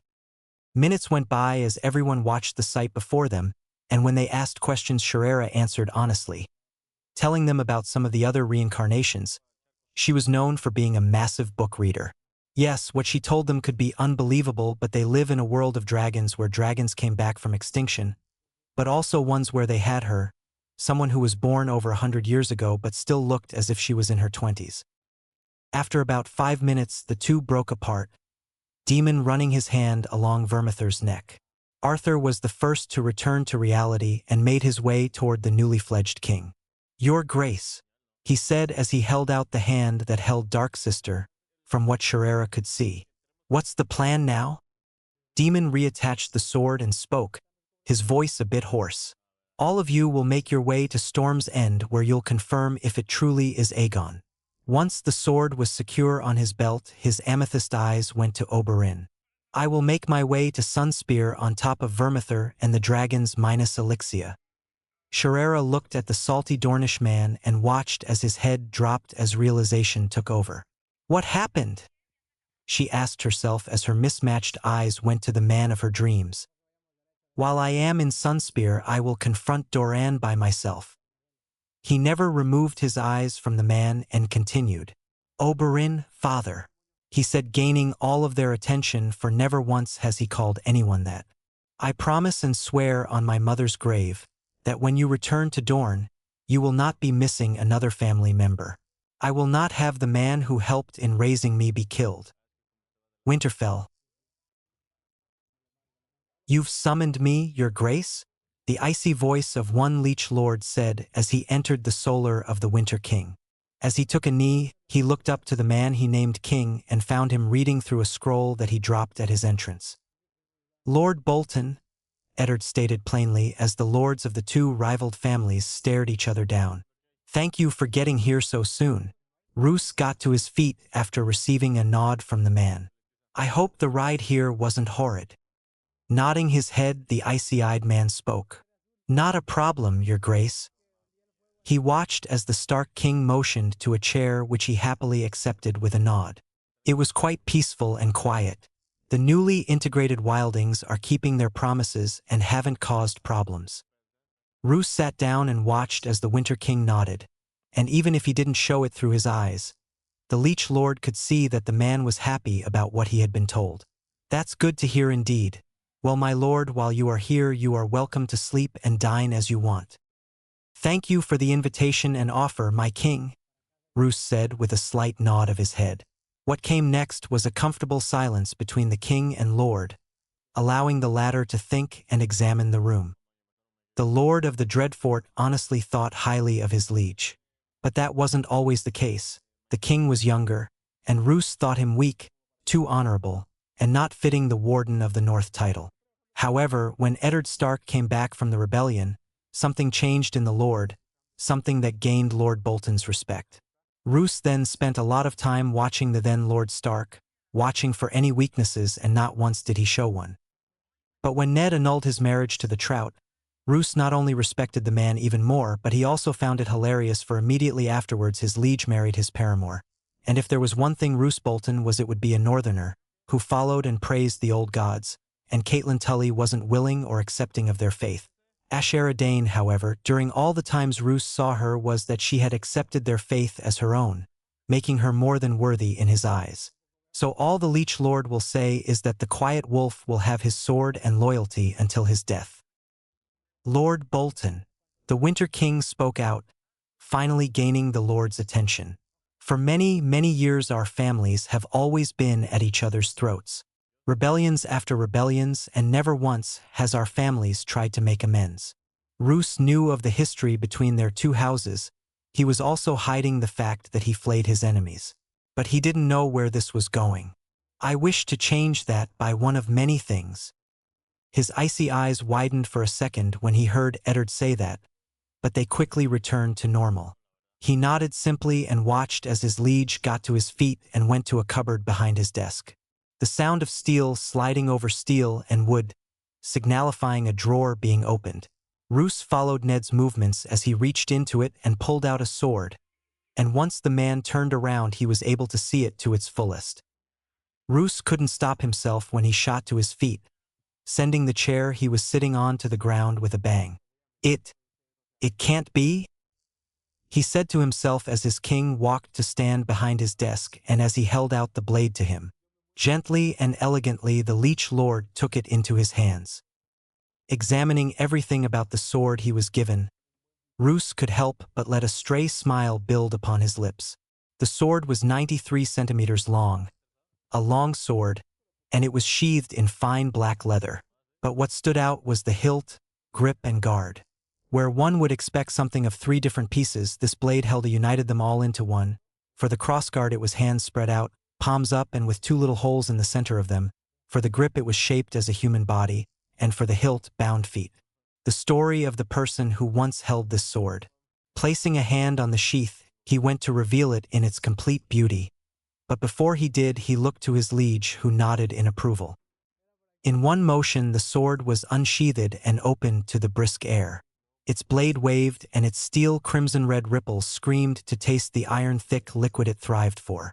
Slowly running his hand along the blade, Roose didn't let a sound leave his lips as it cut through skin and flesh.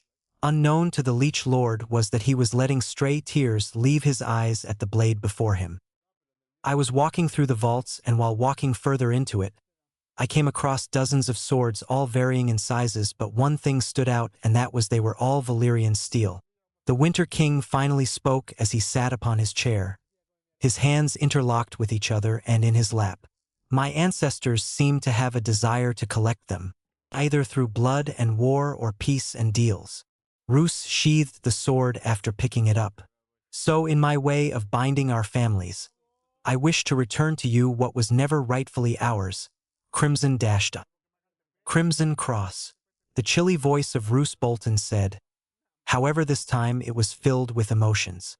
As he picked the chair up and sat down once more, his legs were weak from all the emotions, he continued. "Thank you, Your Grace. You do not know how much this might mean to my ancestors and me." He watched as Ned gave a court nod. "Don't think much of it. As I said, I am returning what wasn't rightfully ours." Roose nodded, sword still in hand and resting on his lap. "However, that isn't all I have for you, my lord."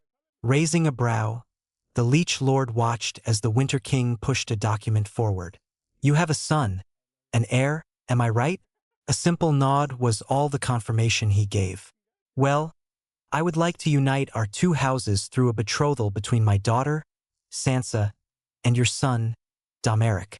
Together our houses alone wield enough men and swords to fight off a coastal invasion. And with our houses united, not only will it strengthen, it will also bring in a new era for the Bolton and Stark families." It made complete sense to Roose, uniting 2 rivaling houses that always were at odds. This would be the first time in both houses' history, and something like this was impossible to not accept. Grabbing the paper, he looked and read it over, and once it was thoroughly read, Roose looked to his liege and gave a simple yet firm nod. "I accept. Sunspear." He had planned for everything when he sent out those letters, telling the other Targaryen loyalists of Daemon's identity and who he was. Doran expected much, but the things he never expected were what happened, and it began with an earth-shattering roar that sent everything in his room to the ground. Hand on his leg and limping to the window, the Prince of Dorne was amazed at the sight that came towards his home and his palace. In the distance, coming straight towards Sunspear, 2 massive figures could be seen, and the only thing going through the man's mind was one thing. Dragons. Turning around, he shouted for his loyal guard. Arrow. Picking up his cane, he looked to find that the man was waiting for his orders. "Let the men know that we will be having a guest and that they are not our enemies.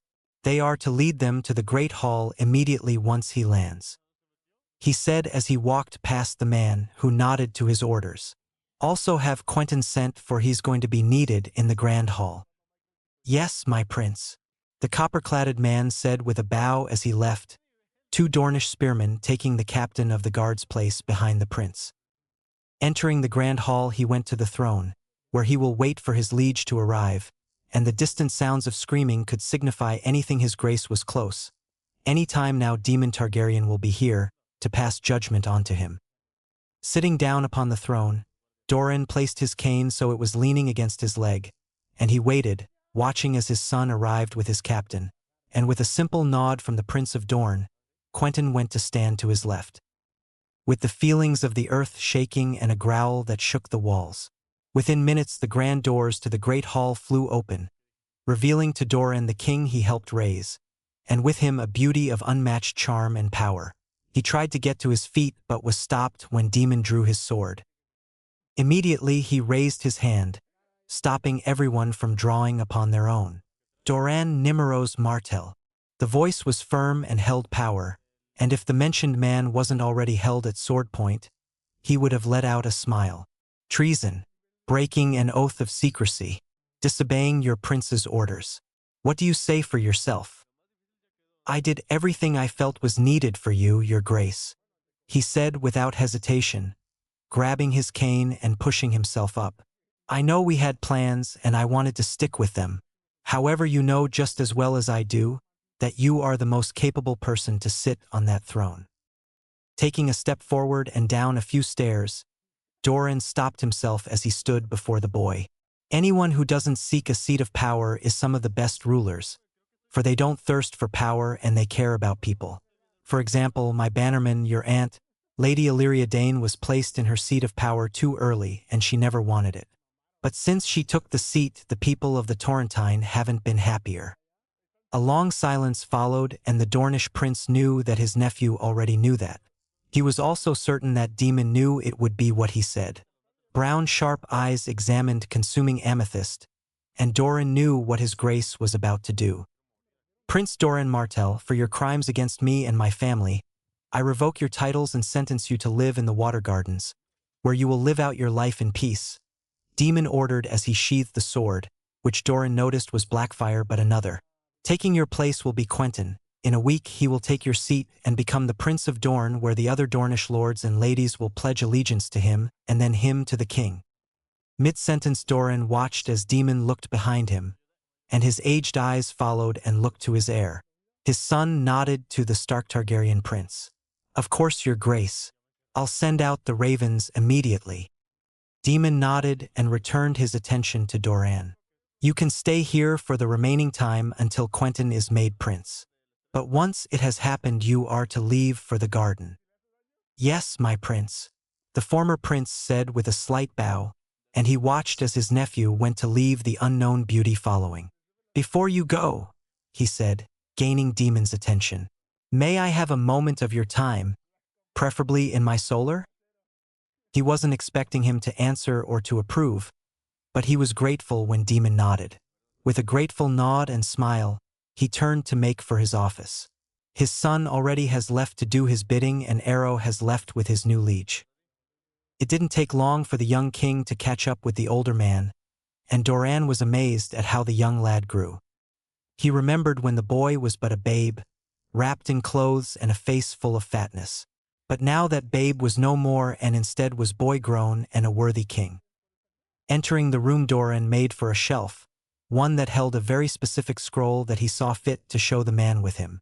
Grabbing the paper, he turned to his desk, finding Daemon and the woman he brought with him standing by. Holding the scroll out to the lad, he spoke. I received that almost a night ago from Storm's End. Sitting down in his chair, Doran placed his cane against the table and continued. I also don't believe that I don't have to tell you who it's from. He watched as the candidate nodded and looked at him. I don't want to place all my cards onto him being legitimate, however. I do believe he's who he says. Daemon nodded to his words. I've sent Rhaenys and Oberyn to Storm's End already, hopefully, to confirm who he is or if he's a fake. Doran nodded and looked out the floor-to-ceiling window behind his desk, and he was amazed when two smaller dragons flew by. Well, I answered his call to arms and sent a portion of my men under the command of the Darkstar and Demon Sand to Storm's End. I also sent a response to tell him that John Connington isn't one to trust. What he does with that information is up to him. Looking back, he watched as the lad nodded once more. However, if Aegon is proven fake and not my niece, they have orders to help you in any way, shape, or form. Thank you, Uncle, Demon said with another nod as he sat back in the chair. I never wanted to do this, but you forced my hand. Doran only smiled at what he said. I do believe that you did it for the best, but I also presumed that you had another reason. May I ask why? The former Prince of Dorne chuckled, noticing the traits he taught the young king. That I do. He pulled open a drawer and tossed a scroll onto the desk. I received that the other day from a Sellsword named Bronn, a friend of Oberyn's. His brown eyes watched as Demon opened the scroll to read the contents. He's bringing your Aunt Daenerys to Storm's End under orders of Illyrio Mopatis, who I've learned is an ally and friend to the Master of Whispers, Varys. The prince looked up to him at that, and Doran could see the cogs working behind those eyes. Your Grace, something fishy is going on and I don't like it, he continued as he looked out the window, once again seeing dragons. I don't know what Varys is planning, nor do I know him, but one thing I know is that it's not for the best of Westeros. Silence filled the room as the former prince and his king sat in peace, one of them watching young dragons fly about and the other taking in the news he was just given. Do they have names? Your dragons? Doran asked as he watched a red and black dragon fly by. The one you just saw is unnamed. A feminine voice answered. Doran looked to the owner and found her standing behind Demon. The other is named Veraxes. He is bonded to his grace. A smile dawned on her face. The first to ever be bonded with more than 2 dragons. Vermithor and Veraxes. That is enough, witch. The royal finally spoke as he got to his feet, placing the scroll down on the table and his free hand on the hilt of his sword. Doran, thank you for telling me, and I promise you that this will not be forgotten. Doran all but gave a nod with a smile. Now I must be going. The former head of Dorne watched as the boy turned around, and as he watched, Doran placed a hand on the dagger at his belt. Sorry, but before you go, Your Grace. Grabbing his can, he pushed himself up and limped to the boy-made king. I want you to give something to Oberyn for me. King's Road. Robert Baratheon, the man who won the rebellion and overthrew 200+ years of a Targaryen dynasty, wasn't happy, not one fucking bit. It all started a moon ago when the North rose in rebellion, all under the man he saw as a brother.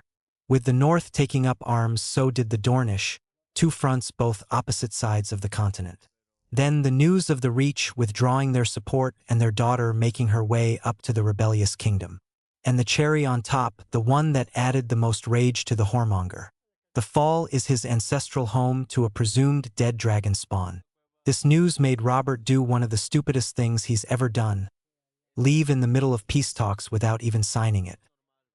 So when news of the twins' fall and the advancement of the Northern Army, he was in a fit cursing the existence of Eddard Stark. Afterwards, Robert sent a messenger north in hopes that the advancing army would cease their movements, but specifically to tell the newly named Winter King that he so rudely left the peace talks. Days went by without the messenger coming back, and the Fat King's rage only grew ever more.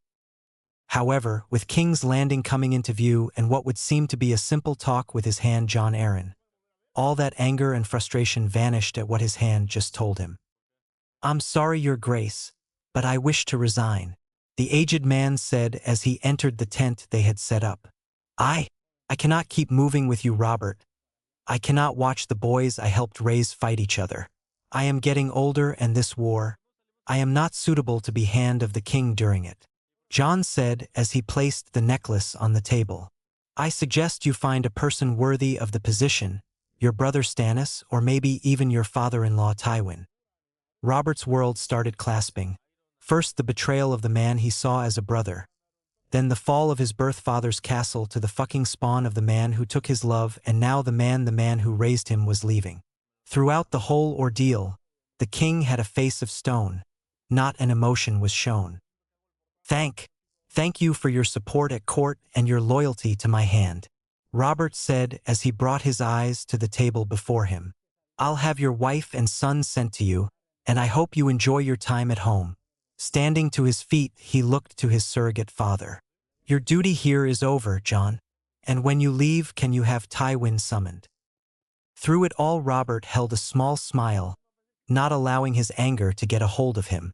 At his request, the aged lord nodded and left, and behind the flaps of his tent, he heard the order be given. Not long after, Robert watched as his good father entered. "You summoned me," Tywin Lannister said as he stood before the table. But the king knew that the aged lord knew why he was summoned. His eyes have never left the necklace. "My predecessor," Robert started through gritted teeth, "spoke highly of you during your term as Hand."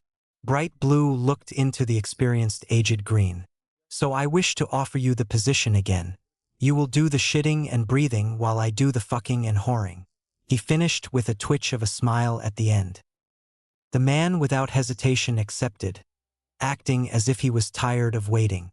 This placed a frown on the king's fat face, and it only grew when the man offered to protect the capital while he went to retake Storm's End from the dragon spawn. "I think not," he said simply as he stared down the man. "You will take half the army and go take back my father's home, while I stay in King's Landing, so that if you fail at killing the spawn again and lose, I am still the king." Tywin glared at him at that, but Robert only enhanced the heat of his own. "Now leave. I have better things to do." Shipbreaker Bay. Daenerys was amazed when the sight of Storm's End came into view.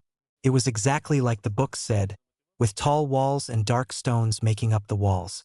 But what amazed her, even more, was the sight of the flying creatures. She thought she was the only one who had one, but there were more, and it only made her want to ask who they belonged to. "Aegon," she said loudly as she rocked back and forth on the waving seas. But as she looked at them, she was confused as she counted them once more. No one has ever had a bond with more than one dragon, so why were there two? "Don't tell me there's more of us?" Behind her, Daenerys heard the cursing and cussing of the Sellsword, Bronn, who has been her guide since entering the former home of the Prince of Pentos. He was an interesting man, if she were to be honest. "Oi, princess," he called out in the storm. "Why don't you place you holy then thought ass down, before you go topside and I lose my gold?" She looked back to the Sellsword and saw him struggling, and she chuckled but sat down anyway. She was soon joined by her dragon, who she named Rerix. Looking back to the flying dragons, her eyes widened when she spotted them making their way to them. Within seconds, Daenerys felt someone grab her shoulder and push back. Opening her eyes, she found her hired bodyguard drawing his sword at the incoming dragons. "Don't you even try it, you fire-breathing fucks," the man said as he stood in the way of the dragons and her.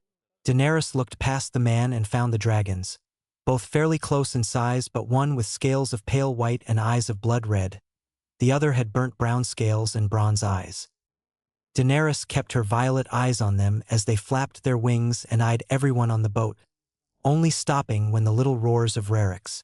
Both dragons looked at the infant, and immediately she was filled with the need to protect him.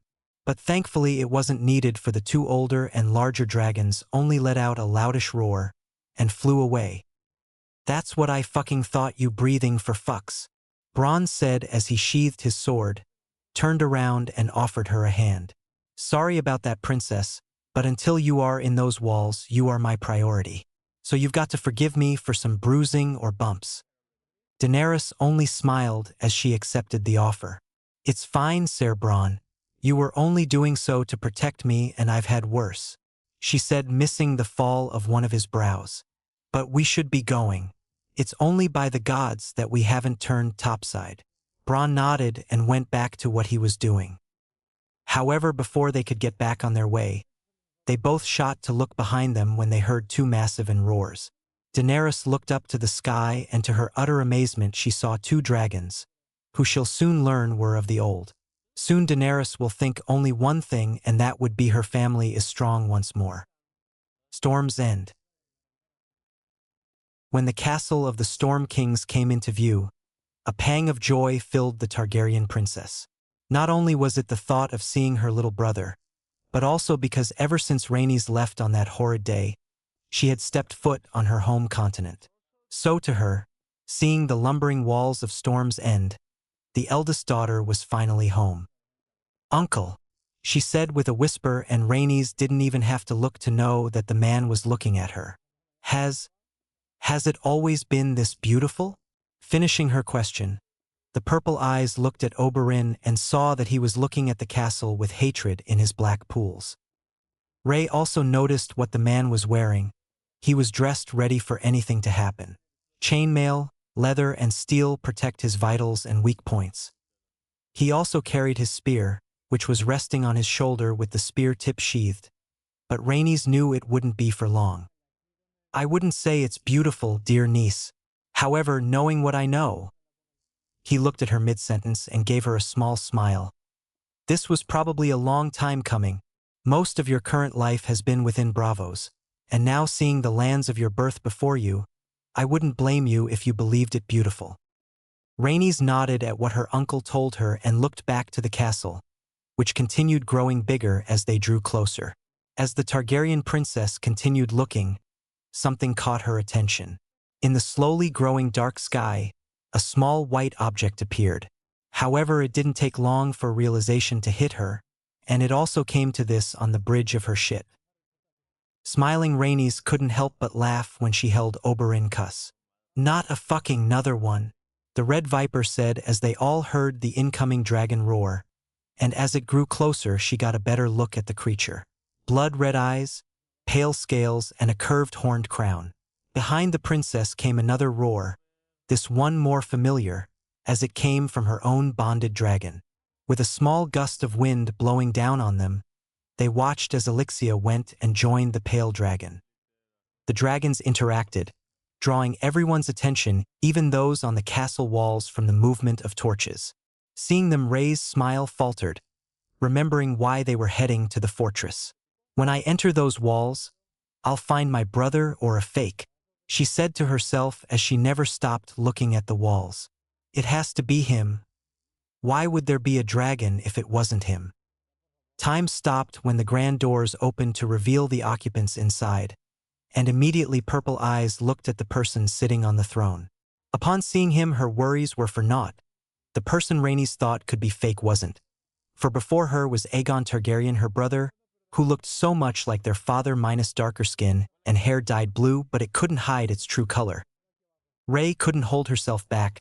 Tears flowed from her eyes and her legs moved on their own, bringing her closer and closer to the brother she thought was lost.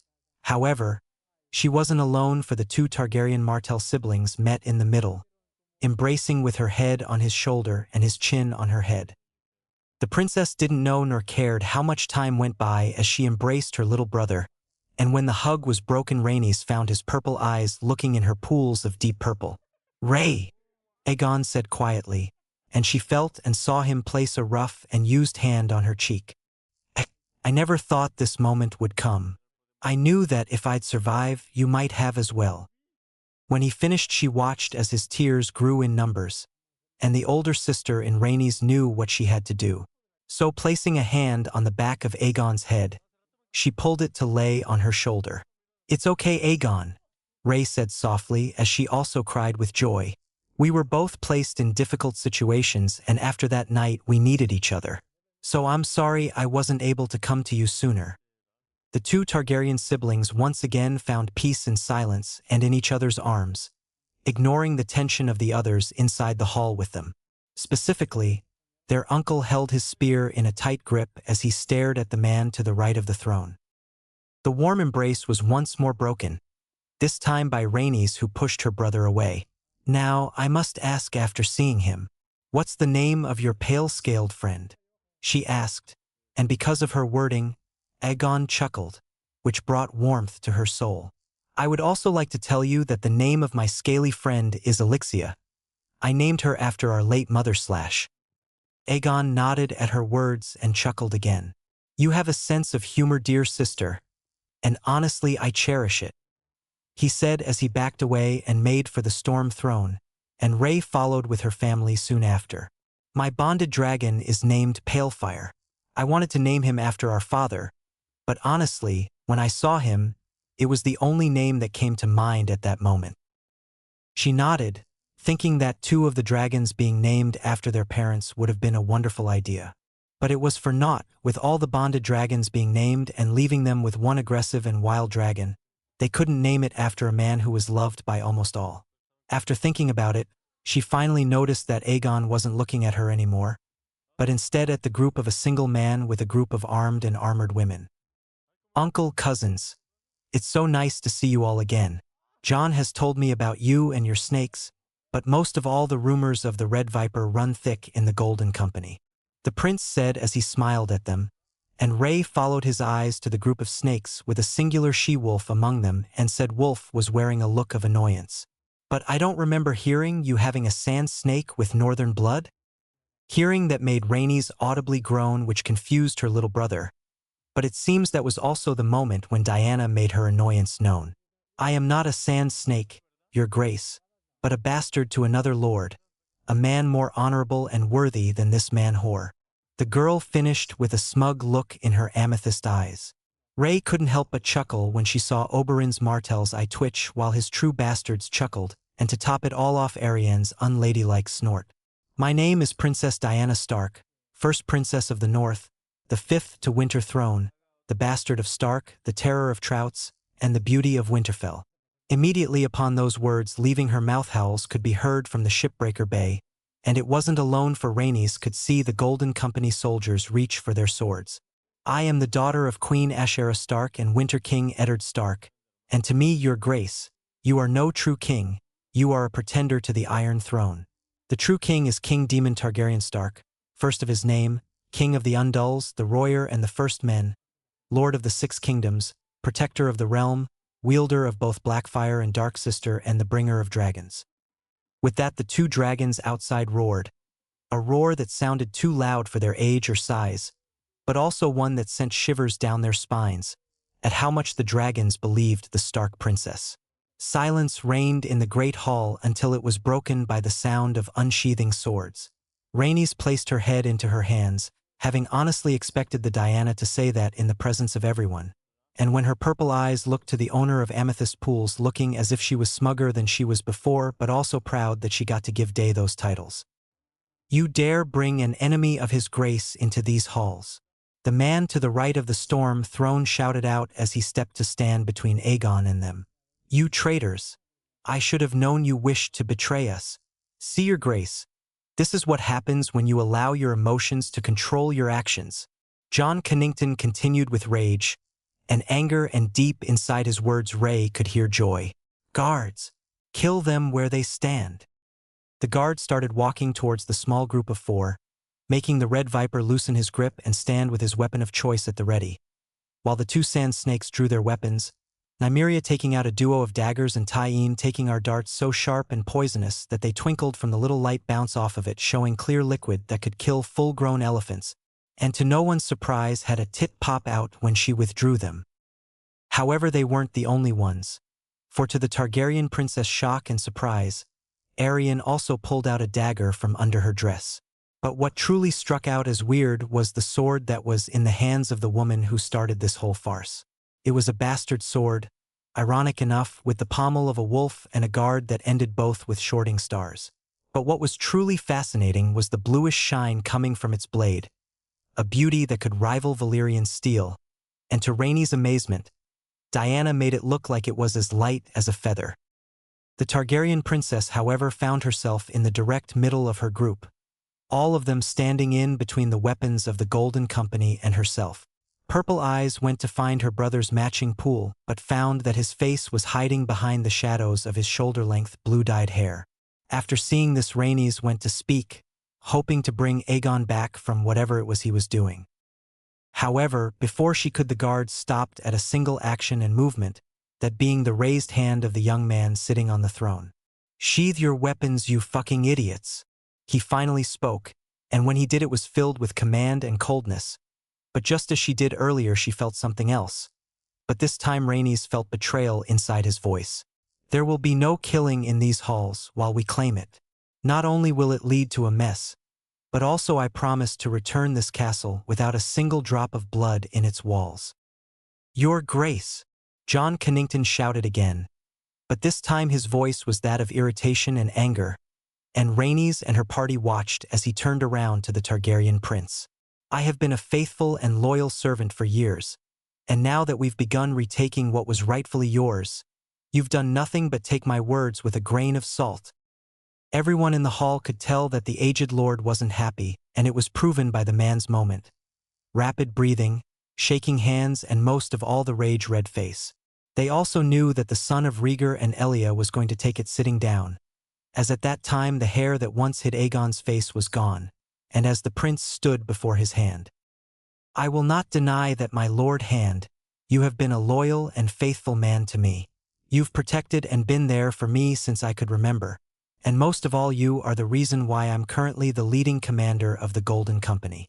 Rhaenys watched as her brother continued speaking, and when he did she felt a pang of hurt in her heart. "I've been in many battles and conquered castles of Essos since I was but 7 name days. I've fought men triple my size and won. And the only reason that was possible was because of your teachings." Aegon placed a hand on the shoulder of the man who raised him and gave a small smile. "And for that, I'll always respect and love you." After saying those words his smile vanished and in its place was a frown of annoyance.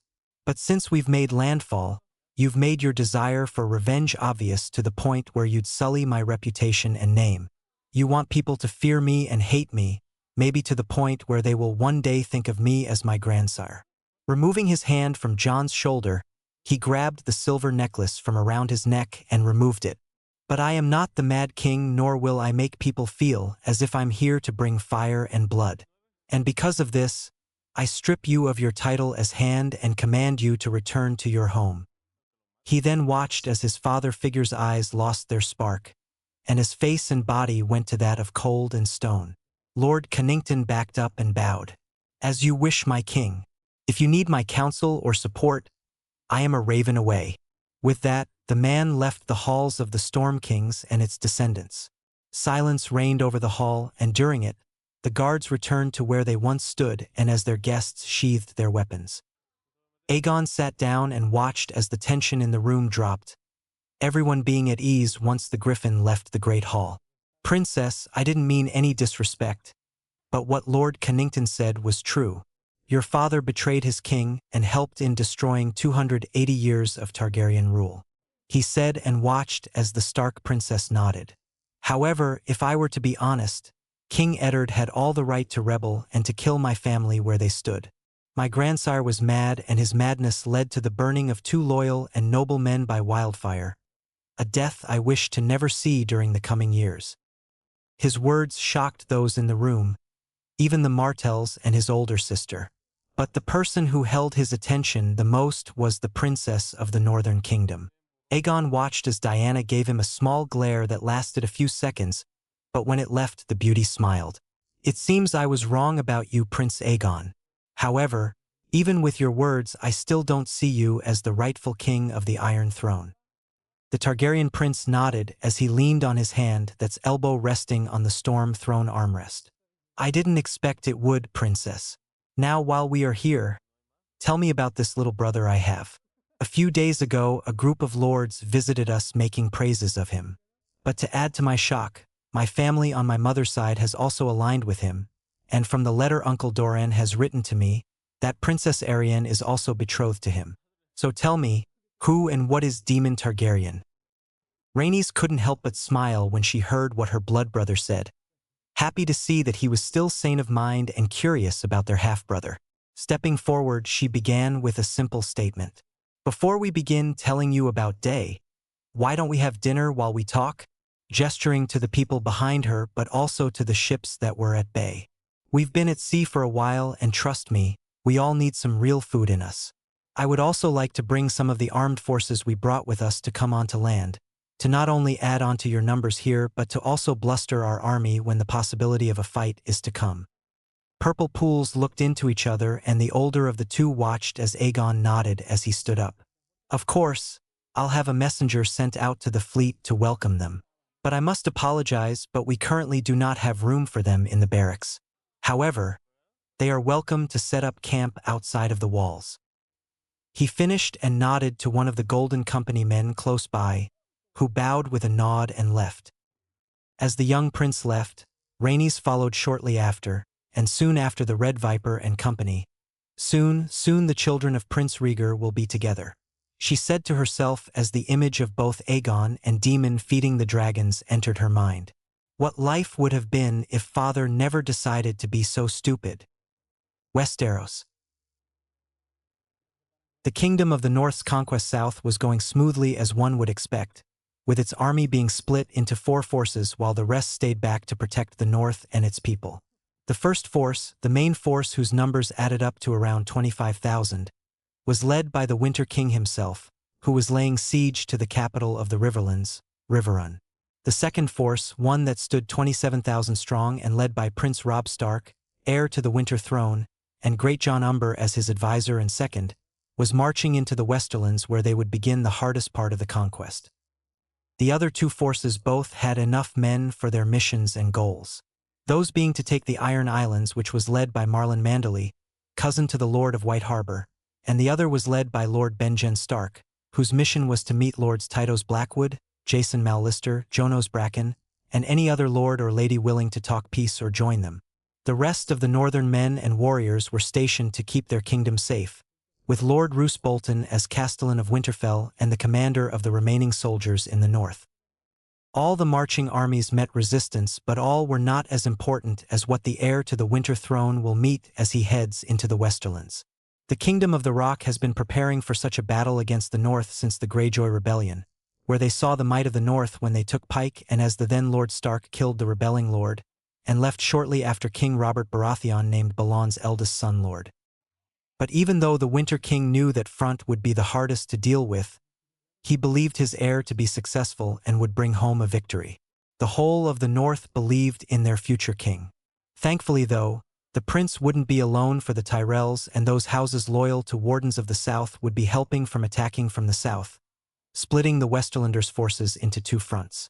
However, their presence wasn't a guarantee, for they were already struggling with their own problems. Some of the Lords of the Reach weren't happy with the ceasefire and were even upset when their warden made a peace deal with the North and allied themselves with the kingdom. However, to top things all off, the king has returned to King's Landing, where he could be found drinking and whoring his life away, while his new hand Lord Tywin Lannister led the majority of the king's forces to retake Storm's End from the Pretender, where they've already met the Dornish army, where both sides took losses and casualties, but the one who came out victorious was the Dornish. Their goal was simply to slow down the Lion and his forces until King Daemon came back from Sunspear. To say that Westeros was already headed over the cliff with internal strife was an understatement. With the Winter King's forces moving in from the south, and their fleet constantly advancing and stopping because of Lord Stannis Baratheon and the Royal Navy. The Reach with their already growing rebellion in their midst and their desire to help the North in the Westerlands. Storm's End being the home of the Golden Company and Aegon VI Targaryen, with the backing of the Lords of the Stormlands and the Dornish army. The only kingdom that hadn't made a move was the Vale, and with their Lord Aaron's return, they were already in the middle of slowly building civil war. One side wanted to side with the Crown and help stop the invading forces from the north, while the other half wanted to help their fellow First Men. Only the gods could tell what would happen to the continent of kingdoms, and only they knew what the future would bring. Riverrun. It was a little over midday when the gates to Riverrun opened, and when the North saw this sign, they attacked in full force, with Winter King Eddard Stark leading the cavalry charge with his house's Valyrian steel sword in hand and Direwolf sprinting ahead. Following behind the leading cavalry were the foot soldiers who finished off those who lived, and they were led by Lord Karstark, who entered the Tully Castle with a loud laugh and a direwolf of his own. It didn't take long for a blooded King Eddard Stark to enter the walls of his late wife's home, atop his trusted war horse and his direwolf following suit. Stark eyes looked at the surrounding blood, guts and dead bodies were littered everywhere. It pained Ned to see the sight, but he started this war and he will end it. Jumping off his black-coated horse, Ned watched as prisoners were led out the gate behind, and as his distant cousin Lord Rickard Karstark and his men brought to him 3 very familiar faces. The first was the aged and old Lord of Riverrun, who to his surprise was in the middle of putting on some armor before he was taken away. To Hoster's right was Edmure, who was covered in blood, Northman's blood. Ned wasn't certain, but what he did know was that the man was staring at the ground with what he could only imagine were tears. But his sole focus was on the sole female of the three, Lady Catelyn Tully, his former wife and the Lady of Riverrun. The woman glared at Ned as he squatted down in front of her. "I believe you're going to know what I'm going to ask Lady Tully, but I'll ask anyway. Where is my daughter Sansa?" he said as his gray eyes stared into her furious blue. Instead of an answer, the former lord found spit on his face from his former wife. Wiping off the human saliva, he stood to his full height and nodded to the lord behind his prisoners. Without hesitation, Lord Karstark did what he had to, and soon Ned's face had the blood of the aged lord splattered on the left side of his face, and immediately Catelyn started screaming as she watched her father fall to the blood-soaked dirt dead, and the Winter King saw that she was hit with blood splatter. "I'll ask again, and if you try and act smart again, you'll find you are another family member short," he said as he looked down at the whipping lady. "Where is my daughter, Lady Tully?" She glared at him with fresh and continuous tears, but he didn't back down, and when it felt like she wasn't going to answer, Ned raised a hand which gave Rickard a sign. The Karstark lord pushed the new Riverrun lord to the ground and held his sword to Edmure's throat, which got the reaction Eddard was looking for. "I sent Sansa to Casterly Rock. She's at Casterly Rock. I swear it. I knew this was coming and planned ahead of time and sent her there," Catelyn screamed out as tears continued to fall from her eyes. "Now please leave my brother alone." Hearing what he just heard filled the Winter King with anger, and everyone saw his silver eyes flash gold. Upon receiving what he wanted, Ned turned around to leave. It seems he'll be going to join Robb and take the Westerlands. As he walked back to his war horse, a commotion caught his attention, and when he looked he found the Blackfish leaving an enclave as he fought back a few Northmen. The commotion only grew more intense as the Tully was being surrounded, but it also became a nuisance to his campaign. Looking away from the sight, he kicked his horse and with a simple command Fenrir was off. "Fenrir, feast." Without looking, Ned heard the yells of the Blackfish and the few Northmen who moved out of the horse-sized direwolf's way. Then silence, a silence that was broken by the sobbing of his former wife. Slowly but surely all the Northmen left, leaving only the broken family and a handful of guards, who bore no arms or weapons to protect themselves and their liege. This was only the first great victory the Winter King would have, as he and his army moved southwest. He passed by a group of Yiddish men, and without looking he said a sentence that would end the history of House Tully and its castle. "Destroy it, and leave nothing left but rumble." Windhall. Prince Robb Stark's first victory in his father's war was outside the walls of House Estern's ancestral castle. The battle cost the lives of a little over a dozen Northmen, but cost House Estern its heir and lord, both having fallen to Robb's sword. Now they were drinking and enjoying the rewards of their victory. The house and its home weren't strong. It was one of the smallest of lordly houses in the region, but even then they celebrated their prince's first battle and victory. However, as Robb sat on the lord's chair with slightly pink cheeks, his Tully blue eyes were staring at one particular spot, well-person to be exact, that being Daisy Mormont, who was sitting with her mother and feasting at one of the tables below. As he looked and admired her fierce beauty, the words his future wife came to mind. Since Lady Marjorie said those words, the thought of not only marrying her but also Daisy and Alice has filled his mind. He indeed fancied both northern ladies, not only because of their beauty and northern traits but also because of his father's desire to grow closer to his bannermen. So during his youth, he found himself in the company of the two and the Karstark boys. As he grew older into his teens, he noticed that his heart heated faster around them, and as he started to take notice of them more, their beauty, the personality they had, and mostly how they acted around him. "My prince." Robb heard a bass rumble of a voice to his right, and when he looked he found his second looking at him with a smirk. "If you want to bed the Mormont girl, do it," the great John said, and immediately his face turned pinker than it already was. "Ha! You can't hide love from a man who already loved someone, my boy." The giant of a man smacked his hand on Robb's back, making the smaller younger man groan each time. His eyes went back to the woman on topic and found her eyes looking up to the table. It was also then that the prince noticed the whole hall was looking at them, which made his face go scarlet as he realized that his advisor had said it out loud. However, it didn't take long for the Northmen and women to go back to what they were doing. However, as Robb went to finish his ale, he noticed Daisy smiling at him before returning to whatever she was doing prior. Getting up, he placed his empty horn of ale on the table and patted Great John on the shoulder, who nodded and went back to drinking. Leaving the feast, Robb made for his tent with a wobble in his steps, and every servant or guard he passed bowed or nodded to him. He wasn't used to this, but he'll have to grow used to it like he has gotten used to the heat of the south. Walking into the fresh air, Robb took a deep breath in and continued. More bows, nods, and even some cheers from the few who decided to feast outside. It didn't take long after that until he reached his tent, and upon entering he began removing his armor.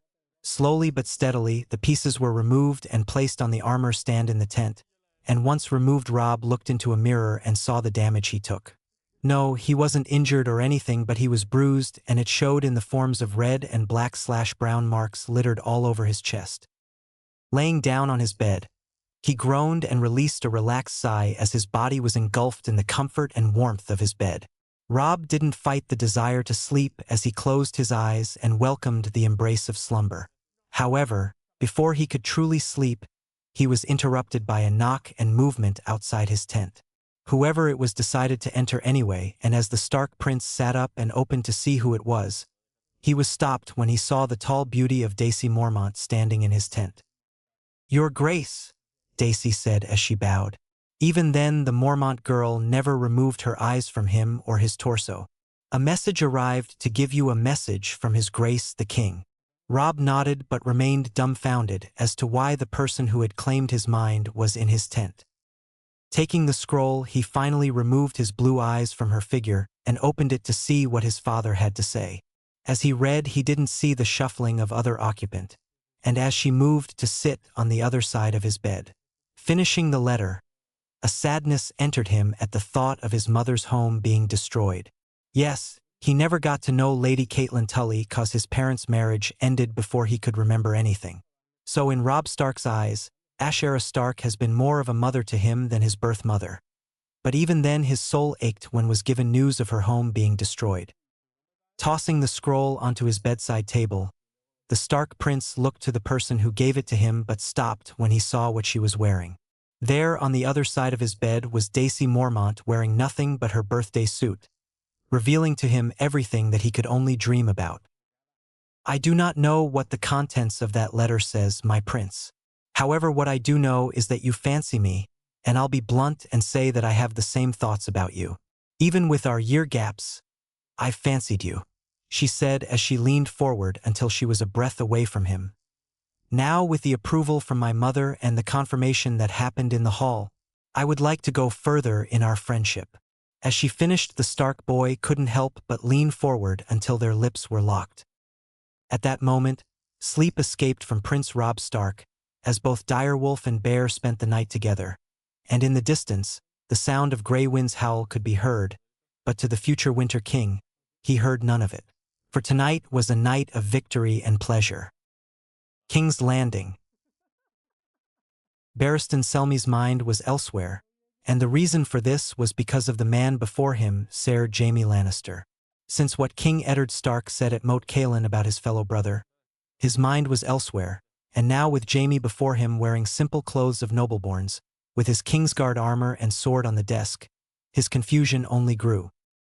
"I wish to quit, Lord Commander," the knight said as he stepped away from his desk. "I know I've made a vow for life to protect and serve as a member of the Kingsguard, however, I cannot stay." Pale blue looked into emerald greens, and all the Lord Commander could see in those once smug proud eyes was sorrow and sadness. I do not want to stay here, and both you and I know that if I go to His Grace, He'll never allow me to leave. For I am one of His greatest servants and His poster boy." The aged man didn't remove his eyes from the Kingslayer, and even now, he didn't understand the Winter King's words. "You are no oathbreaker." He remembered clearly as if it was yesterday. "What do you mean, Eddard Stark?" he asked himself, and after a few minutes he decided to be blunt. "But not here, definitely not here." Getting to his feet, Barristan grabbed his sword and attached it to his belt. "Let's go for a walk, Sir Jaime." Without looking back, the two knights left White Sword Tower. But even when they walked the halls of the Red Keep, he heard the small pitter-patters of the spies and birds behind the walls. The Lord Commander never loved the Red Keep. Even when he was a young man in his early years of being in the Kingsguard, he hated the castle. Spies, rats, and the silence, anything one could name he hated about the Red Keep. However, in such a place he has found solace and peace, even in recent years when he wasn't guarding the king and his family.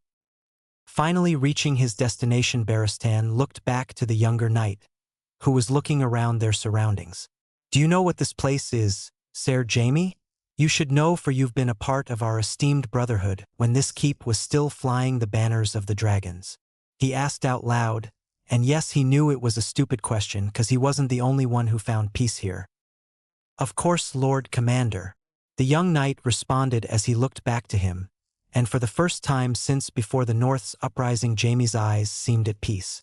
"We're in the God's Wood of the Red Keep." A pitiful God's Wood at that, but still. The two walked further into the large forested area until they found themselves standing before the so-called weirwood tree. I've never expected to find peace here, but these recent years, I've found myself enjoying the peace and harmony of this place. Barristan said as the Kingslayer finished. "You aren't the only one, Sir Jaime," he said plainly as he turned around to face the young man. "I'll be blunt with you, boy, and say I brought you here to confess and explain what King Stark said while you two had your chat." Placing his hand on his pommel, he looked into the young knight's eyes again and saw the emotions swimming in them. "Not a oathbreaker," he said, "but in my eyes, you broke your oath, and the only reason why you are alive is because of His Grace the King seeing what you did as it just did." Once again, Wise pale blue eyes looked into young emerald pools, and as he looked into them, he saw confidence steeled itself. "So tell me before the old gods, the gods neither of us follow, what he meant and what happened prior to Robert's rebellion."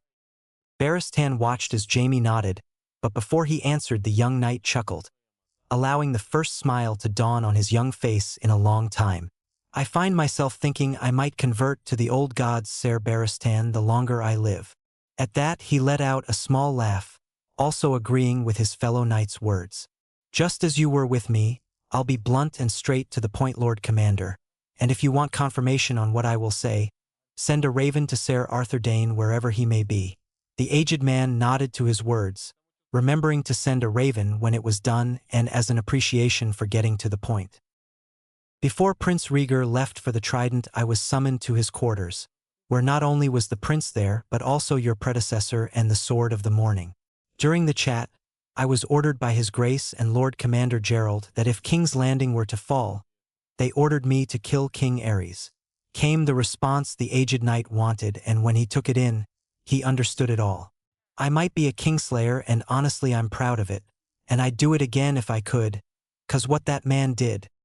Silence took hold of the Godswood, and Barristan watched as the young man went to his knees of having to be reminded of what he saw during his time as King Aerys' guard.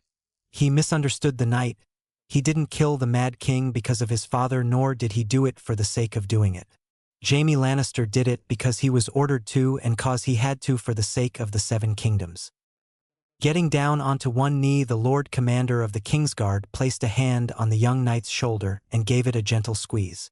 "Sir Jaime Lannister," he said clearly, and watched as the man looked at him.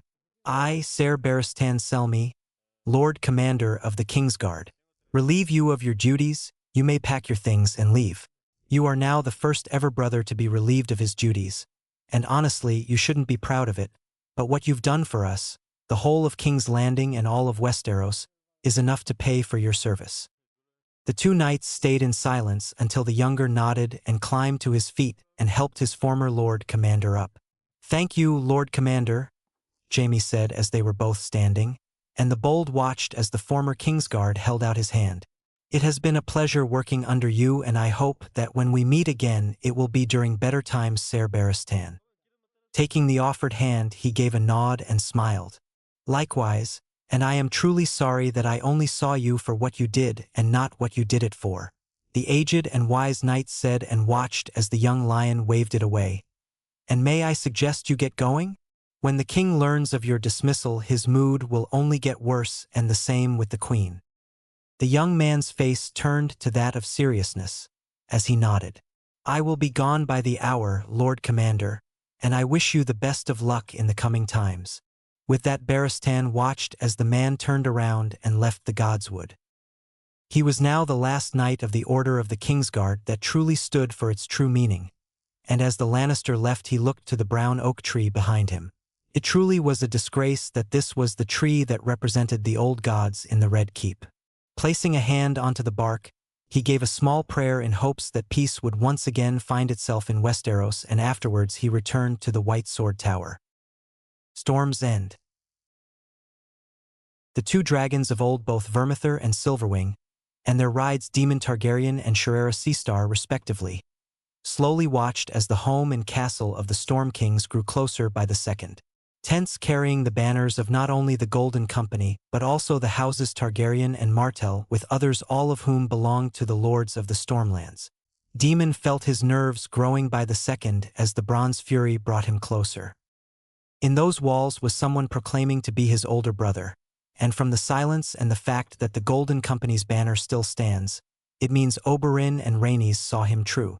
So to Daemon, it was a relief, knowing not only was his older brother still living and breathing, but just as he began with their sister, memories could be made. However, the knowledge and presence that Aegon lives and breathes also lifted a weight off his shoulders. With his father's firstborn son alive, he needed not carry the title of king no more. The Stark Targaryen prince was taken from his thoughts when he heard a pair of roars coming towards him and the witch. Daemon looked to the source and found his first dragon, Veraxes, flying towards him and with Elixia shortly behind. However, what truly struck him was that on top of the female dragon was Rhaenys, who was showing visible signs of struggling. He chuckled as Vermithor came to a stop with Silverwing and her ride stopping a dozen or so feet away. He watched as the two came closer, and as they did he let out a small chuckle at seeing how small they were to Vermithor. "Sister," he called out as she and Elixia grew closer. Enough so that it wasn't annoying the Bronze Fury, but enough to let the enormous dragon release a grumble to signify his displeasure. "What news do you bring me?" Daemon then watched as the young bronze/amber-colored dragon came to a clunky stop, and honestly, he felt bad for the small thing. Not even a moon into its young life, and already she was large enough to take a dragon rider, but its youth hindered both knowledge and ability to hold one long enough. Thankfully for him, he now has no need to burden Veraxes with carrying him, even if he was the largest of their 3 newborn dragons. Thinking of his gray and blue bonded made him look to where the dragon was, and Daemon found him getting attention and affection from both Silverwing and Shirera. Well, to start, the voice of Rhaenys brought his amethyst eyes to her. She was still struggling with staying still. "How about we find a way so I can actually talk to you? 'Cause Vermithor's wings are making it hard to stay still, and I don't think Elixia can take it anymore." Her purple Targaryen eyes looked at him, and the prince saw the desperation in them. Before he could say anything, he looked forward and found massive bronze eyes staring back at him, and after a few seconds the dragon released another powerful rumble. Daemon gave a small smile to his bonded and ran a hand along his scales. "Kirim vos Vermithor," he said in perfect Valyrian, which got a response of a shake of the dragon's head and a lighter grumble from the Bronze Fury. Looking back to the Targaryen princess, he motioned with his head to get on, and with hitched breaths the Stark Targaryen prince as the small dragon moved closer, avoiding the massive tan wings, until it placed its hind legs onto the back of Vermithor. Even Shirera watched with her mismatched eyes, hoping that the alpha dragon wouldn't see it as a threat, for everyone knew that if Vermithor wanted to, he could kill everyone around him within seconds.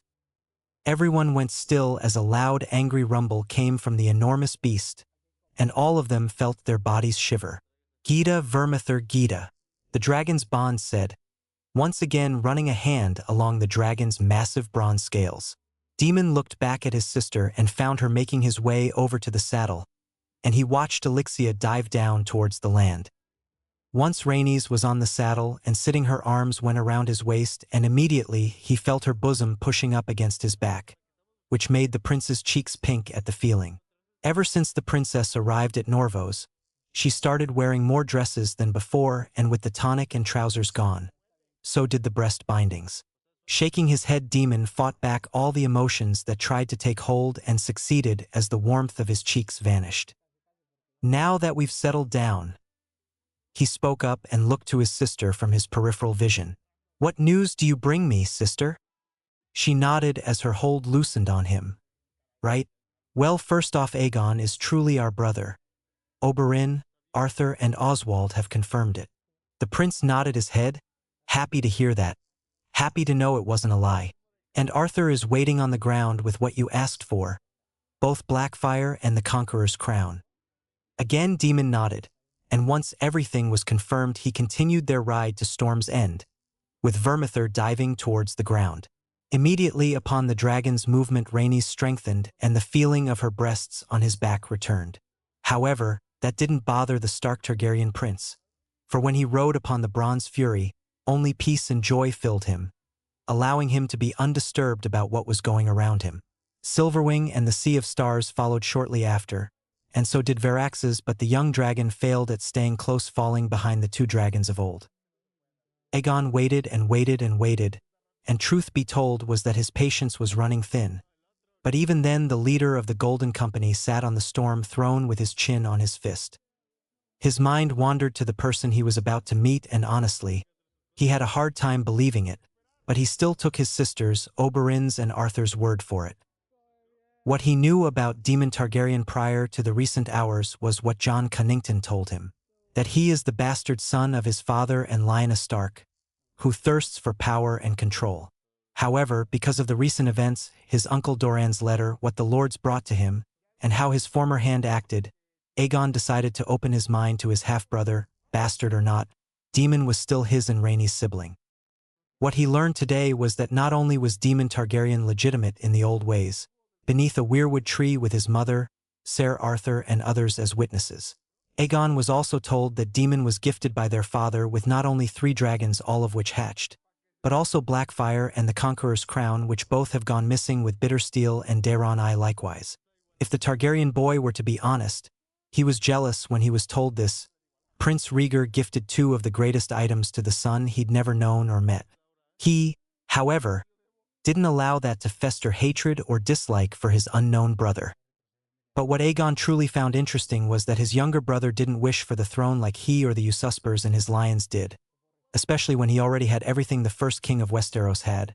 And if Aegon were to believe what he heard and saw minutes ago, Daemon even had 2 dragons of old, Vermithor and Silverwing, whose rider was loyal to him and him alone. The only reason why he was an official candidate for the throne was because people pushed his sibling to take it. So in all honesty, the truth was that his little brother was deserving of the throne and title, more than himself or the beggar king who was killed in his sleep a fortnight ago. A small smile grew on his young face as he thought of a bet and a plan that would stop it. "Ser Oswald," he called out, the king's guard in the hall with him and the other guards. "I would like to make a bet with you," he continued when the man's eyes landed on him. "My brother will enter these halls and kneel and claim me the rightful king and all those stupid titles that came with it. He'll also offer Blackfyre and Aegon I crown when he arrives." Immediately he watched as a small smirk grew on the knight's face, as he saw through what he was saying. Even though I want him as my king, I'll make the bet, and let's say 5 gold for whoever wins." Aegon watched as Oswald looked at the other men standing in the hall. "Would any of you like to join in on this game? If so, raise your left hand if you side with his grace, or your right if you're with me." Aegon felt his body grow with excitement as he watched the Golden Company men raise either of their hands, and as chuckles filled the hall as small banters and jests were thrown about. However, it all came to a stop with the ground beneath them shook, and as loud roars were sounded out. Acting quickly, the Targaryen prince spoke again, but with a voice of amusement and seriousness.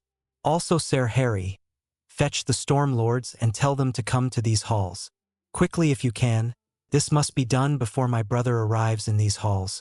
And if you can hold Daemon off, I need to prepare something before he arrives." A quick nod from the captain general, and he was gone with the night squire leaving to help. The hall was once again filled with the cold silence, but it wasn't for long, for outside the walls the sounds of talking grew. But thankfully the firsts to enter were the lords of the Stormlands with their bannermen. Lord Renly came to the front, and Aegon saw the fear in them, either from the two dragons outside or because the man was worried about what he planned to do. "You summoned us, your grace," he said, bowing, and the prince watched as Rhaenys was the last to enter. "I did, Lord Renly." He motioned for the man to stand, and continued, "I have questions for you and your lords." Aegon stood up and walked to stand at the same level as the lords in the hall, with Oswald standing 3 steps behind him to his right. "You all have sworn and bowed to me, correct?" Receiving nods from all the Storm Lords, he smiled and said, "Good." With that, he turned back and sat down on the Storm throne, and saw the confusion in their eyes as they all began to mutter in whispers. Slowly his sister made her way towards him, and he chuckled when he saw her tangled and untied hair from the dragon ride, and her clothes were a mess with a good portion of cleavage showing, making some of the lords look at her with needy eyes.